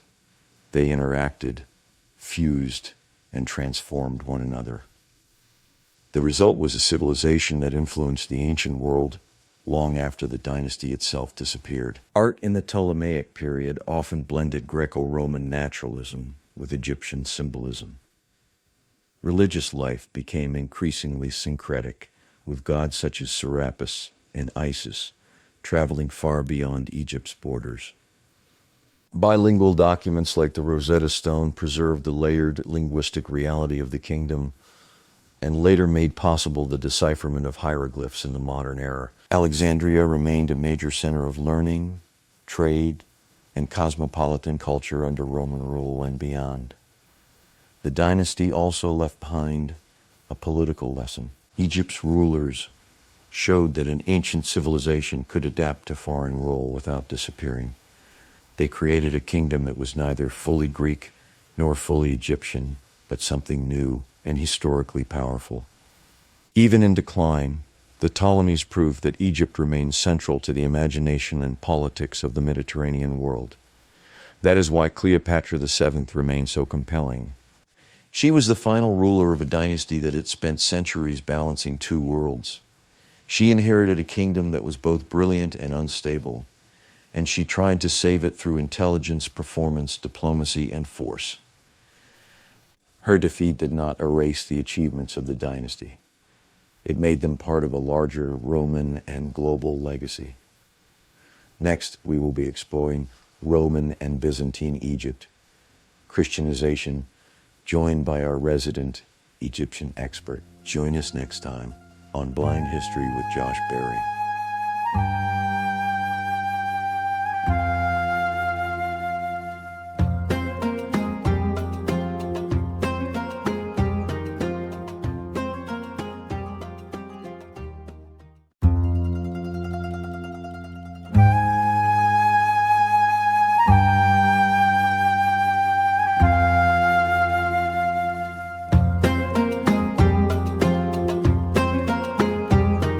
Welcome to Blind History with Josh Berry. Over the next few weeks, we will be diving into the history of Egypt. Here is the full article, Part 7, Roman and Byzantine Egypt. Christianization. The trajectory of Egypt from the death of Cleopatra VII in 30 BCE to the arrival of the Arab armies in 639 CE encompasses one of the most profound socio-political and spiritual transformations in recorded history. Following Octavian's decisive victory at Actium and the subsequent annexation of the Ptolemaic kingdom, the Nile Valley became the Roman Empire's most prized possession. It was not organized as a standard senatorial province, but rather as a personal imperial estate governed directly by the emperor's household. While Alexandria dazzled the Mediterranean as a cultural and commercial beacon, the vast rural granaries of the Egyptian hinterland supplied the grain necessary to feed Rome's million mouths. Over the course of 7 centuries, Egypt evolved from a stronghold of ancient pagan traditions and Hellenistic philosophy into Christianity's most ferocious theological forge, only to wither catastrophic plagues, Persian invasions, and Arab conquests that permanently closed the book on classical antiquity and birthed the medieval Islamic world. This transition was far more than a simple substitution of foreign rulers. It was a fundamental redefinition of Egypt's role within the broader Mediterranean ecumene. The old Ptolemaic kingdom, characterized by its unique blend of Macedonian pharaonic tradition, Hellenistic urbanism, and indigenous Egyptian village life, had operated as a powerful but ultimately provincial and self-contained state. The annexation of 30 BE turned Egypt into a core imperial asset, a massive engine of extraction whose grain, taxes, and manpower were now essential to the very survival and stability of Rome itself. The city of Alexandria, already the greatest intellectual, scientific, and commercial center of the East, was now directly tied to the political fortunes of the Roman Empire. The emperor's prestige, authority, and very life often rested on the loyalty of the army, the pacification of the city dwellers through the bread dole, and the vast tax revenues extracted from provinces like Egypt. The Egyptian countryside, in turn, felt the seismic change less in the immediate disruption of its ancient rituals and temples, and more in the suffocating tightening of the tax net. The native peasantry Falahin faced heavier burdens of compulsory corvée labor to maintain the vital canal networks, and the relentless microscopic scrutiny of equestrian imperial officials who counted fields, grain inputs, livestock, and manpower with an unprecedented cold bureaucratic precision. The Augustan settlement and the Severance, Egypt as provincia personalis, these sprawling developments were not isolated historical episodes but different manifestations of a single unyielding reality. Egypt functioned as an imperial cash cow whose politics, economy, and religious life were continually refracted through the lens of Roman power and paranoia. The Augustan settlement of Egypt as a provincia personalis reflected the first emperor's deep calculating concern with the security of his newly established regime. Augustus was acutely aware that the staggering wealth of the Nile could easily fund and feed rival claimants to the imperial throne. Consequently, he enacted a strict law banning any member of the Roman senatorial class from even setting foot in Egypt without his express written permission, a deliberate move to prevent the concentration of power in the hands of the old aristocracy. Instead of a senator, Augustus entrusted the province to a praefectus Egypti, an equestrian prefect drawn from the lower, knightly order of Roman society, whose power and position were entirely dependent on personal imperial favor. Gaius Cornelius Gallus, an accomplished poet and soldier who had served under Octavian, was appointed as the first prefect. His tenure set the pattern of military bureaucratic rule that would endure for centuries. The equestrian prefects ruling from Alexandria combined the intricate pre-existing bureaucratic efficiency of the Ptolemaic administration with the ruthless, unyielding fiscal demands of the Roman state, creating a hybrid, omnivorous machine capable of extracting grain, rents, and human labor on a staggering scale. The Romans stationed substantial military forces to guard this asset, initially 3 legions, later reduced to 2, including the Legio III Cyrenaica and Legio XXII Dietariana. Strategically positioned at Nicopolis near Alexandria and at Babylon near the apex of the delta, the Fayum Oasis, a massive fertile depression crisscrossed by ancient canals and fed by the Bar Yusuf branch of the Nile, was the agricultural centerpiece of this system. Having long been a focus of Ptolemaic land reclamation, the Romans transformed it into the ultimate imperial breadbasket. Its meticulously irrigated fields produced up to 1/3 of Rome's total grain supply, an estimated 8 million modi, roughly 130,000 tons annually. This monumental harvest was transported downstream on massive river barges funneled through Alexander's Eunostus and great harbors and loaded onto the legendary Alexandrian grain fleet Classis Alexandrina. The safe arrival of this fleet at the Italian port of Puteoli and later Ostia was a matter of state security, forming the absolute backbone of the Cura Annanae, the imperial grain supply. To manage this, the Romans instituted rigorous census-taking. Conducted every 14 years under Augustus and Tiberius, the census registered an estimated population of 3 to 4 million taxpayers, providing the granular data necessary for the Lauographia, the despised poll tax levied on all non-citizens, and the mobilization of resources. Tiberius further secured this bread-producing machine by directing immense engineering efforts to stabilize the Nile's floods. The annual inundation was a matter of life and death. If the flood was too low, fields went fallow and the Roman mob starved. If too high, villages were swept away. Roman engineers continuously dredged canals, reinforced embankments, and maintained hydraulic regulators. The expansion of the frumentum dole under the Emperor Claudius extended free grain distributions to roughly 200,000 Roman citizens. This inextricably tied the urban poor of the capital to the agricultural success of the Egyptian peasantry, making the emperor's popularity hostage to the Nile. This vulnerability was starkly demonstrated when Nero imposed a grain embargo in 62 CE to force political concessions. The embargo briefly starved the Roman plebs, sparking terrifying riots in the capital and illustrating how tightly Egypt's output was woven into the empire's political fabric. Furthermore, Roman rule was fraught with internal ethnic and social conflict. Alexandria was a volatile powder keg, divided into distinct Greek, Jewish, and native Egyptian quarters. Decades of simmering socio-economic rivalry over citizenship rights and tax exemptions erupted catastrophically. Following initial pogroms in 38 CE under the prefect Flaccus, the tensions boiled over completely during the Jewish revolt, also known as the Kitos War, from 115 to 117 CE. Sparked by Jewish uprisings in Cyrene and Cyprus, the violence swept through Alexandria and the Delta. The city's Greek and Jewish communities engaged in a mutual slaughter of horrific proportions, resulting in the complete destruction of the great Alexandrian synagogue, once described as the glory of the Jewish diaspora, and the near-total annihilation of the Egyptian Jewish population. The trauma of this conflict permanently altered the demographic and economic landscape of the province. Following this devastation, Rome's investment in Egypt reached its zenith under the emperors Trajan and Hadrian. Trajan's aggressive campaigns against the Parthian Empire in Mesopotamia temporarily turned Alexandria into a bustling, militarized frontier zone hub where the empire's military and economic arteries violently converged. His successor, Hadrian, took a different approach, conducting an extensive, highly publicized tour of Egypt in 131 CE. Hadrian's visit celebrated and actively promoted the cultural fusion of Greco-Roman and ancient Egyptian traditions. Following the tragic drowning of his beloved young companion Antinous in the Nile, Hadrian ordered his immediate deification. The emperor established a sprawling syncretic cult of Osiris Antinous, which spread rapidly across the empire. Furthermore, Hadrian founded the magnificent city of Antinopolis near the site of the drowning. Connected by a new road, the Via Hadriana, to the Red Sea, the city was populated by Greek citizens and veterans, functioning as a bastion of Hellenic culture, deliberately superimposed onto the ancient Egyptian sacred geography. The illusion of eternal prosperity began to crack during the Severan dynasty, 193,235 CE. Septimius Severus, born in Leptis Magna in North Africa, held little affection for Alexandria, favoring his hometown and viewing the Egyptian metropolis with deep suspicion. Though he granted the city of Boulé a local senate for the first time since the Ptolemies, relations between the Severans and the Alexandrians remained toxic.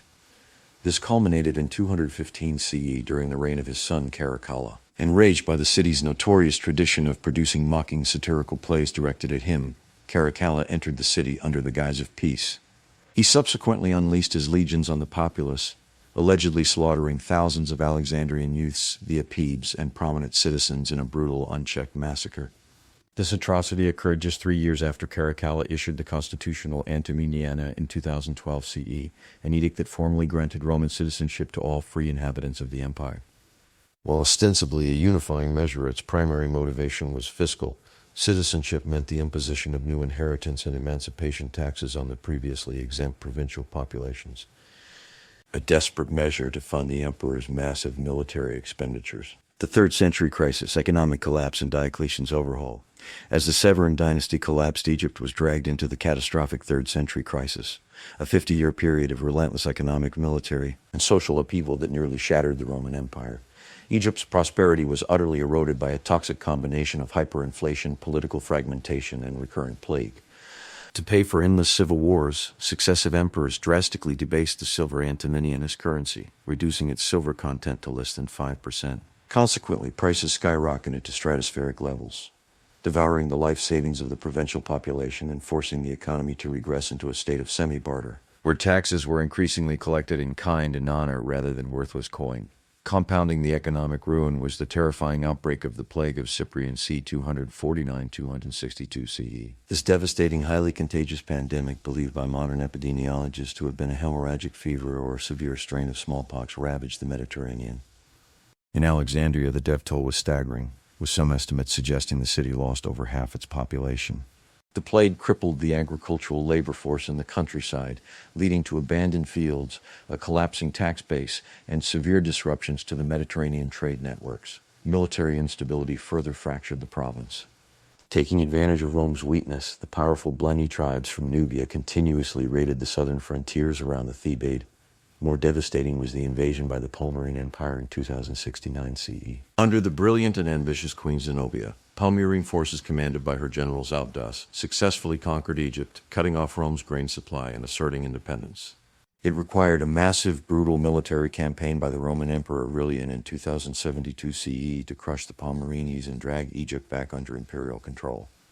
The reconquest left parts of Alexandria, including the ancient royal quarter, in smoldering ruins. The empire, and Egypt with it, was only stabilized through the radical autocratic reforms of the Emperor Diocletian 284-305 CE. Recognizing that the old administrative structures were obsolete, Diocletian entirely dismantled the traditional Augustan system. He stripped the Prefectus Aegypti of military command, separating civil and military authority to prevent future rebellions.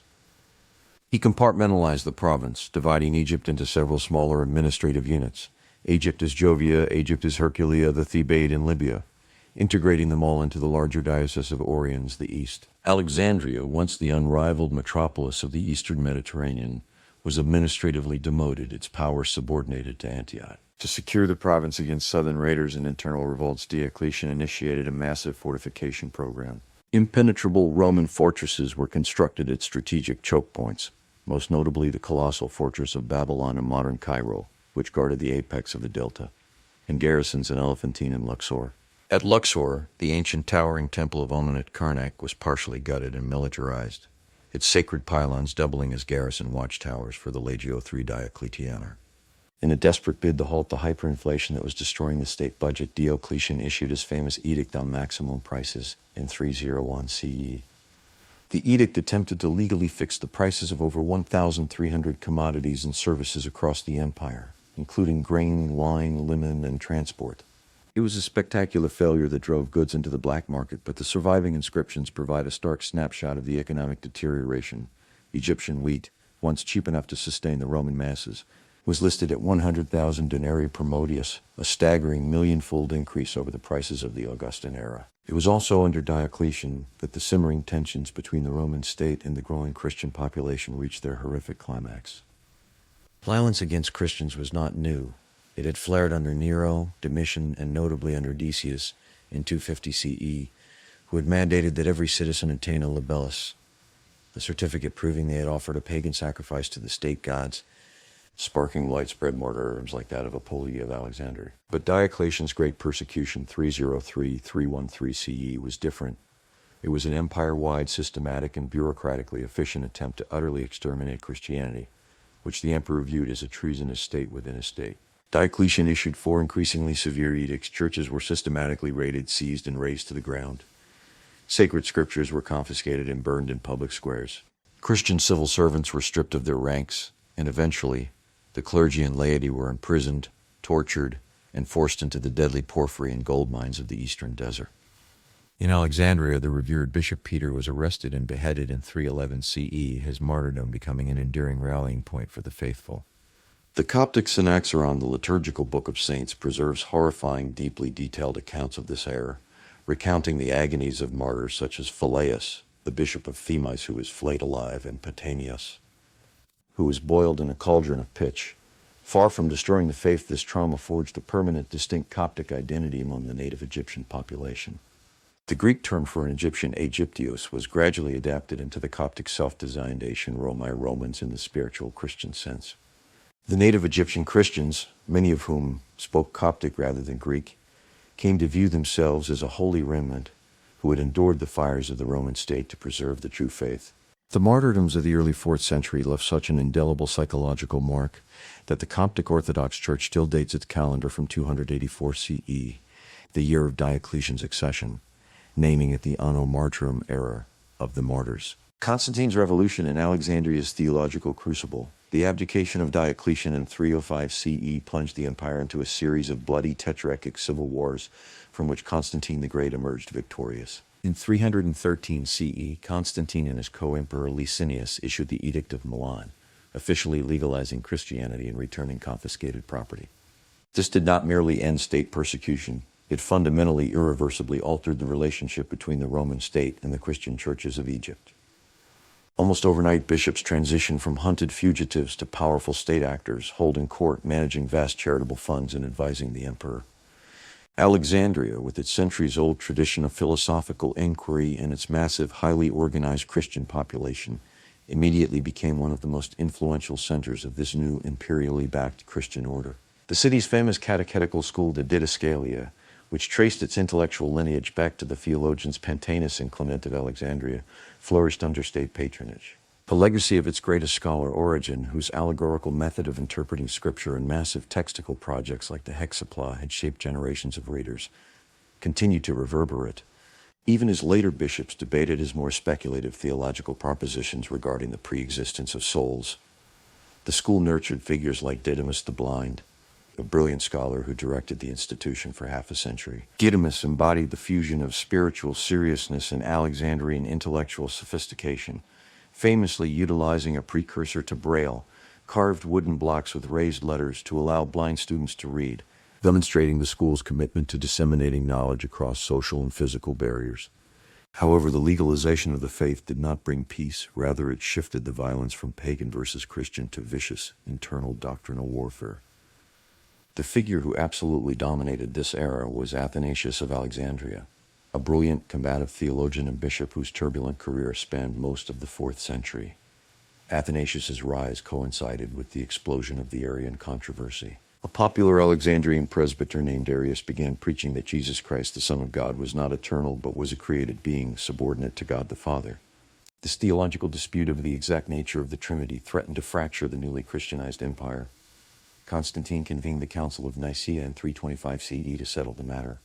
There, the young deacon Athanasius served as a fiery, uncompromising defender of Christ's co-eternal divinity, instrumental in crushing Arius' teachings and establishing the homoousios doctrine, the belief that the Son is of the same substance as the Father. Athanasius also utilized his power to standardize Christian practice. His annual festal letters, sent to all churches in Egypt, synchronized the date of Easter and dictated the authorized canon of the New Testament. Yet the Council of Nicaea did not end the factional violence in Alexandria. Arianism remained highly popular among various emperors, the military, and the Alexandrian populace. Athanasius was forced into exile 5 separate times by emperors hostile to his views, spending years hiding among the desert monks or fleeing to Gaul. During his absences, the streets of Alexandria became battlegrounds. Rival mobs of pro-Arian and pro-Mycene supporters turned public spaces, churches, and bathhouses into arenas of lethal confrontation, resulting in the deaths of hundreds. The state frequently intervened with military force. In 356 CE, thousands of imperial troops stormed the church of Theonis while Athanasius was leading a vigil, forcing the bishop to flee into the night as soldiers slaughtered his congregants. Simultaneously, the Egyptian church faced the Miliusian Schism, a severe internal fracture led by Milius, bishop of Lycopolis. This rigorous faction rejected the authority of the Alexandrian Patriarchate over the readmission of Christians who had lapsed and offered pagan sacrifices during the Great Persecution. Operating much like the militant circumcellions of North Africa, the Militians created a shadow church with their own bishops and monks, demonstrating the profound anxieties regarding purity and authority in the post-persecution era. As the 4th century bled into the 5th, the intellectual climate of Alexandria grew increasingly fanatical. Under the aggressive patriarch Theophilus, the city saw the violent, state-sanctioned destruction of its ancient pagan heritage. In 391 CE, Christian mobs besieged and utterly destroyed the Serapeum, the magnificent temple of Serapis, and one of the last great repositories of classical learning, burning its libraries and shattering its colossal cult stature. This fanaticism culminated in the horrific murder of Hypatia in 415 CE. Hypatia was a brilliant Neoplatonist philosopher, astronomer, and mathematician, deeply respected by both pagans and moderate Christians, and a close advisor to the Roman prefect Orestes.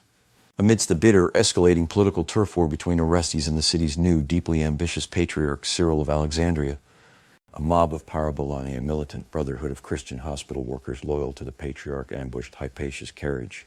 They dragged her into the Caesareum church, stripped her naked, and flayed her alive using roofing tiles and oyster shells, before dismembering and burning her body. Her brutal assassination sent shockwaves through the empire and served as the symbolic bloody death knell for classical pagan philosophy as a public force in the eastern Mediterranean. Cyril of Alexandria, though deeply implicated in the violence of the city, became a towering figure in global Christian theology. He turned his ferocious intellect toward the global stage, entering into a massive doctrinal dispute with Nestorius, the Patriarch of Constantinople. Mysterious objected to the title Theotokos, God-bearer, for the Virgin Mary, arguing it elevated her too highly and blurred the divine and human natures of Christ. Cyril orchestrated the political and theological downfall of Nestorius at the Council of Ephesus in 431 CE, championing the mystical unity of Christ. Cyril's victory earned him the title Doctor of the Church, but his reliance on bribery, intimidation, and his private army of monks established a precedent of theological enforcement that would ultimately tear Egypt away from the empire.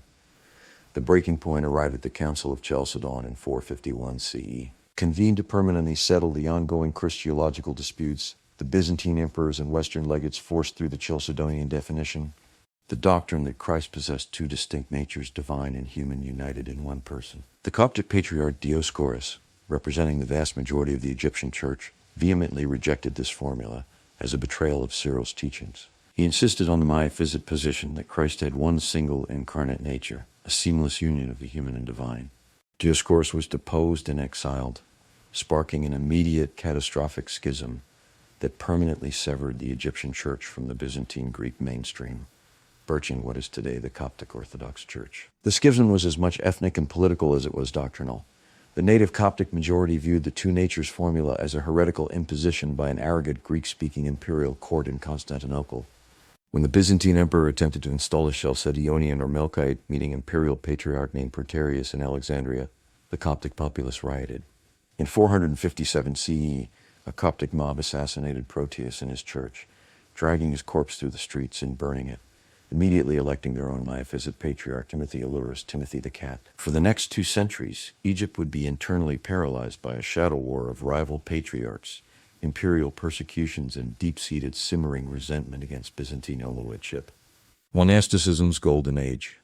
While the bishops warred in the cities, the most enduring legacy of Christian Egypt was being forged in the absolute desolation of the deserts.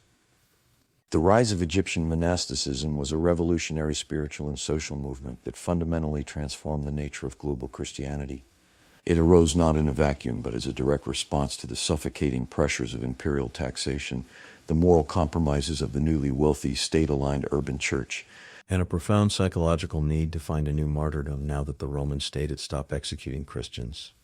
The eremitic solitary ideal was established by Antony the Great c. 251-356 CE. The son of wealthy Egyptian landowners, Antony heard the gospel command to sell his possessions, abandon his estate, and withdrew into the deep wilderness of the eastern desert. Dwelling in the remote caves of Pispir and later at Mount Colzim near the Red Sea, Antony embraced a life of radical asceticism, extreme fasting, and manual labor. He became legendary for his agonizing visionary battles against demonic forces that sought to tempt him with wealth, lust, and despair, psychological struggles that would inspire centuries of Western art and literature. Though he sought absolute solitude, his reputation for holiness drew thousands of followers to the desert. The biography written by his friend Athanasius, The Life of Antony, became an international bestseller of late antiquity, spreading the monastic ideal to Italy, Gaul, and beyond, earning Antony the eternal title, Father of Monks. While Antony popularized the solitary life, it was Pachomius c. 292-348 CE who provided its institutional structure. A former conscript in the Roman army, Pachomius recognized that the extreme solitary asceticism of Antony was too dangerous and psychologically devastating for most people. Around 320 CE, near the village of Tebenice, in the upper Egyptian region of the Thebaid, Pachomius founded the first Cenobitic communal monastery. Rather than living alone in caves, Pachomian monks lived in heavily walled, highly organized compounds resembling Roman military camps.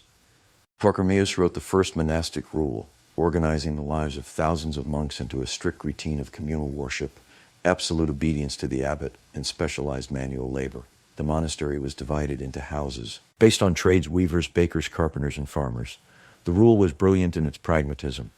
It allowed for optional literacy, recognizing that many of its recruits were illiterate, impoverished, fleeing crushing tax debts.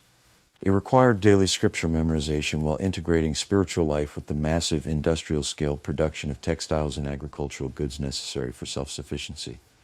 By the time of his death, Pachomius oversaw a vast network of 9 monasteries and 2 nunneries housing over 3,000 ascetics. This Cenobitic blueprint directly influenced John Cassian and Basil of Caesarea, and through them Benedict of Nursia, whose later rule of St. Benedict laid the foundation for all Western European monasticism. The literary and cultural culmination of Egyptian monasticism was realized under Shenut of Atropis c. 348-465 CE.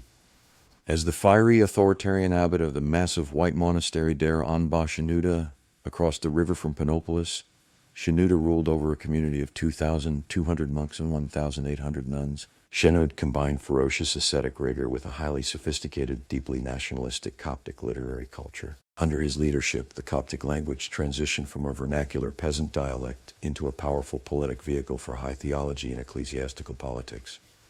Shenut's surviving corpus, over 1,800 pages of original Coptic manuscripts, comprises explosive sermons, complex theological treatises, and furious anti-pagan polemics. He led his monks on violent vigilante raids into nearby towns to smash hidden pagan idols in the homes of wealthy Greek landowners and actively campaigned against the persistence of magical amulets among the peasantry. The White Monastery became a fortress of Coptic identity, a center of mass literacy and manuscript production that preserved the heritage of the native Egyptian church against the creeping Hellenization of the Byzantine state. Far from being isolated retreats, these monasteries evolved into massive, sophisticated economic engines. They engaged in extensive land clearance and agricultural development on the desert margins. Their vast vineyards, pottery kilns, and weaving sheds produced high-quality wine, oil, and linen for export across the Mediterranean. They acted as rural banks, granaries during famines, and massive centers of pilgrimage that stimulated the local economy. Furthermore, monasteries in remote locations, such as the famous fortress monastery of St. Catherine constructed by Justinian at the foot of Mount Sinai, became unparalleled centers of literacy and textual preservation, sheltering tens of thousands of Greek, Syriac, and Coptic manuscripts that would have otherwise vanished during the chaotic transition of late antiquity. Economic backbone and the social fabric of the papyri. Beneath the grand narratives of theological schism and imperial politics lay the daily grinding reality of Roman and Byzantine Egypt. Despite the political turmoil, Egypt remained the indispensable economic backbone of the Eastern Roman Empire. They continuously exported staggering volumes of resources, the aforementioned 130,000 tons of wheat for the imperial capitals, massive bulk cargoes of blown glass, fine linen, textiles, and a strict state monopoly on natron, a sodium carbonate compound essential for glassmaking, medicine, and the waning art of mummification. Crucially, Egypt was the sole global producer of papyrus. Up to 500,000 blank papyrus rolls were exported annually, serving as the essential physical medium for the sprawling Roman imperial bureaucracy, legal codes, and classical literature. The social structure was highly stratified. At the bottom were the colony, tenant farmers legally bound to the vast agricultural estates of powerful, wealthy landowners. These peasants were crushed under the weight of the liturgies, mandatory, unpaid public duties forced upon individuals by the state, ranging from repairing canal dikes to collecting taxes from the neighbors. At the top of the provincial hierarchy were the urban elites, the wealthy Greek-speaking landowners and privileged guilds, such as the urban bakers in Alexandria, who enjoyed lucrative state contracts and dole privileges. Our knowledge of this world is incredibly intimate, thanks to the miraculous survival of over 500,000 papyrus documents preserved for millennia by the bone-dry sands of the Egyptian desert. Excavations at sites like Oxyrhynchus, the city of the sharp-nosed fish, have yielded mountains of ancient trash dumps filled with the detritus of daily life. These papyri provide an unparalleled high-definition window into antiquity that exists nowhere else on Earth. They contain marriage contracts detailing dowries, bitter divorce decrees, meticulously forged tax receipts, frantic letters from prodigal sons begging for money, lists of the clothes worn by runaway slaves, recipes for treating eye infections with myrrh, and desperate syncretic magical spells calling upon Jesus, Moses, and the pagan god Thoth to curse a rival chariot racing faction. Through the papyri, the complex, vibrant, and multilingual social fabric of a society adapting to massive systemic change is preserved in the exact words of its ordinary citizens. Justinian's twilight in the Persian Cataclysm, the fragile stability of late antique Egypt was utterly shattered in the 6th century by a confluence of demographic, economic, and military catastrophes. The tipping point arrived in 541 CE with the outbreak of the plague of Justinian. Arriving via trade ships from the Indian Ocean at the Egyptian port of Pelusium, the bubonic plague, caused by the bacterium Yersinia pestis, exploded across the province before devastating the entire Mediterranean basin. The demographic collapse was apocalyptic. Contemporary accounts describe corpses piling up in the streets of Alexandria faster than they could be buried. Modern estimates suggest the plague eradicated between 25 and 50% of the Egyptian population within a few years. The economic fallout was immediate and disastrous. Alexandria lost half of its maritime trade as terrified merchants abandoned the ports. In the countryside, the mass death of the fellahin meant vital irrigation networks collapsed from neglect, crops rotted in the fields, and the empire's tax base imploded. The Emperor Justinian, 527,565 CE, attempted to compensate for this lost revenue by aggressively maximizing extraction, further alienating the populace. While his famous general Belisarius successfully reconquered North Africa from the Vandals, this provided no relief to Egypt. Instead, Justinian's deeply autocratic religious policies worsened the internal situation. Obsessed with achieving theological unity across his empire, Justinian relentlessly persecuted the Miaphysite Coptic majority, imposing hardline Chalcedonian prefects and patriarchs on Alexandria through military force. He exiled Coptic bishops, closed their churches, and sparked bitter widespread revolts in the Thebaid. Simultaneously, the lucrative Red Sea trade monopolies that connected Egypt to India collapsed due to geopolitical wars between the Aksumite Empire in Ethiopia and the Himyarites in Yemen. While nomadic Blemmyes continually raided the lucrative southern gold mines, the weakened, divided, and depopulated province was a prime target. The cataclysm arrived in 619 CE in the form of a massive invasion by the Sassanid Persian Empire. Following their brutal sack of Jerusalem in 1614 CE, the armies of the Persian Shah, Khosrow II, led by his brilliant general Sharbaraz, marched across the Sinai. The Byzantine defenses, hollowed out by plague and lack of funds, crumbled. Alexandria prepared for a bitter defense, but after a tense 10-day siege, the city was betrayed from within and breached by the Persians. For the first time since the days of Alexander the Great, Egypt was ruled by a foreign, Zoroastrian-oriented Eastern monarchy that possessed no inherent interest in preserving the Greco-Roman classical structures. Interestingly, the Coptic majority initially greeted the Persian conquest with a measure of relief. The brutal memory of the Byzantine Emperor Maurice, whose recent religious policies had resulted in the martyrdom of numerous Coptic monks, was fresh. The Persians, while plundering the wealth of the province, offered a pragmatic religious tolerance that allowed the persecuted Miaphysites a brief respite from Byzantine oppression. During their 10-year occupation, the Persians methodically looted the ancient wealth of Egypt, stripping the last remaining statues, obelisks, and antiquities from sites like the ruined Serapeum and shipping them back to their capital at Ctesiphon. In 1629 CE, the Byzantine Emperor Heraclius, having executed an astonishing military comeback in Mesopotamia, finally forced the Persians to withdraw from Egypt. However, this reconquest was a disaster for the local population. Heraclius, desperate to unify a shattered empire against future threats, imposed a new compromise theology called monothelitism, the belief that Christ had two natures but only one will. When the Copts rejected this as yet another Byzantine trick, Heraclius appointed a ruthless figure named Cyrus of Phasis, known in Arabic chronicles as Almaquakis, as both the civil prefect and Chalcedonian patriarch of Alexandria. Cyrus launched a reign of terror against the Coptic Church, hunting down and torturing the Coptic patriarch Benjamin I, executing resistors, and enforcing Byzantine orthodoxy with the sword. By the end of the 60s, the Egyptian population was completely alienated, economically exhausted, and intensely hostile to their nominal protectors in Constantinople. The Arab conquest, Amr and the Pact of Alexandria.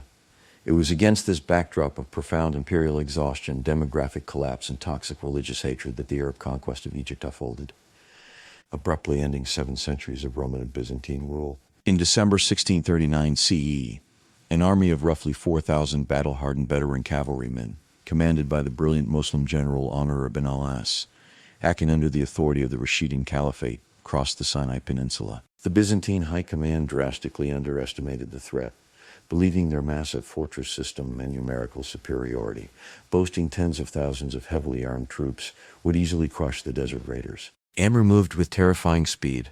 He bypassed the heavily fortified coastal route, striking inland to take the garrison town of Pelusium after a month-long siege, then pushed down the eastern edge of the delta to capture Bilbis. The decisive engagement occurred in July 640 CE at the Battle of Heliopolis. Reinforced by an additional 8,000 men sent by the Caliph Umar, Alner faced a massive Byzantine army commanded by the general Theodore. Through superior mobility, brilliant cavalry flanking maneuvers, and the sheer combat exhaustion of the Byzantine troops, the smaller Arab force utterly shattered the imperial army. The myth of Byzantine military invincibility in the east was broken forever. Amr then marched on the strategic linchpin of Egypt, the colossal Roman fortress of Babylon. The siege of Babylon was a grueling 7-month nightmare. The fortress was practically impregnable, surrounded by a deep moat and massive stone walls.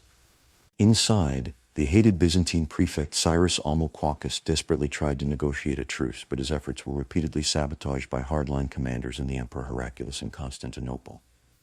However, in February 641 CE, Heraclius died. The news of the emperor's death threw the Byzantine court into a chaotic succession crisis, paralyzing any hope of reinforcements being sent to Egypt. Demoralized and ravaged by disease, the garrison of Babylon finally surrendered in April 1641 CE. With the apex of the Delta secured, Amr's forces marched on Alexandria. Recognizing that a protracted siege of the heavily fortified sea-supplied city could take years, Amr engaged in high-level diplomacy. The Byzantine elites, aware that no rescue fleet was coming from Constantinople, opted for survival. In October 1642 CE, they signed the Pact of Alexandria, formally surrendering the jewel of the eastern Mediterranean to the Arab armies. The terms of the pact were a masterpiece of political pragmatism. In stark contrast to the religious persecutions of the Byzantines, the Arab conquerors guaranteed the Coptic population absolute religious freedom, the autonomy of their churches, and the safe return of their exiled patriarch Benjamin I.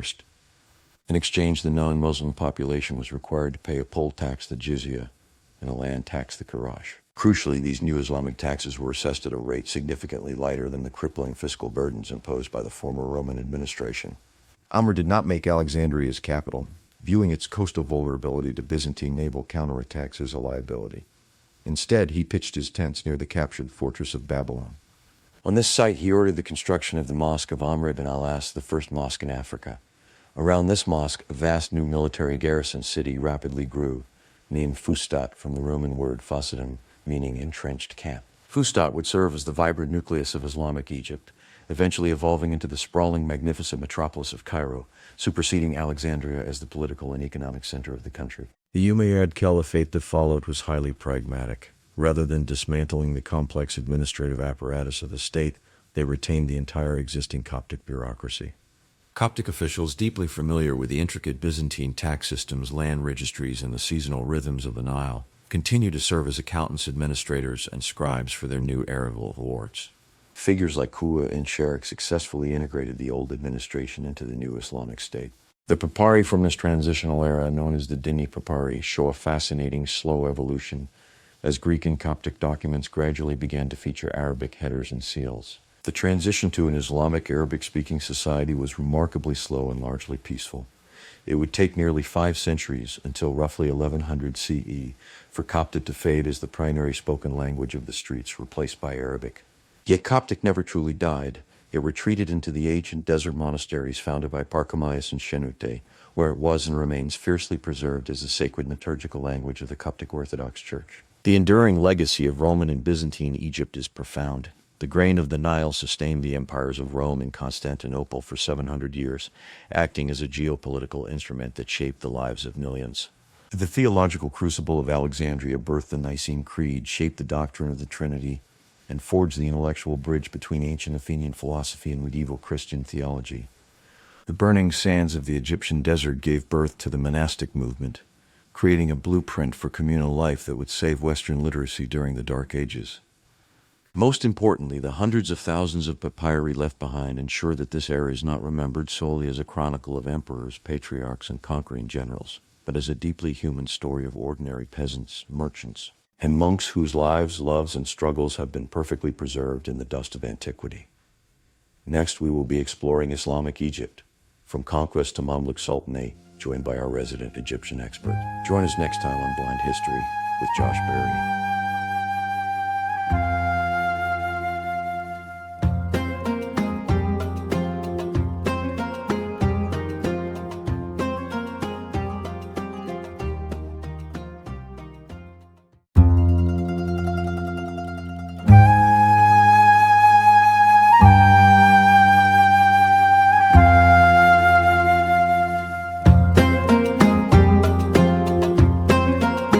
Welcome to Blind History with Josh Berry. Over the next few weeks, we will be diving into the history of Egypt. Here is the full article, Part 8, Islamic Egypt, the Early Dynasty, 639 CE, 1969 CE. The history of Islamic rule in Egypt prior to the Ottoman conquest is not merely a tale of changing governors. It is the chronicle of a massive geopolitical pivot, Over the course of 3 centuries, Egypt transitioned from a heavily exploited, culturally alienated border province of the Byzantine Empire into the beating heart of the Islamic world. This era witnessed a profound, agonizing, and ultimately absolute shift in language, religion, and urban geography, laying the complex groundwork for the great medieval sultanates that would follow. The Rashidun era and the Arab conquest 639-658 CE. By the second decade of the 7th century, the Byzantine province of Egypt was economically depleted and spiritually fractured. Decades of seesawing, apocalyptic warfare between the Byzantine Empire and Sassanid Persia had left the eastern Mediterranean in ruins. Furthermore, the Byzantine imperial court in Constantinople was obsessed with enforcing theological uniformity. Their attempts to rigidly impose the Chalcedonian doctrine, the belief in the dual nature of Christ, upon the native Coptic population, who fiercely adhered to the Miaphysite doctrine, the belief in a single, united nature of Christ, had deeply alienated local elites and the rural peasantry. Heavy taxation, religious persecution under the ruthless Byzantine patriarch Cyrus of Ephesus, and endless military requisitions made the Byzantine state deeply unpopular outside the Hellenized, Greek-speaking enclaves of Alexandria. Into this fractured landscape rode the armies of the newly established Rashidun Caliphate. Under the authority of the second caliph, Umar ibn al-Khattab, the brilliant Arab ibn al-As led a highly mobile, battle-hardened force of roughly 4,000 Bedouin cavalrymen across the Sinai Peninsula in December 1639 CE. Local resistance was highly uneven. While Byzantine garrisons fought fiercely in fortified positions, the vast Coptic peasantry, deeply resentful of Constantinople's religious and financial oppression, offered little support to the imperial defense. The conquest was a masterclass in mobility and psychological warfare. An bypassed the heavily fortified coastal roads and struck inland, laying siege to the eastern delta gateway of Pelusium, which fell after a grueling month. He then pushed southward to Bilbais, securing the desert flanks.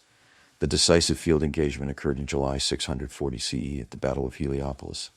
Reinforced by an additional 8,000 men sent by the Caliph, Amr faced a massive Byzantine army commanded by the general Theodore. Through superior mobility, brilliant cavalry flanking maneuvers, and the sheer combat exhaustion of the heavily armored Byzantine troops, the smaller Arab force utterly shattered the imperial army. Amr then marched on the strategic linchpin of Egypt, the colossal Roman fortress of Babylon located in modern Old Cairo. The siege of Babylon lasted 7 brutal months. Inside the impregnable walls, the Byzantine prefect and patriarch Cyrus, known in Arab chronicles as Al-Muqawqis, desperately tried to negotiate a truce. But his efforts were repeatedly sabotaged by hardline commanders and the Emperor Heraclius in Constantinople. However, in February 641 CE, Heraclius died. The news threw the Byzantine court into a chaotic succession crisis, paralyzing any hope of a relief fleet. Demoralized and ravaged by disease, the Babylon garrison surrendered in April 1641 CE. With the apex of the Delta secured, Amr's forces marched on Alexandria. Recognizing that a protracted siege of the heavily fortified sea-supplied city could take years, Amr engaged in high-level diplomacy. The Byzantine elites, aware that they were entirely cut off from the empire, opted for survival. In October 61 CE, they signed the Pact of Alexandria, effective 62 CE. The terms guaranteed the Coptic population absolute religious freedom, the autonomy of their churches, and the safe return of their exiled patriarch Benjamin I. In exchange, the non-Muslim population was required to pay a poll tax, the jizya, and a land tax, the kharaj. The Byzantine military elites and wealthy Greek citizens were given a grace period to evacuate the city by sea, taking their movable wealth with them. Rather than ruling from the Hellenistic coastal metropolis of Alexandria, which remained highly vulnerable to Byzantine naval counterattacks, Amr made a strategic pivot inward. He pitched his tent near the captured fortress of Babylon and founded a new administrative garrison city, Fustat, from the Roman Fossaton, meaning entrenched camp.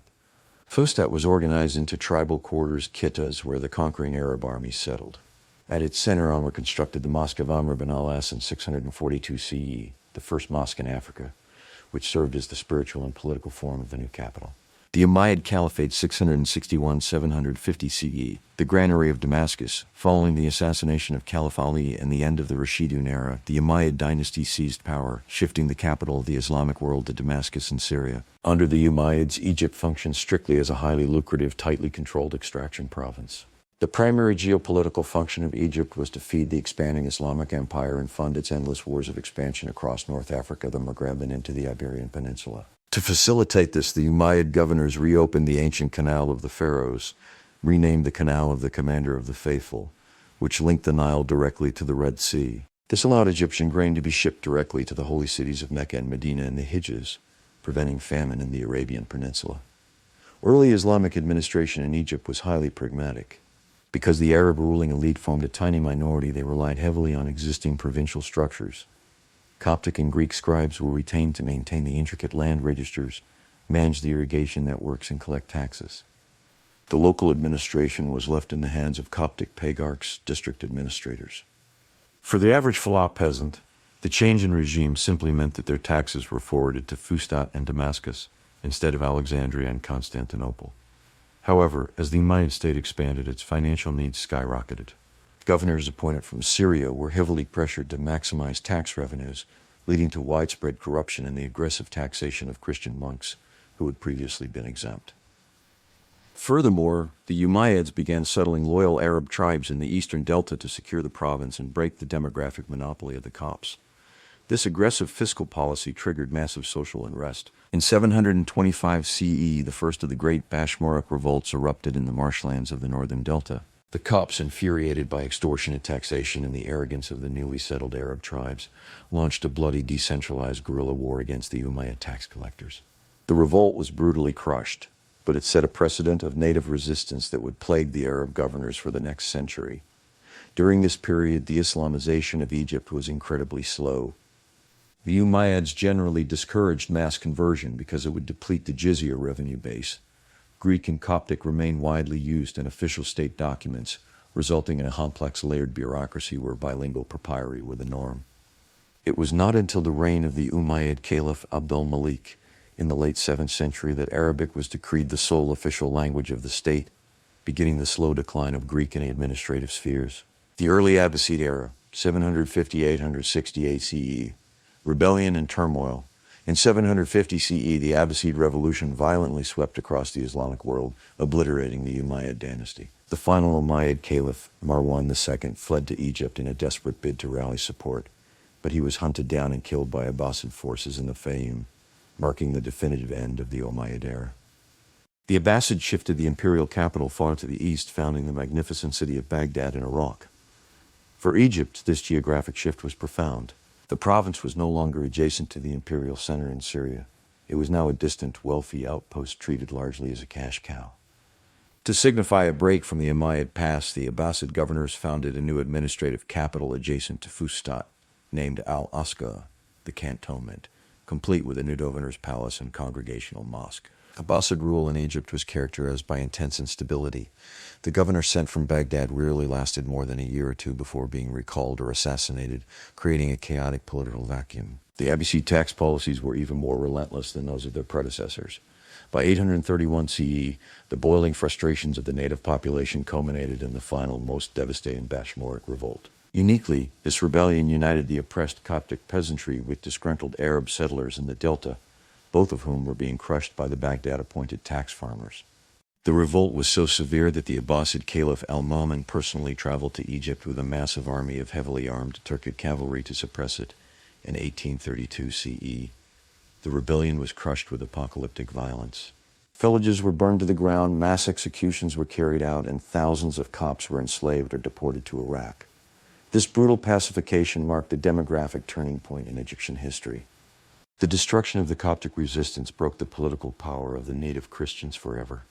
From the mid-9th century onward, a combination of crushing tax incentives, social mobility pressures, and intermarriage led to a rapid acceleration of conversions to Islam. Furthermore, the arrival of massive Turkic military regiments altered the ethnic makeup of the ruling class, deeply estranging the local population from their foreign overlords. The Tulunid Enrit 1868-905 CE, Egypt's first golden age. The sheer logistical difficulty of governing such a wealthy, distant province from Iraq inevitably encouraged the rise of autonomous dynasties. The first major break from direct Abbasid control came with Ahmad ibn Tulun. Ibn Tulun was a Turkic military slave, a ghulam who had been raised as a hostage in the Abbasid court at Samarra.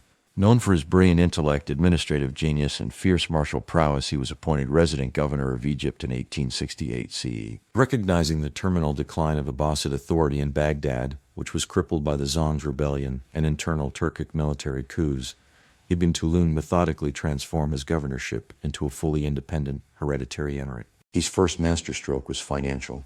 He simply refused to forward Egypt's immense annual tax revenues to Baghdad. With this staggering wealth kept entirely within Egypt's borders, Ibn Tulun initiated an economic and architectural renaissance. He constructed a massive new royal city north of Fustat and Al-Askar, named Al-Kate the Wards. Modeled heavily on the imperial grandeur of Samarra, Al-Kate featured vast public squares, sweeping palaces, and a legendary Bimaristan hospital that provided free medical care to all citizens, financed entirely by state endowments. The crown jewel of his capital was the Mosque of Ahmad ibn Tulun, completed in 1879 CE. It remains one of the oldest and most magnificent congregational mosques in the world, renowned for its massive brick piers, intricate stucco carvings, and its unique spiral minaret, heavily influenced by Mesopotamian architecture. Economically, the Tulunid era was a boon to Ibn Tulun invested heavily in repairing the ancient milometer on Rhoda Island to accurately measure the floods and assess fair taxation, and he launched massive public works projects to repair the delta's decrepit irrigation canals. Militarily, he forged a massive, fiercely loyal local army composed of tens of thousands of Turkic, Greek, and Sudanese slaves. With this force, he expanded Egypt's borders, successfully invading Syria and the Levant, creating an Egyptian empire that directly rivaled Baghdad. However, the Tulunid Golden Age was short-lived. Following Ahmad's death, his son Kumarwe inherited the throne. While Kumarwe successfully defended Egypt militarily, he was notoriously extravagant, bankrupting the state treasury with absurd luxuries, including a palace featuring a pool filled with liquid mercury.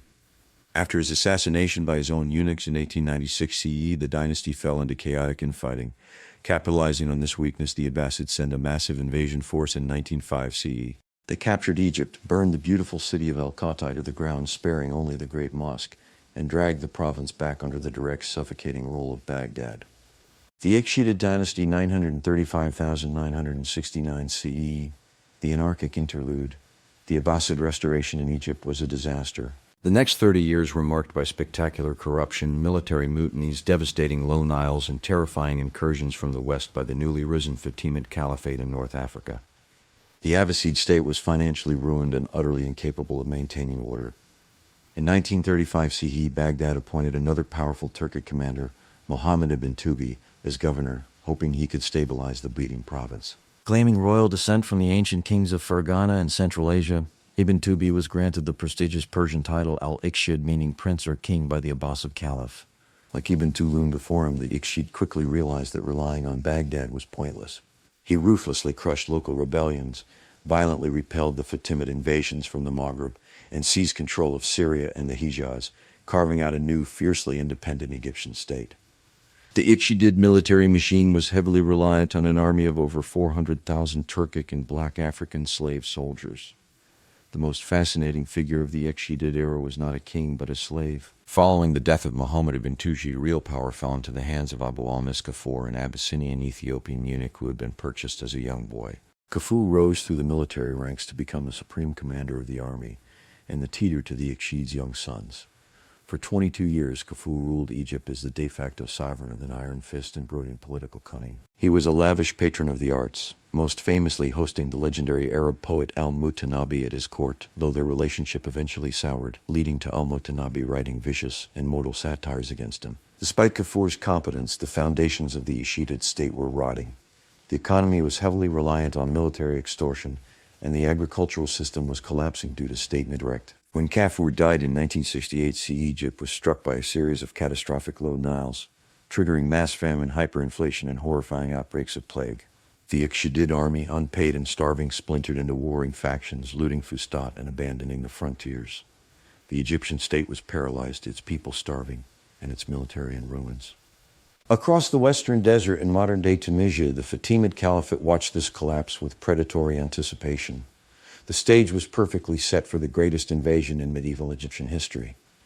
Islamic Egypt, the Imperial Sultanate's 1969 CE, 1517 CE. This second half of Egypt's medieval history chronicles the province's absolute ascent to the center of the global Islamic stage. Following the collapse of Abbasid authority and the chaotic interlude of the Ikhshidids, Egypt was conquered by successive waves of magnificent, highly militarized dynasties. Under the Fatimids, Ayyubids, and Mamluks, Egypt not only repelled existential threats from European crusaders and Asian Mongols, but also birthed an unparalleled era of monumental architecture, booming global trade, and intense theological scholarship that forever defined the skyline and soul of Cairo. The Fatimid Caliphate 1969, 1171 CE, the Shia Golden Age. In 1969 CE, the starving, politically shattered remnants of the Excited state watched helplessly as a massive, highly disciplined army marched out of the Western Desert. This was the army of the Fatimid Caliphate, an Ismaili Shia dynasty that had originated in Ifriqiya, modern Tunisia. Claiming direct holy descent from the Prophet Muhammad's daughter Fatima and his cousin Ali, the Fatimids represented a profound ideological and political challenge to the Sunni Abbasid Caliphate in Baghdad. Led by the brilliant general Jawhar al-Sakili, Jawhar the Sicilian, the Fatimid forces entered Fustat with virtually no resistance. Jawhar immediately negotiated a peace treaty with the exhausted urban notables, guaranteeing their safety, religious freedom, and the restoration of the collapsing food supply. The birth of Cairo and Al-Azhar. To assert their absolute imperial supremacy, the Fatimids refused to rule from the old Sunni administrative centers of Fustat or Al-Askar. Instead, Jawhar marched his troops a few miles north and laid the foundations for a spectacular new royal enclosure. According to legend, the foundation lines were drawn while the planet Mars Al-Qatar was ascending. Thus, the city was named Al-Qaira, Cairo, the victorious. Initially, Cairo was not a city for the masses. It was a heavily fortified, forbidden palace complex housing the caliph, his vast harem, the treasury, and the elite military guards. The native Egyptians continued to live, work, and trade in the sprawling, bustling metropolis of Fustat to the south. To serve as the spiritual heart of their new capital and a training ground for Ismaili missionaries' dies, the Fatimids immediately began construction on the Al-Azhar Mosque, completed in 1972 CE. While intended to spread Shia doctrine, Al-Azhar would eventually outlive its founders to become one of the oldest and most prestigious Sunni Islamic universities in the world. The cosmopolitan economy and pragmatic tolerance.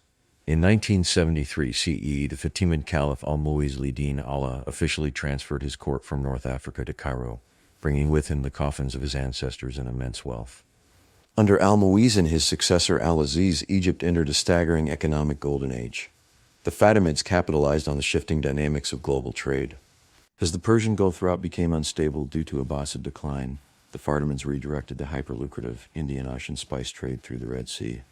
Spices, silks, and pearls from India and Indonesia flowed into Egyptian ports like Aden, traveled overland to the Nile, and were sold in the markets of Fustat to Byzantine and Italian merchants. Because the Fatimid elite were a Shia minority ruling over a massive Sunni and Coptic Christian majority, they adopted a policy of highly pragmatic cosmopolitan tolerance. They heavily promoted meritocracy over religious affiliation. A prime example was Yaqub bin Kilis, a brilliantly capable Jewish convert to Islam who served as the Fatimid vizier, entirely restructuring the state's tax system and currency, making the Fatimid gold dinar the standard currency of the Mediterranean. Coptic Christians dominated the state bureaucracy and the medical professions, and Jewish merchants the Radhanites first in the global transit trade. The enigma of al-Hakim and the slow decline. This era of enlightened tolerance was brutally interrupted by the reign of al-Hakim by Amr Allah in 996-1021 CE. Ascending to the throne as a child, al-Hakim grew into a highly erratic, terrifying ruler. He issued increasingly bizarre edicts, banning the making of women's shoes to keep them indoors, ordering all dogs in Cairo killed, and forcing Christians and Jews to wear heavy wooden crosses or bills around their necks. Most devastatingly, in 1009 CE, he ordered the total destruction of the Church of the Holy Sepulchre in Jerusalem, an act that sent shockwaves through Christendom and helped lay the psychological groundwork for the First Crusade. Al-Hakim eventually vanished during a night ride in the Mokattam Hills in 1021 CE, leaving behind a splinter sect that revered him as a divine manifestation, the modern-day Druze. Following al-Hakim, the Fatimid state began a long, agonizing structural decline. The caliphs retreated into their palaces, becoming figureheads, while real power was violently contested by military viziers. The multi-ethnic army, composed of heavily armored Berber cavalry, Turkic archers, and Sudanese infantry, frequently turned the streets of Cairo into a bloodbath of factional warfare. This political rot culminated in the apocalyptic Mustansiriya crisis 1065-1072 CE during the reign of Caliph al-Mustansir. A 7-year failure of the Nile flood, combined with military looting, triggered a famine so severe that chroniclers report the desperate populace resorting to cannibalism, eating the dogs, cats, and eventually each other. The crisis was only ended when the ruthless Armenian general Badr al-Jamali was invited into Cairo, executing the warring emirs, rebuilding the city's massive stone gates, Bab al-Futu, Bab al-Nasr, and Bab Zuela, and ruling as a military dictator. From this point on, the Fatimid caliphs were essentially prisoners of their own viziers. The Ayyubid dynasty, 1171-1250 CE, jihad in the Sunni restoration. By the 1160s, the decaying Fatimid state was caught in a geopolitical vice. The aggressively expanding Crusader kingdom of Jerusalem under King Amalric and the Sunni Zengid dynasty of Syria under Nur al-Din both recognized that whoever controlled the limitless agricultural wealth of Egypt would control the Middle East. After a series of complex three-way proxy wars, Nur al-Din's Kurdish general Shirkuh seized control of Cairo in 1169 CE. When Shirkuh died weeks later, his young, highly ambitious nephew was appointed vizier. His name was Salah ad-Din Yusuf ibn Ayyub, known to the west as Saladin. The end of the Fatimids and the Sunni revival, Saladin moved with brilliant, calculated caution. As vizier to the dying Fatimid Caliph al-Adid, he systematically purged Ismaili loyalists from the military and replaced the Sudanese Guard with his own loyal Kurdish and Turkic troops. When al-Adid died in 1171 CE, Saladin formally abolished the 200-year-old Fatimid Caliphate, instantly restoring Egypt's nominal allegiance to the Sunni Abbasid Caliph in Baghdad. In reality, he founded his own empire, the Ayyubid dynasty. Saladin immediately initiated a massive ideological project, the Sunni restoration. He stripped Al-Azhar of its prestigious status and seized Fatimid palaces, transforming them into Sunni madrasas, colleges of Islamic law. He heavily sponsored the Shafi'i school of jurisprudence, importing Sunni scholars from Syria and Iraq to re-educate the Egyptian populace and stamp out the last vestiges of Shia thought. Recognizing that Cairo was highly vulnerable, Saladin initiated the greatest military engineering project since the Romans. He ordered the construction of the citadel of Cairo, Qala al-Din, on the high rocky spur of the Mokattam Hills. He also began building a massive unified stone wall intended to enclose both the royal enclosure of Cairo and the commercial hub of Fustat into one impregnable fortress. The epicenter of the Crusades under Saladin, Egypt became the geopolitical and economic engine driving the global war against the Crusaders. By 1186 CE, Saladin had successfully united Egypt, Syria, and parts of Mesopotamia into a single massive Islamic front. In 1187 CE, this strategy bore fruit. He shattered the Crusader field army at the Battle of Hattin and triumphantly recaptured the holy city of Jerusalem. This victory cemented Saladin's legacy, but it also painted a massive target on Egypt's back. European monarchs realized that Jerusalem could never be securely held as long as the Egyptian war machine remained intact. Consequently, the later Crusades bypassed the Levant entirely and aimed straight for the Nile Delta. During the Fifth Crusade 1218-1221 CE and the Seventh Crusade 1249-1250 CE, massive European armadas landed in Egypt and captured the strategic port of Damietta. Both invasions ultimately drowned in the complex waterlogged geography of the Delta. The Seventh Crusade, led by King Louis IX of France, was a particularly spectacular disaster. The French army became bogged down in the flooded canals near Mansour, was decimated by disease and Egyptian counterattacks, and was ultimately forced to surrender, with the French king himself taken prisoner and ransomed for a staggering sum of gold. The seeds of destruction, the Mamluk system, to fight these endless grinding holy wars, the later Ayyubid sultans, particularly as Salih Ayyub, changed the nature of the Egyptian military. Distrustful of his treacherous Kurdish and Ayyubid relatives, Salih purchased thousands of Kipchak Turkic slave boys from the Eurasian steppes. These slaves, known as Mamluks, literally those who were owned, were converted to Islam, housed in barracks on Rhoda Island in the Nile, giving them the name the Bahriya, or River Regiment, and trained rigorously in elite cavalry tactics. This created a fiercely loyal, heavily armored, and highly lethal military caste. However, during the chaos of the Seventh Crusade in 1249 CE, Sultan as-Ali died of gangrene in his camp. His brilliant widow Shajar al-Dur secretly concealed his death to prevent the army from panicking, successfully managing the defeat of the French. When as-Ali's arrogant son, Turan Shah, finally arrived to claim the throne and foolishly threatened the elite Bahriya Mamluks, they murdered him in cold blood. In 1250 CE, Shahar al-Dur temporarily ruled as sultana, a highly unique event in Islamic history. Before marrying the Mamluk commander Aybak, the Ayyubid bloodline was violently severed. The slaves had become the masters. The Mamluk Sultanate, 1250-1517 CE, the martial Renaissance. The Mamluk Sultanate was one of the most unique, paradoxical, and spectacular political systems in human history. It was a military aristocracy composed entirely of foreign-born slaves. Because they were legally purchased property, the system was fiercely non-hereditary. A powerful Mamluk emir's son, the Awlad al-Nas, was born a free Muslim, and was therefore generally prohibited from entering the elite ranks of the royal cavalry. To maintain their numbers, the Mamluk state had to constantly import thousands of new slave boys from the Black Sea, the Caucasus, and the Golden Horde. This created an incredibly ruthless meritocratic environment. Every sultan was a man who had started as a purchased slave, survived brutal military training, and climbed the bloody ladder of factional politics to the throne. The era is generally divided into two periods based on the ethnic origins of the dominant regiments: the Turkic-Bari Mamluks 1250-1382 CE, and the Circassian Burji Mamluks 1382-1517 CE. Saviors of the Islamic world, Ain Jalut and Akra, the Mamluks ascended to power, darkest hour in Islamic history. Okay, I understand what the right word does when you look at it. In 1258 CE, the apocalyptic Mongol Empire led by Hulagu Khan sacked Baghdad, executed the Abbasid Caliph, and effectively annihilated the center of the Islamic world. In 1260 CE, the Mongol horde advanced into Syria, sending arrogant demands for Egypt's immediate surrender. The Mamluk Sultan Qutuz, alongside his brilliant and utterly ruthless general Baybars, chose to fight. They marched the Egyptian army out of the continent and met the Mongols at the Battle of Ain Jalut, the Spring of Goliath in Palestine. Utilizing feigned retreats and devastating heavy cavalry charges, the Mamluks achieved the impossible. They decisively crushed the Mongol army. Ain Jalut was a world historical turning point that permanently halted the westward expansion of the Mongols and saved Egypt and North Africa from total destruction. On the march back to Cairo, Baybars assassinated Qutuz and seized the throne. Sultan Baybars ruled 1267-127 CE, became the true architect of the Mamluk Empire. He ruthlessly consolidated power, rebuilt the Egyptian navy, and launched a massive systemic jihad against the remaining Crusader states.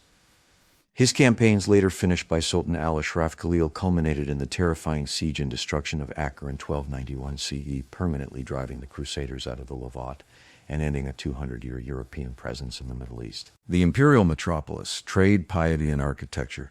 To legitimize their usurpation of the throne, the Mamluks invited a surviving member of the Abbasid family to Cairo, installing him as a shadow caliph. While the caliph was essentially a well-dressed prisoner with zero political power, his presence, combined with Mamluk military control over the holy cities of Mecca and Medina, cemented Cairo as the undisputed religious and political capital of the Islamic world. Economically, the Mamluks were fabulously wealthy.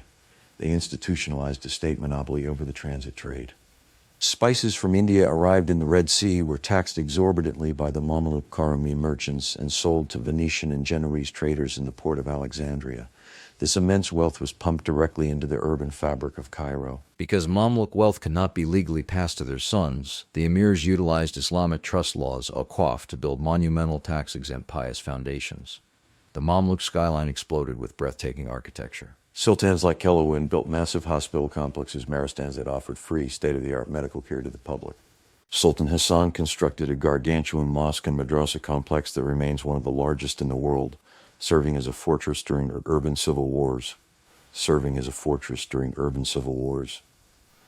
Mamluks pioneered distinct architectural features: soaring, intricately carved stone domes covering magnificent mausoleums, dizzyingly complex Muqarnas stalactite vaulting, and soaring minarets that dominated the desert horizon. Religious life thrived. Sunni scholarship reached a golden age, with luminaries like the historian al-Makrizi and the polymath Ibn Khaldun writing in the shadow of Al-Azhar. Sufism, Islamic mysticism, became deeply embedded in society, with the state building massive khanqahs, Sufi lodges where mystics engaged in ecstatic chanting dhikr to achieve spiritual union with God. The Black Death and the Ottoman Eclipse. Despite its martial brilliance and architectural splendor, the Mamluk system possessed fatal structural flaws. The state was highly decentralized, relying on the IKTA system, where military commanders exploited agricultural land to fund their private armies. This led to chronic instability. The average Mamluk sultan ruled for only a few years before being poisoned, overthrown, or murdered in a coup. In 1347 CE, the ultimate catastrophe arrived on merchant ships in Alexandria, the Black Death. The bubonic plague decimated Egypt, killing an estimated 40% of the population. The demographic collapse was so severe that agriculture ground to a halt, the irrigation canals silted up from lack of labor, and state revenues plummeted. Because the Mamluk elite still had to purchase highly expensive foreign slaves to maintain their military, they compensated for the lost tax revenue by violently extorting the merchant class, further suffocating the economy. The final fatal blow was technological and geographical. Throughout the 15th century, the conservative Mamluk cavalry, deeply proud of their martial arts with the bow, lance, and sword, stubbornly refused to adopt the widespread use of firearms and field artillery, viewing gunpowder as a cowardly weapon fit only for infantry. Simultaneously, in 1498 CE, the Portuguese explorer Vasco da Gama successfully rounded the Cape of Good Hope, establishing a direct naval route to India. The Portuguese swiftly militarized the Indian Ocean, bypassing the Red Sea entirely and permanently shattering the Mamluk spice monopoly. Bankrupt, decimated by plague, and technologically obsolete, the Mamluk Sultanate faced the rising superpower of the north, the Ottoman Empire. In 1516 CE, at the Battle of Mars-Dabik in Syria, the Ottoman Sultan Selim I unleashed his terrifying ranks of musket-wielding janissaries and massive field artillery upon the charging Mamluk cavalry. The Mamluks were slaughtered. The following year, at the Battle of Ridania 1517 CE outside Cairo, the final Mamluk Sultan Tuman Bey was defeated and later hanged from the massive iron gates of Bab's Whale. Egypt, the proud independent center of the Islamic world, was formally annexed. It became once again a province of a distant empire ruled from Istanbul. Yet the Mamluks themselves were not exterminated. They were retained by the Ottomans as a powerful local ruling caste, ensuring that the fierce, deeply ingrained cultural and political legacy of Islamic Egypt's greatest dynasties would endure for centuries to come. Next, we will be exploring Ottoman Egypt, Muhammad Ali, British occupation, and the road to modern Egypt, joined by our resident Egyptian expert. Join us next time on Blind History with Josh Berry.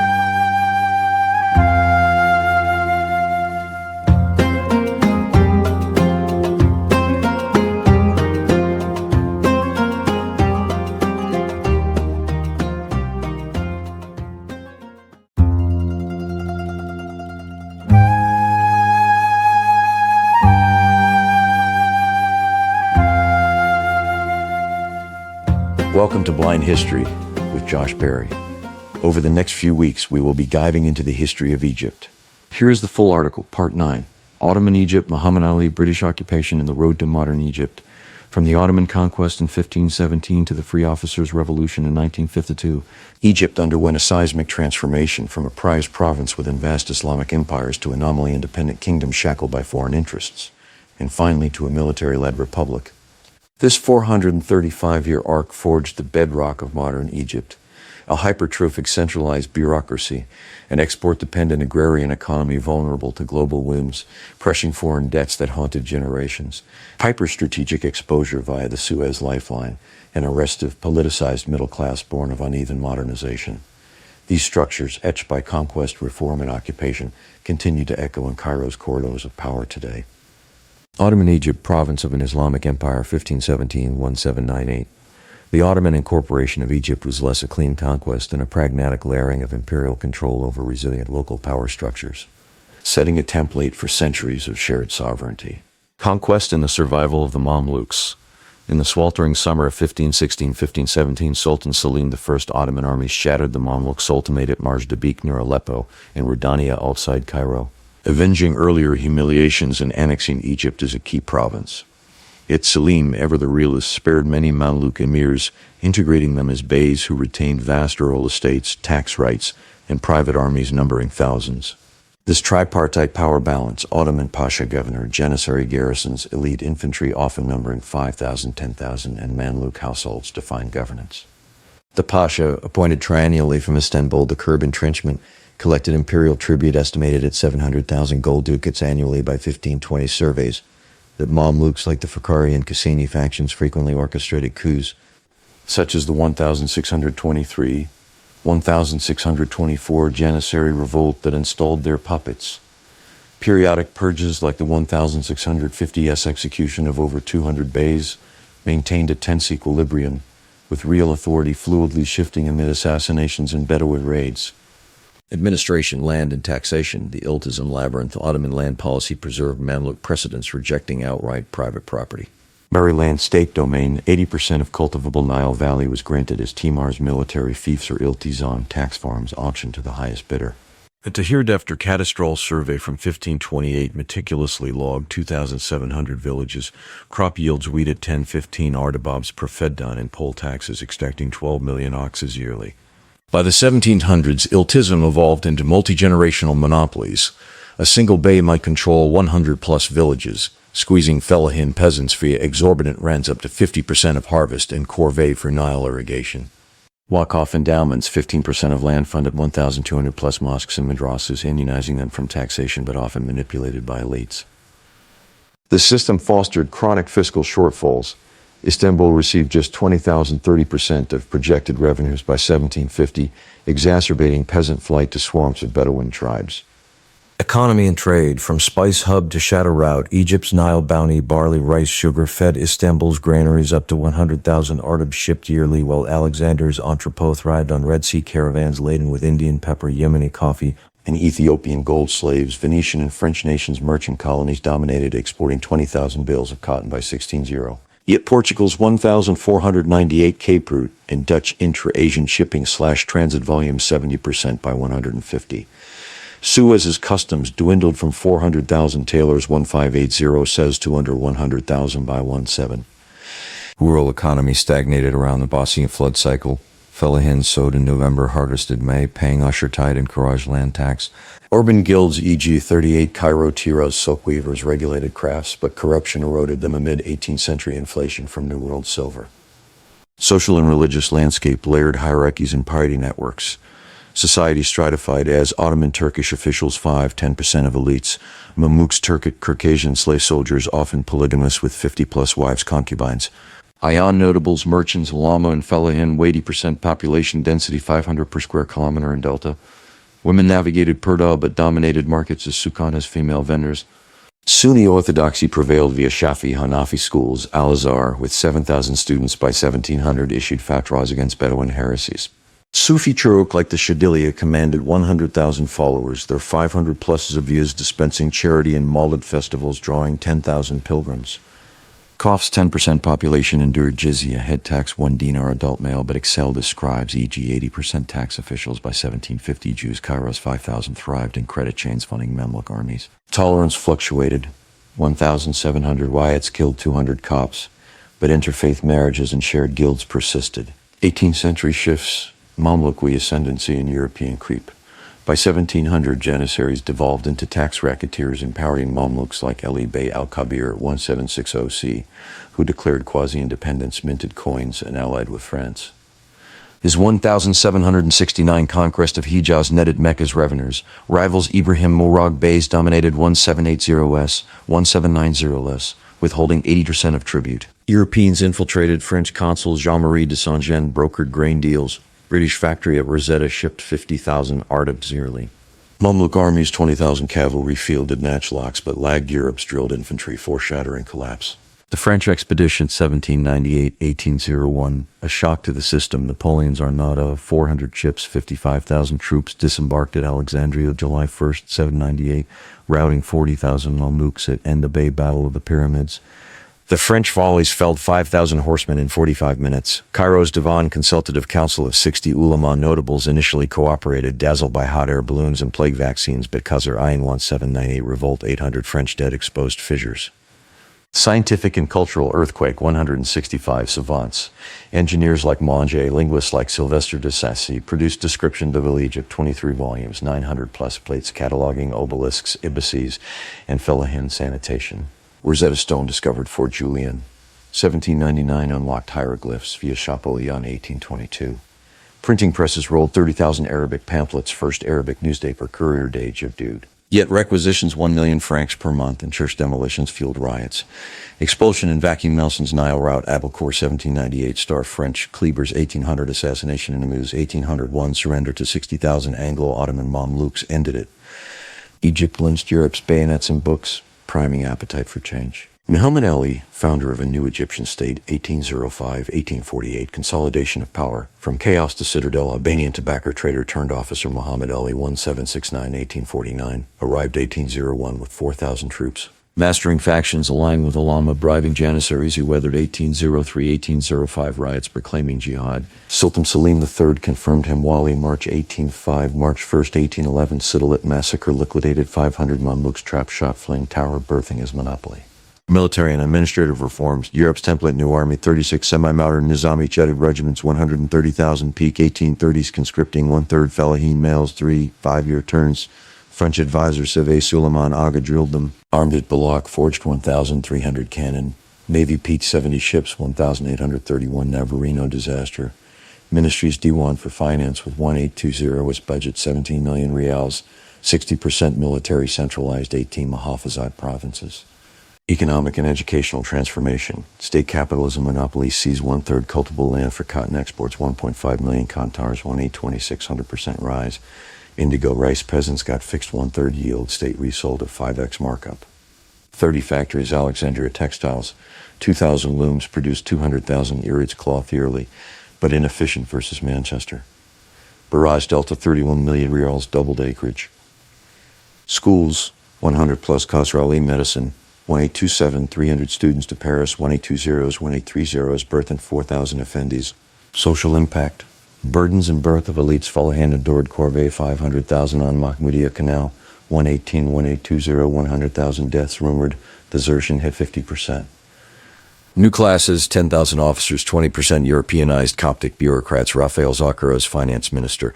Al-Azhar rioted 1828 over secularism, but submitted Sufis co-opted. Harem intrigued 130 wives, 94 children, neared Ottoman sultans. Limits of expansion. The Oriental Crisis, 1811, Hijaz reconquest, 1820, Sudan ivory slaves, 1831, 1840, Syria Anatolia Nezib, 1839, 60,000 troops routed Ottomans. Europe, Britain France versus Russia imposed 1840 London Treaty, army capped 18,000, hereditary rule granted. The Khedivate in the Suez Canal, modernization and dependency, 184-8. 188-2, Muhammad Ali's heirs inherited a formidable state machine but pushed it toward opulent ruin, blending European glamour with fiscal recklessness that invited foreign talents.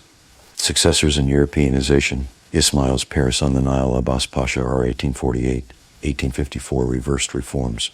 Slashing army to 12,000, executing European advisors, but died mysteriously. Said Pasha, 1854-1863, revived cotton Crimean War boom, exports tripled. Ismail Pasha, R. 1863-1879, Muhammad Ali's grandson, unbodied excess, 200 wives, concubines, Versailles-scale palaces, and mantra, Egypt is no longer in Africa.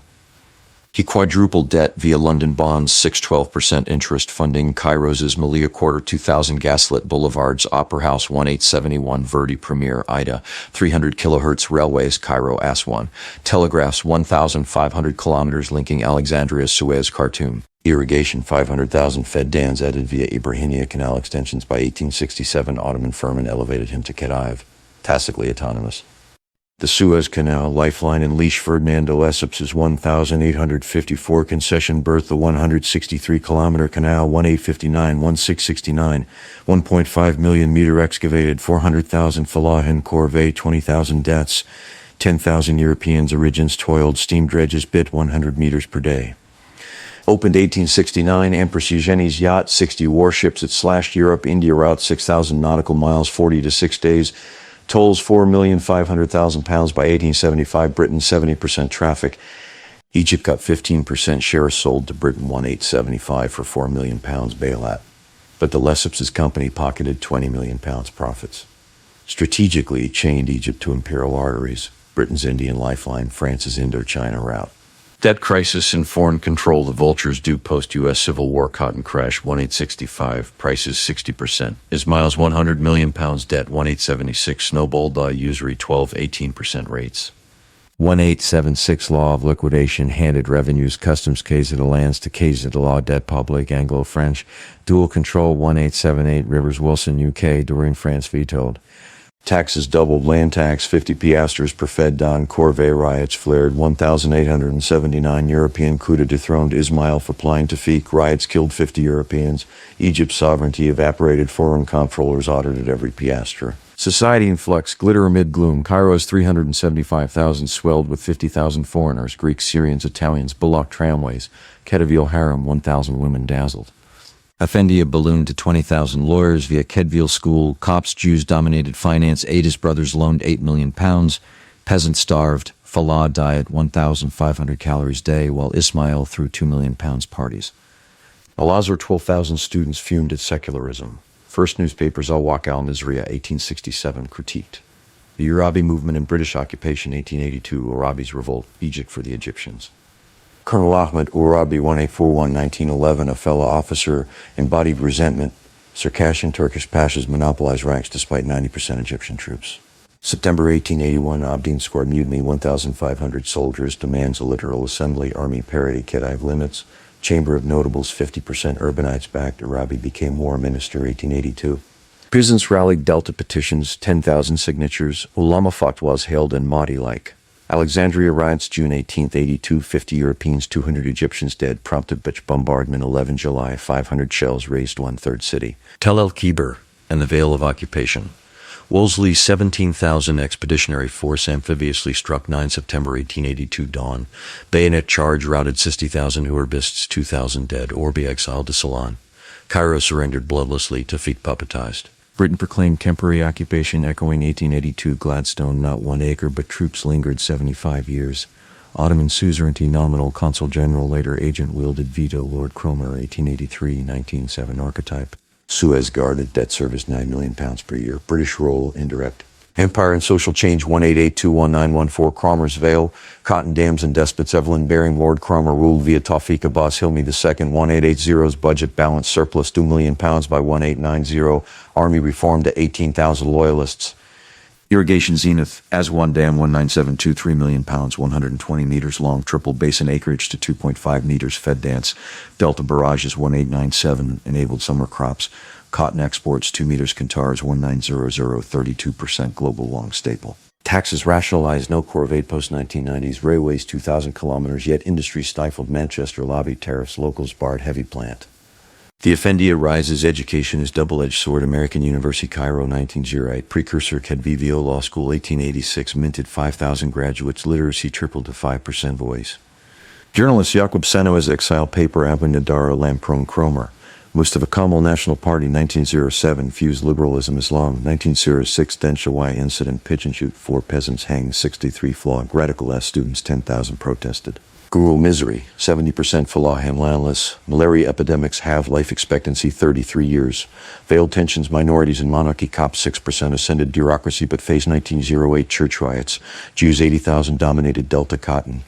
1,892, 1914 chafed in treating with Germany. Cromer puppeteer cabinets. Fiscal orthodoxy, mass stagnation, GDP per capita £4, 1913, half Italy's. World War I and the 1919 revolution, from imperial arsenal to nationalist inferno, 1914-1922. The wartime stranglehold, Egypt as Britain's lifeline, when Britain declared Egypt a protectorate on December 18. 1914, severing the last Ottoman thread, Egypt became the fulcrum of imperial survival. The Suez Canal, now carrying 80% of Britain's Indian traffic, demanded impregnable defenses. 1.5 million Egyptian fellahin were conscripted as corvée laborers, digging trenches from portside to Qantara, hauling rails for the Palestine Military Railway and fortifying Sinai passes. Official records tally 60,000 deaths from heat stroke, typhoid, and exhaustion, though Falah ballads whispered of 200,000 sons of the Nile swallowed by sand. Alexandria and Cairo swelled with 1.2 million allied troops. Anzacs, Indians, territorials, transforming tram lines into supply chains and gardens into barracks. Economically, the vice tightened mercilessly. Cromer's cotton orthodoxy exports, fixed at 1.8 million Qantars annually, collided with World War I demand.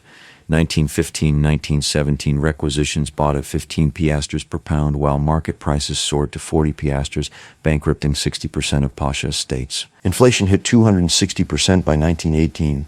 Baladi bread tripled from 1 to 3 millims, sparking January 1918 bread riots where 5,000 Rosetta women pelted police with stones, chanting Ya Nil, Irjilan Anil, return to us. The Spanish flu, fall 1918, killed 155,000, 8% of Greater Cairo's 1.9 million, overwhelming Al-Azhar's clinics. Black markets thrived. Bait al-Mal officials hoarded 2 million ardebs of grain, selling to speculators at 10x prices. Woodrow Wilson's 14 points, January 1918, ignited hope across Effendiya coffee houses.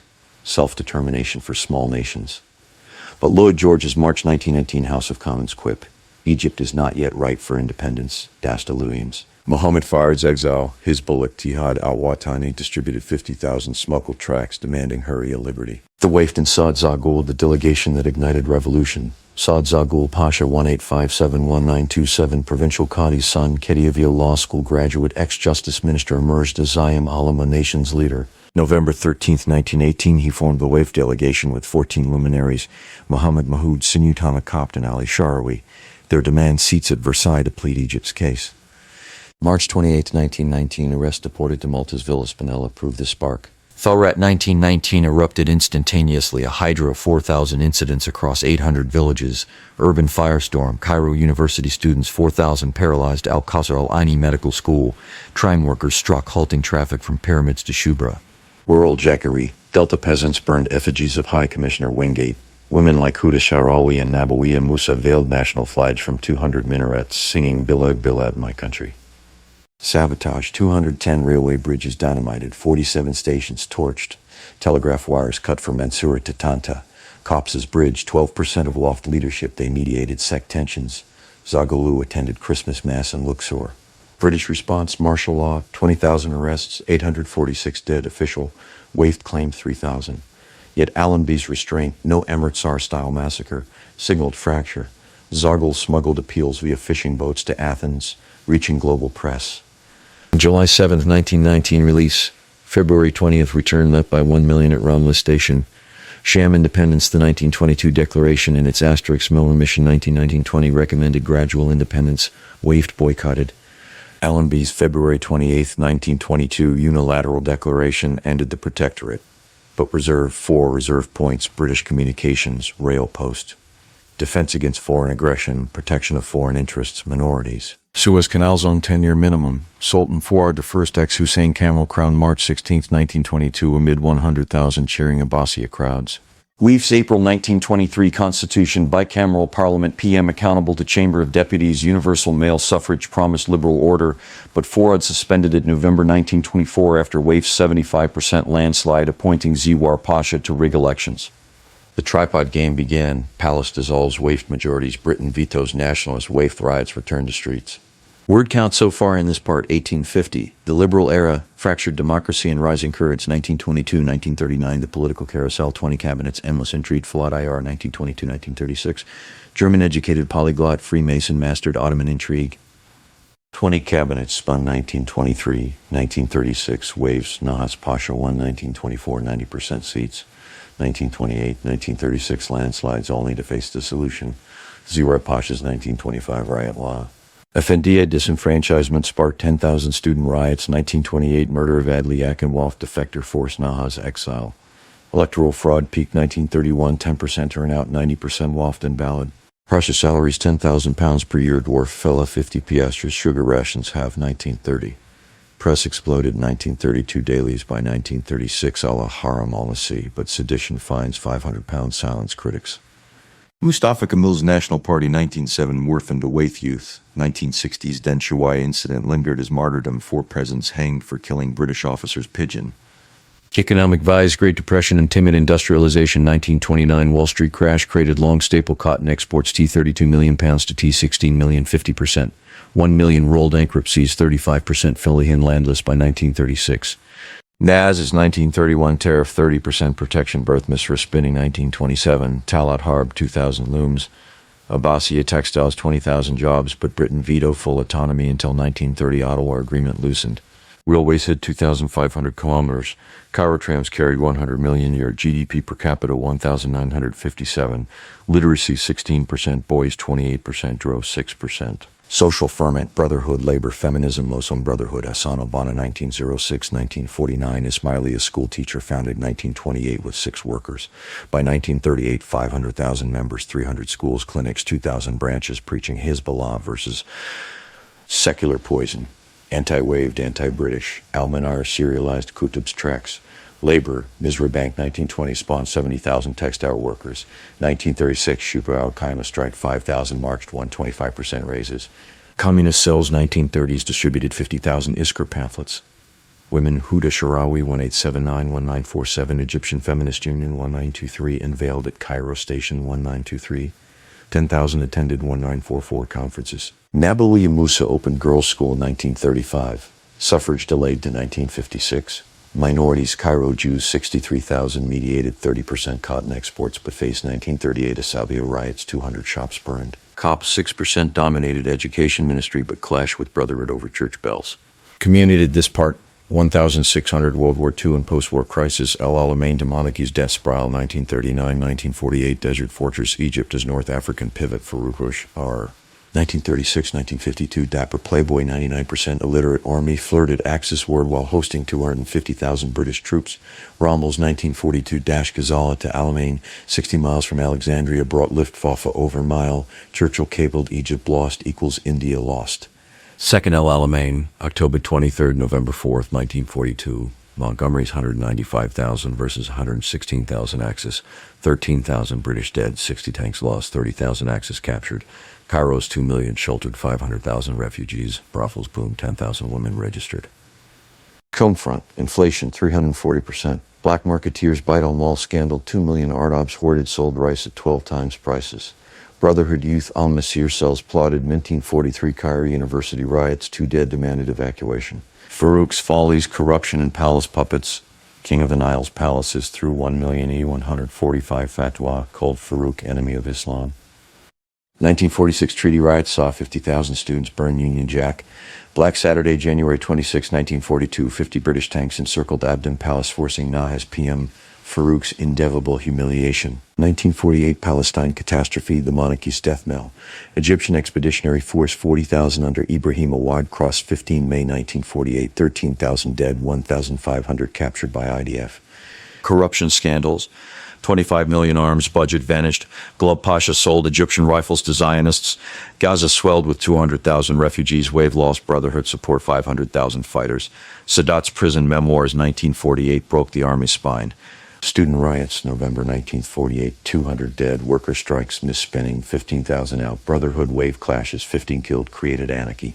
Free officers, 90 cell 1945, 2,000 sympathizers by 1952, swore Quranic oath, end occupation, end occupation. Culminate of this part, 2,400, the free officers in 1952 revolution. From coup to republic, 1949, 1954. Genesis of conspiracy, Condors in the barracks, Gamal Abdel Nasser, 1918, 1970, Alexandria, postman's son. Roxy Cinema Doorman formed Free Officers 1945 with 90 captains, majors Abdel Hakim Amar, treasurer Sadat signals. Supreme Council drilled 2,000 sympathizers across 15 barracks, manifesto and British purge Pasha's land reform. 1950 purge post-riots radicalized the Nasser army as the nation's conscience, the coup. Our tanks at dawn, quiet, bloodless triumph, July 23, 1952, 1:30 a.m. First armored rolled on Cairo tanks were in Dundee Palace, radio Cairo seized. Revolutionary Command Council assumes power. Farouk summoned Siajis Husni Mer, executed October 16 a.m. Yacht Marusa to 15 a.m. Yacht Marusa to Rashid. Infant Aman Floyd II crowds chanted Yaskutan Malik down with the king. Revolutionary Command Council Regency to Republic. RCC 14 members ruled via Ali Mar, 10,000 cheered Nasser at Al Hussein. Land reform, September 1952. Capped 200 Fedon's owner, redistributed 400,000 acres to 50,000 Felahan, compensation bonds. Muslim Brotherhood banned 6,000 arrested. Post-Al Bonner 1949. Effendia purged 10,000 civil servants sacked.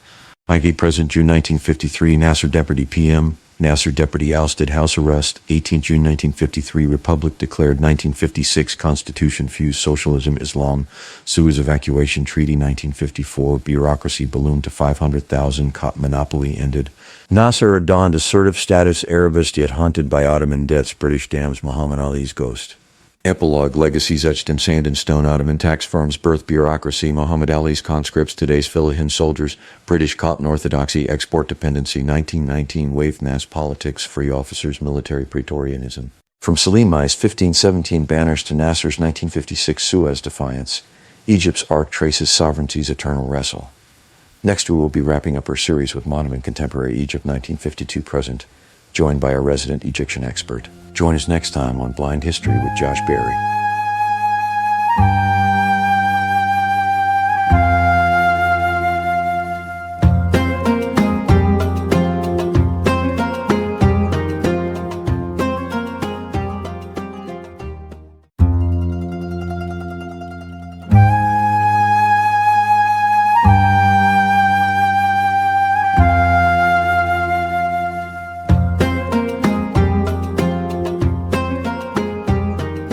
Welcome to Blind History with Josh Berry. Over the last few weeks, we have covered a great deal of Egyptian history, and yet we have only scratched the surface. Egypt, like many other countries and cultures, is much like the sands in the desert. There is always more beneath. Here is the full article, Part 10. Modern and Contemporary Egypt 1952. Present. The period from the 1952 revolution to today saw Egypt move from monarchy to republic, from optimistic Arab socialism to authoritarian liberalization. And through mass uprisings and renewed military dominance, many of the tensions that emerged between state and society, Islamism and secularism, nationalism and globalization still shape Egypt's trajectory. The Free Officers and the End of the Monarchy, 1952-1954. The 1952 revolution, led by the Free Officers, overthrew King Farouk and ended nearly 150 years of Muhammad Ali dynasty rule. Initially, General Mohammed Naguib served as the public face of the new regime, while Gamal Abdel Nasser operated more behind the scenes. The new leaders justified their coup in terms of ending corruption and royal misrule, achieving full independence from Britain, reforming land ownership, and improving the lives of peasants. They soon abolished the monarchy altogether, declared a republic 1953, and launched limited land reform, capping large estates and redistributing land to small farmers. Political parties were dissolved and a single revolutionary organization replaced them. Tensions between Naguib, who favored a faster return to civilian rule, and Nasser, who sought deeper structural change and tighter control, culminated in Naguib's sidelining by 1954, leaving Nasser as Egypt's dominant leader. Nasser's era, Arab socialism and pan-Arabism, 1954-1970, consolidation of power and economic transformation. Nasser built an authoritarian but popular regime centered on a single ruling organization, eventually the Arab Socialist Union. A powerful security apparatus, a charismatic style of leadership appealing to Arab and Third World audiences. Economically, he pursued state-led development and Arab socialism, nationalized major industries, banks, and foreign assets, expanded land reform to break the power of large landowners, promoted industrialization through 5-year plans, invested in education, healthcare, and social services. The construction of the Aswan High Dam, begun with Soviet support after Western financing was withdrawn, symbolized Nasser's development vision, controlling the Nile's flow, generating hydroelectric power, and expanding irrigated land. It also epitomized his alignment with the non-aligned movement in the Soviet bloc in the context of the Cold War. Suez Crisis and regional leadership. In 1956, Nasser nationalized the Suez Canal, previously controlled by British and French interests. Britain, France, and Israel responded with a military attack, seizing parts of Sinai and the Canal Zone. Intense pressure from the United States and the Soviet Union forced the invaders to withdraw. The crisis was a turning point. Nasser emerged as a hero across the Arab world, seen as the man who stood up to old colonial powers. Britain and France's prestige in the Middle East declined sharply. Egypt consolidated control over the canal's revenues and strategic position. Nasser capitalized on this prestige to promote pan-Arabism, advocating unity among Arab states. A short-lived union with Syria, the United Arab Republic, 1958-1961, reflected this ambition but collapsed under political and structural tensions. Conflict with Israel and the 1967 defeat. Egypt's role in Arab politics inevitably drew it into confrontation with Israel. Border clashes, Palestinian guerrilla activity, and ideological hostility set the stage for war. In June 1967, amid escalating tensions and mutual mobilization, Israel launched preemptive strikes against Egyptian, Syrian, and Jordanian forces, initiating the Six-Day War. The outcome was disastrous for Egypt. Its air force was largely destroyed on the ground.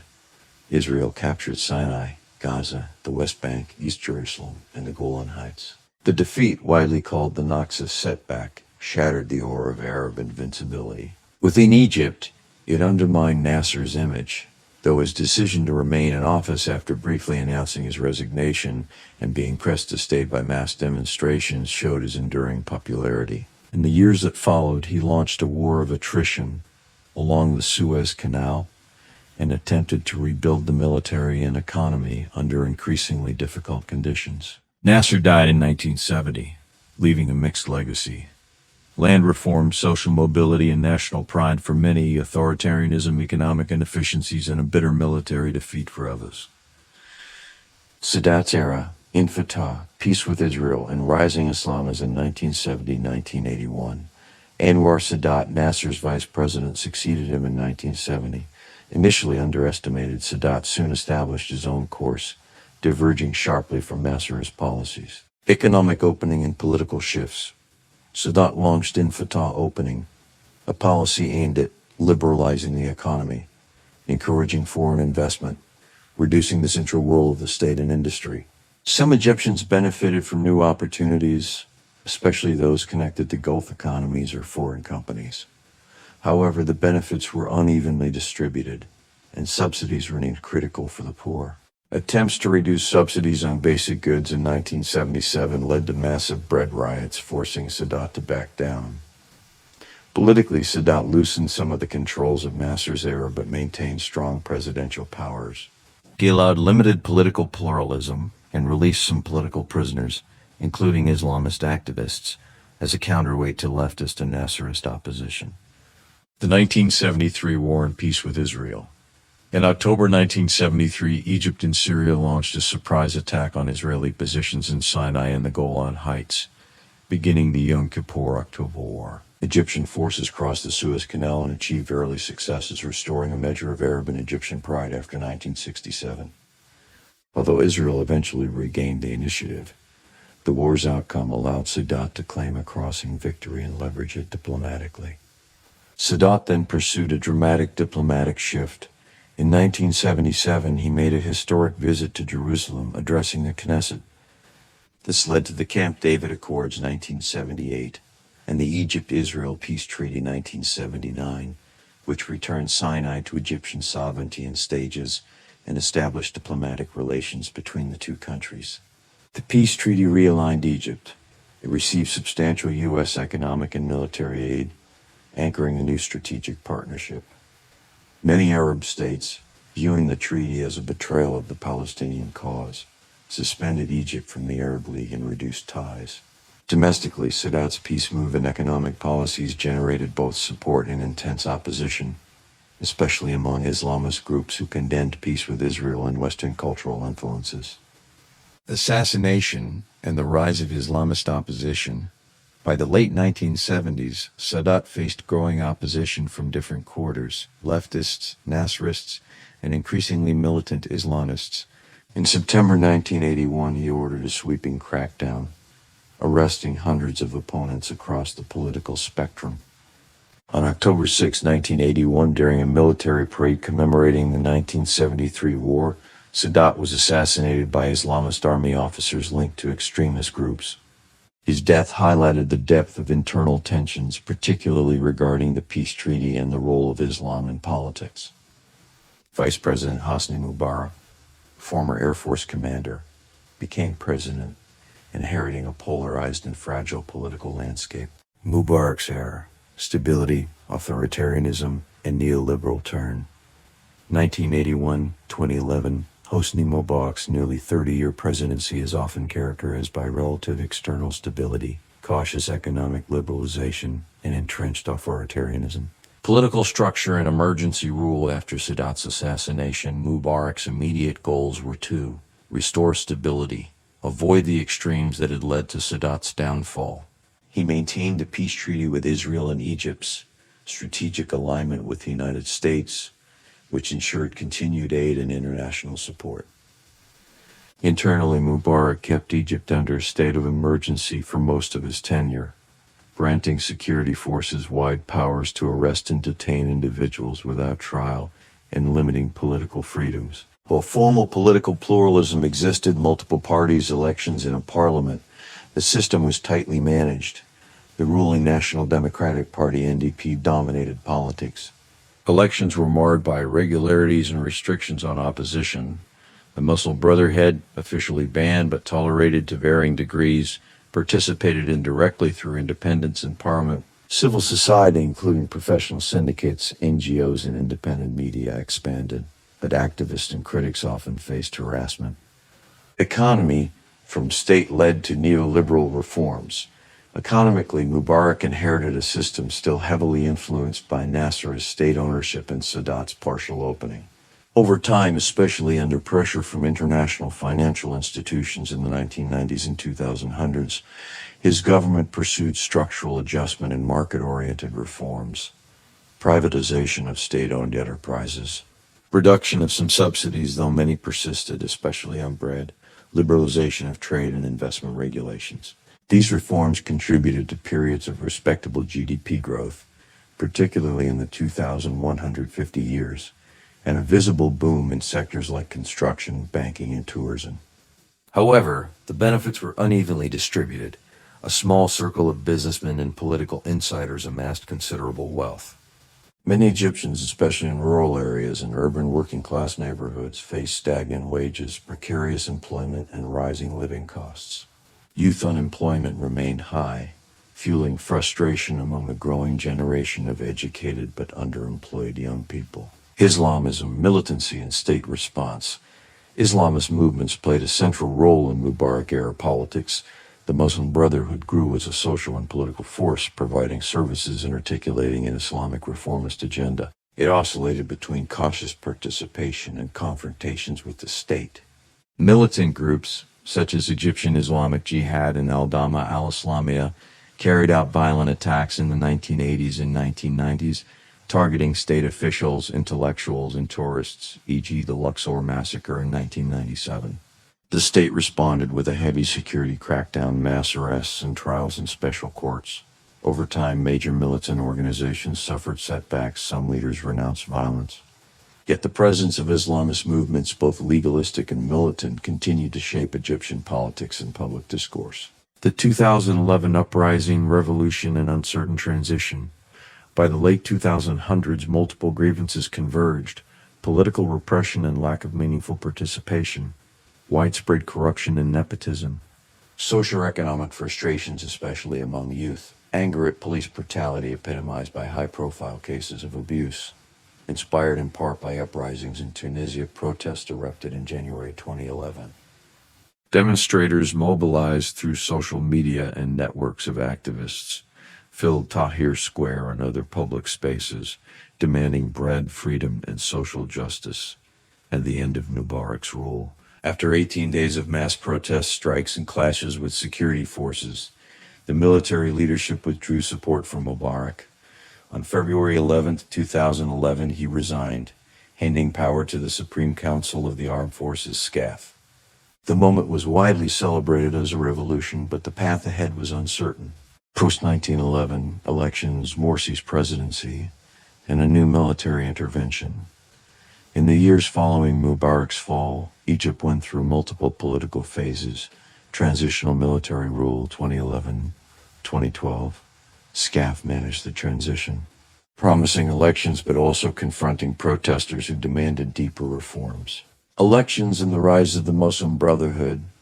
Parliamentary elections brought Islamist parties, especially the Brotherhood's Freedom and Justice Party, to prominence. In 2012, Mohamed Morsi, a Brotherhood figure, was elected president in Egypt's first competitive presidential election.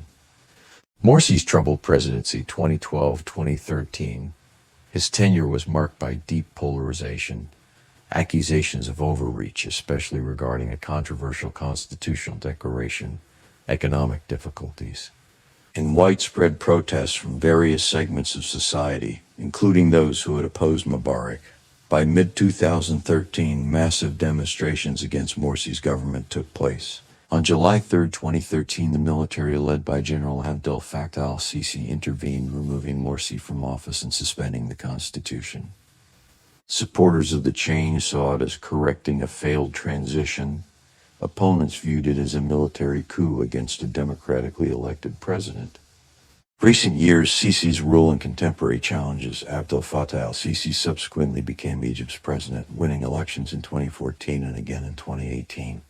His government has emphasized restoring stability and security, combating terrorism, especially in Sinai, implementing major infrastructure projects, e.g. expansion of the Suez Canal, new administrative capital. However, critics point to a sharp contraction of political space, crackdowns on opposition, restrictions on NGOs, and limits on media freedom. Continued economic pressures, inflation, subsidy reforms, and debt, even as some macroeconomic indicators and infrastructure improve. Ongoing social issues, inequality, youth unemployment, and regional disparities between urban centers and neglected areas. Egypt's foreign policy has sought to balance relations with major powers, maintain peace with Israel, manage tensions over Nile waters, particularly with Ethiopia's dam projects, and navigate regional conflicts in Libya, Gaza, and elsewhere. Continuation change in modern Egypt across the modern and contemporary periods. Certain themes recur: centralized state power, from Muhammad Ali to Nasser and beyond. Egypt has tended towards strong, centralized executive authority with limited checks and balances. Strategic location and foreign influence. Control of the Nile and the Suez Canal has meant that outside powers, from Britain and France to the United States and other regional actors, have repeatedly sought to shape Egyptian policy. Social inequality and the land question, land and wealth distribution have been persistent sources of tension, whether under landlord state socialism or neoliberal reforms. The role of Islam in public life, from Ottoman times through the Brotherhood and contemporary debates, religion has remained central to identity, social organization, and political mobilization. A politically conscious middle class and youth, education, urbanization, and media have produced populations that demand more participation and accountability than authoritarian systems are willing to grant, leading to cycles of protest and repression. Now that we have wrapped up our series on Egypt, I want to offer a sincere thank you to you, the listener. Next, we will be stepping back in time a bit.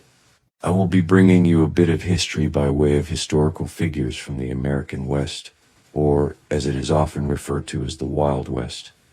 More specifically, we are going to focus on one man and those around him. We will be diving into the world of John Henry Holliday, or Doc Holliday. In his brief life, he made friends and he made enemies. We will discuss the Earps and the Cowboys before I bring a special treat to you, the listeners. Following the historical figures' histories, I will be releasing my new novella, The Gentleman and the Ghost. This is a historical account of Doc Holliday's life, written from his perspective. I truly hope you all enjoy. I will be covering a few movies as well, featuring Doc Holliday on my other podcast, Movie Night. And we'll be offering the book recordings on both Movie Night and Blind History with Josh Berry. Join us on our next adventure.